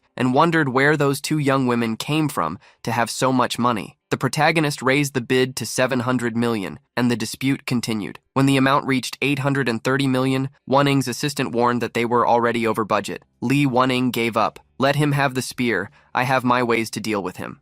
Auctioneer struck the gavel and finalized the auction for 830 million, being within their means. Jing Ming hoped the spear wouldn't disappoint him. Half an hour later, he received the items he purchased. Taking the spear, he inspected it, confirming that everything was fine. He handed over his card in a room. Li Wanning received a visit from her Uncle Li, whom she had called asking him to deal with someone and take his equipment. Uncle Li asked who the target was. After inquiring around, she provided the identity of Xu Jingming, someone from Tier 3 who had entered the secret realm using an S-Class pass from the Magical City University. Uncle Li asked if they should investigate him before the attack, but she reassured him, considering that there were always those students who went to the secret realm seeking to gain experience. She instructed them to wait for him to enter the beast area and use the opportunity to attack. This way, not even his body would remain on the spear. She planned to change her appearance so that it would never be discovered that they orchestrated such a plan. Uncle Li looked at the two security guards following him and gave them the order. As soon as they found Xu Jingming, notify me immediately. Liu Anining herself wanted to know when the job was finished. She wanted to see with her own eyes Xu Jingming regret going against her in her residence. Xu Jingming examined the spear and remembered that the maximum weight was 100 tons. First, he would try to inject energy with all his power and see how much the weight would increase. As soon as he transmitted energy, the spear became so heavy that Xu Jingming could not lift it. He could lift at most 5 tons and almost dropped it. Therefore, it weighed more than that. Its base weight was 800 kilograms, and the increase of several tons made it exceed the limit he could bear. By slightly reducing the weight, Xu Jingming managed to handle it. He swung the spear and launched an attack against the wooden floor. He felt that there was something different about the weapon. The moment he swung it, a 6-ton increase activated. The surprising weight, combined with the momentum of the attack, could catch the enemy off guard. It was difficult to control the spear after the weight increase. Therefore, as soon as Qiuyun and Chuchuan left, he intended to go to the hunting zone to practice a bit. The next day, the two girls said their goodbyes. Xu Jingming thanked them for their company and said he would see them again when classes started. Jingming stretched, planning to go to the storm zone. A man followed him and informed Liu Aning that the target was heading for the hunting zone. She was quite happy and stood up. Someone in the room asked her if she was going out, smiling. She greeted her brother. I'm going to get your birthday present, something I've prepared for a long time. Li Shangling, the older brother, was anxious about it. In the hunting zone, Xu Ming was already attacking some beasts. After defeating another, he looked back. You have been following me for some time now. It's time to show yourself, isn't it? Uncle Li appeared with 2 guards and smiled, as expected of a genius from the Magical City University, only at the high rank of Tier 3, and your perception is sharp. Claiming not to know him, Xu Ming questioned why the old man was following him. Li Wanan introduced himself. You may not know them, but you definitely know who I am. The old Shujingmin asked if she was trying to steal his spear. Liu Aning smiled, correcting, I want not just the spear but also your life. With a dark look, the Judy in me commented on how cruel she was. Smiling arrogantly, she continued, Before the strong, the weak do not have the right to speak. Kneel and bow to apologize. I will give you a quick end. Otherwise, I will make you experience the pain of 1,000 cuts. Xu Ming returned her words. Using his supreme power, his hair turned golden like lightning. Before the strong, the weak do not have the right to speak. You are right, but I think you still don't understand who I am. That's why you don't know who is really powerful between us. Li Wanan was startled and quickly backed away. Jin Ming smiled, challenging just 2 henchmen at the middle rank and 2 at the lower rank of Tier 4. Come on, I will allow you to attack first. Realizing that the situation had spiraled out of control, the 4 attacked all at once. Ding Ming raised his hand and conjured divine thunder. Powerful lightning struck the Li family's henchmen, taking down all 4 in one go. Li Wanan was terrified to see her uncle and the others being eliminated instantly. The mere thought of fleeing crossed her mind, but as soon as she ran, she tripped over a stone. Jing Ming approached. Now it's your turn. Desperate, Wanan asked how he was so strong, who he was. The protagonist replied, just a student of the Magical City University. Didn't you know this? When trying to steal my treasure. Li Wanan attempted to admit her wrongdoing, pleading to be spared, offering billions in exchange for her life. The desperation was immense. She even swore to serve him, showing that she was not inferior in beauty to the 2 girls she had seen with Jing Ming. Upon hearing her, Jing Ming became furious. You, corrupted by lust, cannot be compared to their level. Ah, I have a phobia of germs, and you are even dirtier than they are. Liu Wanan became enraged at being despised to such a level and swore that she would end his life. My brother and my father will not let you escape. In the face of the threat, Jing Ming was unperturbed. He conjured lightning and eliminated her at once. Looking at the bodies of those who had challenged him, Jing Ming did not take their rings. It was obvious that in wealthy families, such equipment had tracking functions. He would not give them the chance to find him. Suddenly, in the Li family house, a drone went into alert mode, detecting that the heart of user number 3 had stopped beating. Vital signs disappeared. Li Shanglin was startled. That was the number Xiao Ming used. He stood up shouting furiously, "Who dared to touch my sister? Find her location immediately!" A man who hid his face with a hat took the cell phone and replied to his master that the last transmission had been in the storm zone. Li Shanglin was shocked and questioned whether his sister was not going to get a gift. How did she end up in the storm zone? He immediately ordered to contact his sister's guard squad. However, the man revealed that all 4 members of the squad had lost vital signs. Li Shanglin frowned upon hearing that Uncle Li and the others had also been eliminated, questioning who would be capable of doing this so quickly that they couldn't call for help. The assistant speculated that they must have faced someone at the peak of Tier 4, or perhaps underestimated the enemy. The most concerning thing was that such an enemy had been cautious enough not to touch the storage rings. Li Shanglin understood how difficult it would be to find such a person. His assistant asked if he should notify the family head, but Li Shanglin denied. His father had been in seclusion for 6 days trying to reach Tier 7 of Grandmaster. He wanted to focus on the clues he had and ordered them to investigate the recent activities of his sister and who she had been in contact with. The man warned that he was going to investigate and soon found some information. A month ago, the young lady had a meeting with the Wang family. Half a month ago, she entered the storm zone. 2 days ago, she wanted to buy a Class S spear as a birthday gift for the gentleman, but it was purchased by someone else. Li Shanglin immediately ordered to talk about who bought the spear. The man informed that it had been a person named Shooting Ming from the Magic City University, someone who used a spear and was in the medium rank of Tier 3. Li Shanglin didn't need any more information. It must be this person. My sister said she would get my gift. The man remembered that the incident involved a user with rank skills. Attacking him could be problematic, but Li Shanglin didn't care. He wanted to eliminate the one who dared to touch his sister. He stood up, informing his uncle, "Come with me. I will wait for him at the exit of the storm zone. If I can't eliminate him, you will help me." Meanwhile, inside the hunting zone, the protagonist analyzed his gains. He defeated 17 beasts of Tier 4, earned more than 4,000 points, along with several crystals of other levels. He believed this would be enough to level up. The protagonist then decided to return. At the entrance of the secret realm, a man with a scar on his face, the cultist dispatched to eliminate Shooting Ming, appeared. He was the Archbishop of the Celestial Mandate sect, known as Blood Hunt. He was in disguise and handed over an identification with the name Yung Hang and a Class C pass. He would have 24 hours in the Secret Realm Tower. The woman asked him to use his time wisely. He smiled maliciously, responding, 24 hours will be enough to finish everything. In front of the exit of the storm zone, there were some men in black suits. Some people found their presence strange, but they were men from the Li family. One of them spotted Shooting Ming as he exited and alerted via communicator. "Young Master, the target has appeared." Immediately, Li Shanglin moved towards Shooting Ming. "You finally appeared. I will make you pay." Seeing someone at the peak of Tier 4, a sword user resembling Li Wanning, Shooting Ming regretted not having taken the spatial rings earlier. Li Shanglin approached, questioning, "Were you the one who eliminated my sister?" The protagonist didn't care.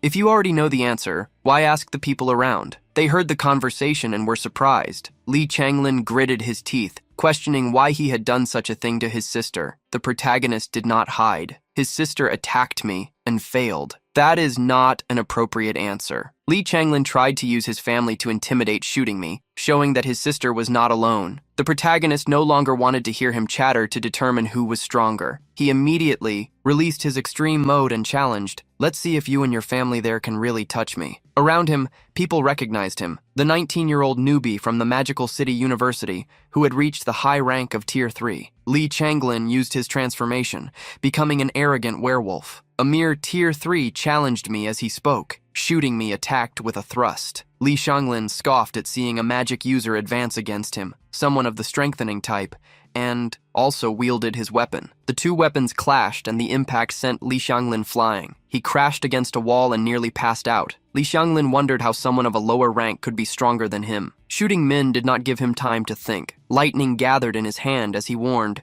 If we were in normal times, I could fight you, but now I will end this quickly. The celestial thunder technique was unleashed, and lightning fell upon the werewolf. Li Xianglin screamed, desperately. His transformation was undone, and before being eliminated, he called for his uncle. The hat-wearing uncle attacked Shooting Min with a fire technique. Many people recognized him. He was the butler Likuan at the peak of Tier 5. Before the butler's attack reached Shooting Min, the protagonist launched another lightning attack on Li Xianglin. The butler got distracted looking back. Everyone was shocked to see Li Xianglin was permanently eliminated. Li Quan's attack finally fell on Shooting Ming, but it was blocked by a shield, the protective talisman that Professor Yang provided him. The butler recoiled at the sight of the artifact from the ancient civilization. Faced with such power, he could only notify the family head to take action. The butler used his communicator, informing Master Li of what had happened to his children in a quiet mansion. The roof was destroyed when someone leaped into the sky. A bald man with a goatee shouted, "Shaolin, my son!" He was moving across the rooftops, heading toward the entrance of the hunting zone. Shooting Ming remained waiting. He went on alert when a powerful man landed beside him, destroying the surroundings with the shockwave of his arrival. The enraged man shouted at him, "You have gone too far!" The butler approached but received the same fury. The family head extended his hand towards him,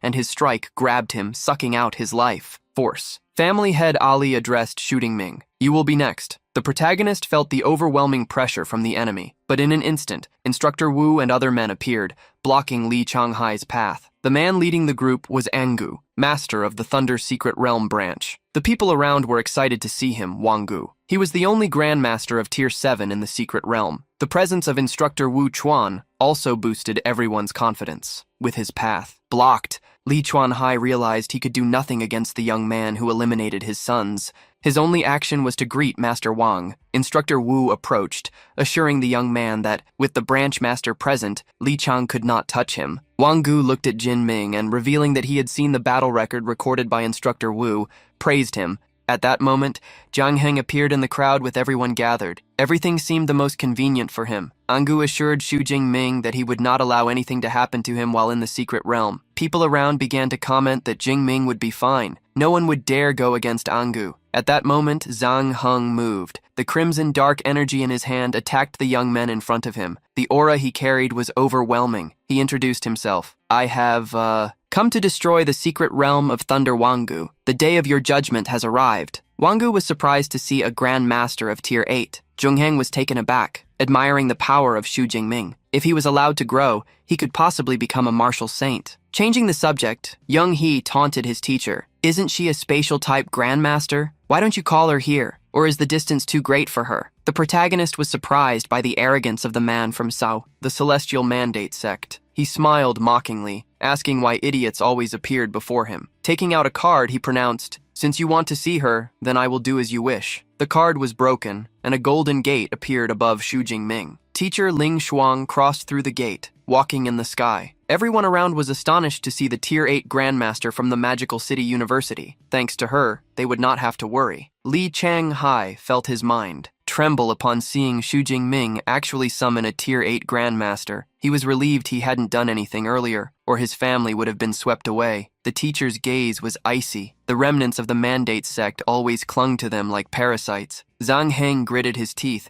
questioning how Ling Shuang had managed to teleport there.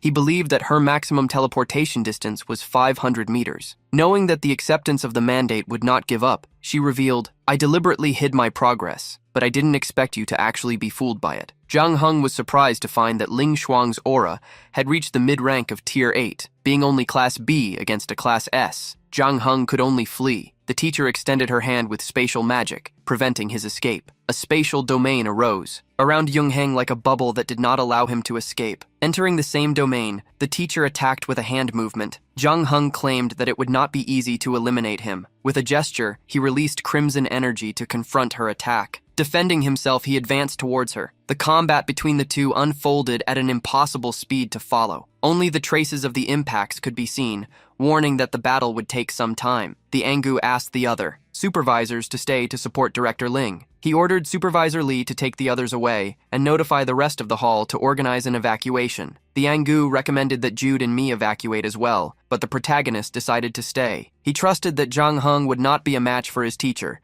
and even if she were not strong enough to defeat him, she could manage to escape with him. Half an hour later, the spatial domain was undone. Jang Hung and Director Ling appeared back, and it was the man who fell to the ground. The protagonist looked at the fallen Jang Hung and wondered how many points he would earn for eliminating him. Jung Lu approached, impressed by the fact that Jang Hung had failed to either win or flee. The protagonist asked the senior if he had ever seen the vice principal fight, but he denied it. She had always been someone mysterious, even more than the university's own director. He praised Shooting Ming for managing to make her so favorable to him that she gifted him with a space talisman. The protagonist stated that he had received the item merely to save his own life, but he could not always rely on such a privilege after using it. The gentleman joked, "Having one was already incredible, did you want another?" He also dared to ask, "Has Vice Principal Ling really become your babysitter?" The teacher overheard. As she approached, the duo pretended not to be conversing and adjusted their posture to greet her, taking a new card. She handed it to Shooting Ming. "The remnants of the Heavenly Mandate sect are still out of control. Here is this space talisman for you. If you are in danger, destroy it immediately." D'Anglo was surprised and internally commented that the teacher had indeed become a babysitter. The vice principal then addressed the branch head. "You are the master of the Thunder Martial Arts Hall branch, right? I need you to keep the details of this battle absolutely confidential. Also, spread the word that I was seriously injured in the fight with the cultist, and I will not be able to use my spatial abilities for a short period of time." Angu understood that this was a trap to lure more cultists. Changing the subject, she ordered that Shooting Ming's record be kept confidential due to the upcoming University League. Complying, Wang Gu revealed that he had something to report about the student. Upon hearing about the Li family, she questioned where Li Qianghai was. Li Qianghai approached, albeit with fear. The vice principal announced her sentence: 20 years of imprisonment for not disciplining the children who attempted to steal and kill someone. Upon hearing the length of his punishment, Li Qianghai despaired, falling to his knees. He could only accept it. The people around were shocked. Some called the university and the magical city overprotective, but others acknowledged the Ali family's guilt upon hearing the sentence. Angu immediately knew that was the end for the Ali family. They would hardly recover from such a blow. The teacher approached Judam and urged him to be more careful, as the Celestial Mandate sect might try to attack him again. The protagonist smiled shamelessly at the vice principal for the arduous mission of serving as bait to attract a powerful sect member. For some reward, Janglo nearly fainted at the audacity of Shooting Ming requesting a reward from a Grand Master of Shooting. 8 Pingshuang appeared unconcerned and asked what he would like to receive. The protagonist, having already obtained a spatial talisman, did not want to be greedy. No, I was just joking." Since it had been a long time since anyone had joked with her, the vice principal decided to gift him. Thus, using her spatial ring, she pulled out a small silver bracelet. The protagonist couldn't accept the gift, as it seemed more valuable than the Tier 7 protective talisman. She praised him for having a sharp eye and revealed that it was a Tier 8 talisman. It could block an attack from a Grand Master at the mid-Tier 8 rank. Since it was useless to her at that moment, she decided to give it as a gift. The protagonist thanked her and accepted the bracelet. Lord Luo looked at the accessory, also wanting one. Leader Wang observed the conversation, understanding that Shooting Ming held great importance to the vice principal. He would do his best to forge connections with the young man. The principal reminded Shooting Ming that classes were about to start and called him to return together. However, he revealed that he still had something to do. She asked how long he would stay, and Shooting Ming replied it would be 2 days. The principal decided to wait for him as soon as he finished cultivating. Could they get back together? Judy and Ami accepted her decision. Mr. Luo became even more envious. The treatment of an 8-tier nanny was incredible at the house with the pool. Jude and Ami woke up after resting. He looked at the time on his phone and jumped out of bed. "Wow, I slept for 2 days and 2 nights straight. I only have 2 more hours left in the secret realm. How will I comprehend the thunder? I read that it is made in this way." When he arrived in the living room, after getting dressed, he found the vice principal cultivating and was surprised to see her in her villa with her eyes closed. She greeted him. "Did you sleep well?" Nodding, he unfortunately stated that he wouldn't have time to understand the nature of the lightning. Ling Shuang asked him not to worry. The master of the Thunder Branch had evolved his past to permanent, so he no longer needed to be concerned about time. The protagonist thanked her, but the director revealed that she had no part in it. It was the initiative of the branch master. Still, the young man credited her, even though he saw things clearly. She reminded him that Angu did not know he was rank S. She also feared that after the school league, such information could no longer be hidden. Shooting Me asked what he would need to prepare. She replied, money, power, fame, wealth, and of course, beauties. There are more than 10 rank S characters that appear in Blue Star every year, but the last rank S appeared 4 years ago. You must protect your original heart. The protagonist patted his chest, affirming that he would listen to her. The teacher revealed her thoughts. Compared to fame, wealth, and power, I am more concerned with connections of beauty. This is the most common trick used by foreign forces. If those 2 girls with you cannot satisfy you, you can tell me. I will help you resolve that. The protagonist immediately blushed, startled by the teacher's ambiguous words. At that moment, Link Wang announced, "You may enter." Mr. Liu entered the room with the head of the Wang branch, who informed that Li Qianghai had been taken to prison and assured that the Li family would not cause any more trouble. The protagonist thanked him, as well as for the evolution of his pass. Engu smiled, stating that he only needed to lift a finger to make the decision. He did this to help foster a national genius, reminding that Shooting Me wanted to understand the Liko Ray. Effectively, he revealed that he had reserved 24 hours of access to the highest floor of the tower for him. Surprised, Xu Jingming thanked him. At that moment, Ling Xuan opened a portal, placed his hand on Jingming's shoulder, and informed him that he would take him there. The protagonist said goodbye to his senior brother Luo. After understanding, "The thunder, I will go straight to school, see you later." Thus, the portal closed. The lightning continued to strike the learning tower. On the highest floor, Shooting Ming sat in the lotus position, with the lightning much closer than when he was on the 100th floor. He achieved better assimilation. 17 hours later,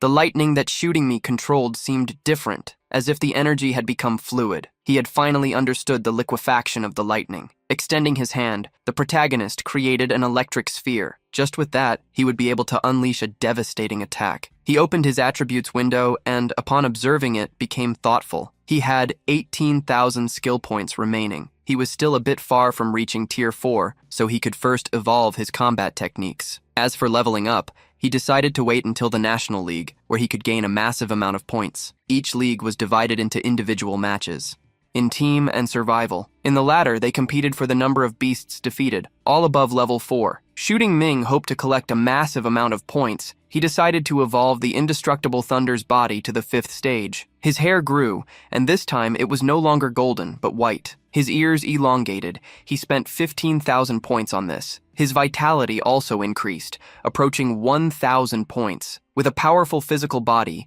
he could use equally powerful techniques. He decided to evolve the fist technique to master level. By delivering a punch in the air, he generated a shockwave that destroyed the wall of the room. Smiling internally, he believed he could almost instantly defeat someone at the peak of Tier 4 with just one punch. Perhaps he was not even at a disadvantage in close combat against the Tier 5 beasts. Now that he had learned the liquefaction technique, he decided to leave. Outside, he encountered Professor Ling. She asked why he had also gained such a great physical enhancement simply by reaching the liquefaction of lightning. The protagonist made up an excuse saying that he got lucky and advanced the indestructible Thunder's body in the process. The professor reminded him that he had combat techniques created by Professor Yang, in addition to the blood essence of a Tyrannosaurus that she had authorized herself. Seeing that he had completed everything he needed, she called him to accompany her back to the university. The sky, above the headquarters of the Celestial Mandate sect, was as cloudy as the internal climate of the group.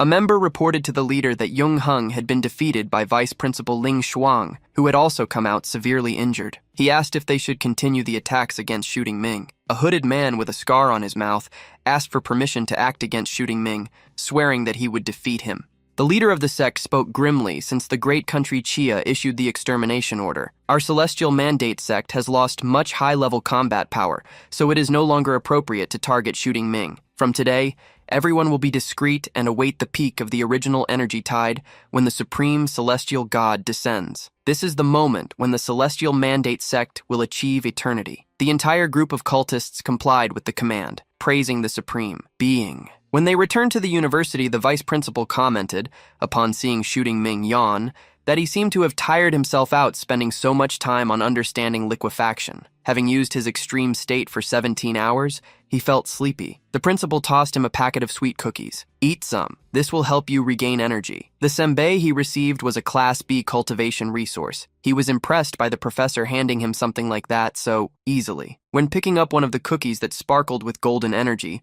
Jingming was surprised. It not only restored energy, but also brought good luck, in addition to making him want to defeat Jing University. Additionally, the principal wanted Shooting Ming to be the captain of the Magical City University in the tournament. The protagonist accepted and confidently assured that he would become the champion. Faced with the young man's confidence, the professor stated that she would introduce him to the team members that night. The next day, at 8 in the morning, everyone was surprised to see on the school's website that the participants of the University League had been announced. Upon seeing Shooting Ming as captain, some people became concerned, thinking it was an exaggeration. He was just a novice. It would be better for the veteran Kong Shi to take the position in their view, as he was the only one at Tier 4. Li Chenzi was shocked to learn that Shooting Ming had reached the peak of the 3rd tier. Above himself, both being newcomers, Dong Chia ran to his friend Kyuyun upon discovering the news. "Friend, your man has become the captain of the university team in the National League. That's amazing," he exclaimed, surprised by how Dong Chia referred to Shooting Ming, whom Oyun revealed they hadn't settled things with yet. Dong Chia expressed his surprise. "Didn't you go looking for him at the Thunder Secret Kingdom on New Year's Eve? A man and a woman alone in the same room and you still haven't won him over?" Oyun revealed that she had brought Senior Young with her. This time, Dong Chia nearly went crazy over his friend's actions, as Senior Young also liked Shooting Ming. Oyun ended up revealing her thoughts. "I think Ang's older sister is a really nice person. If I hadn't brought her with me, I would always feel guilty like a thief." Dong Chia teased, "How can you share something like romance?" Oyun contradicted, revealing she didn't mind sharing kicking me with the senior sister since she felt the same way. Dong Chia brought his hands to his face, not believing how generous the two were. Oyun explained it wasn't about generosity. With the speed of Jingming's progress, he would definitely have more than one woman in the future. She believed it would be better to accept someone she already knew. Dong Chia decided not to meddle and left the decision to his friend. What Oyun, however, revealed was that Shooting Ming had yet to accept neither her nor Senior Young. It was still too early to think about that. For Dong Chia, it was the complete opposite. How is it early? As soon as the National University League ends, the whole country will probably know about Shooting Ming's existence. By that time, it's impossible that even more exceptional girls than you won't approach him. Oyun, upon hearing her friend, was surprised and realized she needed to hurry. The protagonist went to Professor Yang's residence. The professor already knew how well Jingming had done in the secret realm, as he had received news through Yung Luo. The protagonist claimed to have been so bold only because of the protection of the talismans given to him. Master Yang had given the protective shield talisman for him to use, so he didn't think it was a problem, but instructed him to return the favor that Vice Principal Ling had done for him. She had been working very hard with him, especially by saving him. Professor Yang asked what level of power Jingming was at. He revealed that, in his normal form, he could fight against enemies at the peak of the 4th tier. In his maximum state, he would reach the low rank of Tier 5. Upon hearing that a Tier 3 could fight against a Tier 5, Professor Yang nearly went crazy. The protagonist attributed such a possibility to his luck, as it made the indestructible Thunder Body reach the 5th stage. Master Yang thought aloud. The current online discussions are having a significant impact on Director Ling. Since this is the first time she is dealing with related matters, and since you are so strong, I think you should help her prove that her choice of you was not wrong. The protagonist asked how he could prove such a thing, perhaps by finding Kong Shi for a fight. The professor explained that this was simple. He just needed to obtain the 1st place in the school's glory ranking. Currently, Kong Shi was ranked in 1st place. The protagonist was excited. He had forgotten about this possibility, as he always thought of virtual training as something useless. The professor instructed him, "Go and try the functions available in the practical training building. It is definitely more useful than you imagine." When the protagonist arrived at the practical training center, he found an area with several capsules. Some people were talking, commenting on their feats from the last times they had been to the training center. Xu Jingming was accompanied by an instructor who pointed to a capsule. This is the only high-level camouflage virtual cabin in the practical training building, reserved exclusively for S-class students. When the present students saw Xu Jingming, they were surprised. The rank student of this virtual training was a novelty. They quickly decided to create a post on the university forum. Everyone wondered if he could surpass Kong Shi. Immediately, the topic became the most discussed. People were betting whether Xu Jingming could be stronger than the Iron Bear. The protagonist entered the capsule, and the instructor adjusted it from the outside, while the assistant Eva, who accompanied her, approached the capsule speaking to Xu Jingming. The virtual space will scan and simulate a body with a level and physical strength similar to his. You also need to release your combat techniques and skills for a moment to facilitate the machine's simulation and execution. May I ask? Can we begin? The protagonist commanded the start, and immediately a scan began. From physical data to nerve connections, Xu Jingming closed his eyes and entered the simulation. He found himself in a white corridor. There was a large marble pillar. On the pillar, apparently, was recorded the battle power ranking with the names of over 4,200 people. Kong Shi was in first place on the list, with over 502,000 points. Eva presented herself with the avatar of a doll with long tied hair. She welcomed Xu Jingming, asking him to choose a rank B battle outfit and a rank B weapon. She showed him various spears, swords, axes, and hammers. He could choose any of them. The protagonist selected the spear, as well as his battle outfit. Eva asked if he was ready to begin. The approval. As soon as he confirmed, a countdown began, and the robot created a magic circle for him to advance to the first floor of the challenge. Xu Jingming saw the ground beneath his feet transform into a field of grass. In front of him, various rhinoceroses appeared. The protagonist extended his hand and unleashed an explosion of lightning. Eva confirmed the completion of the first floor, and stating that he had a minute to rest, asked if he wanted to rest or continue. Xu Jingming simply moved on to the next test, in the area of the gentlemen's dormitories. A heated conversation was happening in the village of Kongshi. Two of his companions were upset that Xu Jingming had been selected as captain. Kongshi Seker had competed with him. How could he have lost such a position? Kongshi downplayed the fact, believing that, with Xu Jingming's strength, he was qualified to be the captain. One of his friends still could not accept such an answer. His temperament is too, good. Anyway, I am not convinced. I need to find an opportunity to fight with him. Konghorn and the gentleman warned that they did not need this. Director Ling must have a reason to choose Xu Jingming. Suddenly, someone picked up a cell phone and alerted the others. Look, the forum says that Xu Jingming went to the virtual trial. I would really like to see what ranking he can achieve.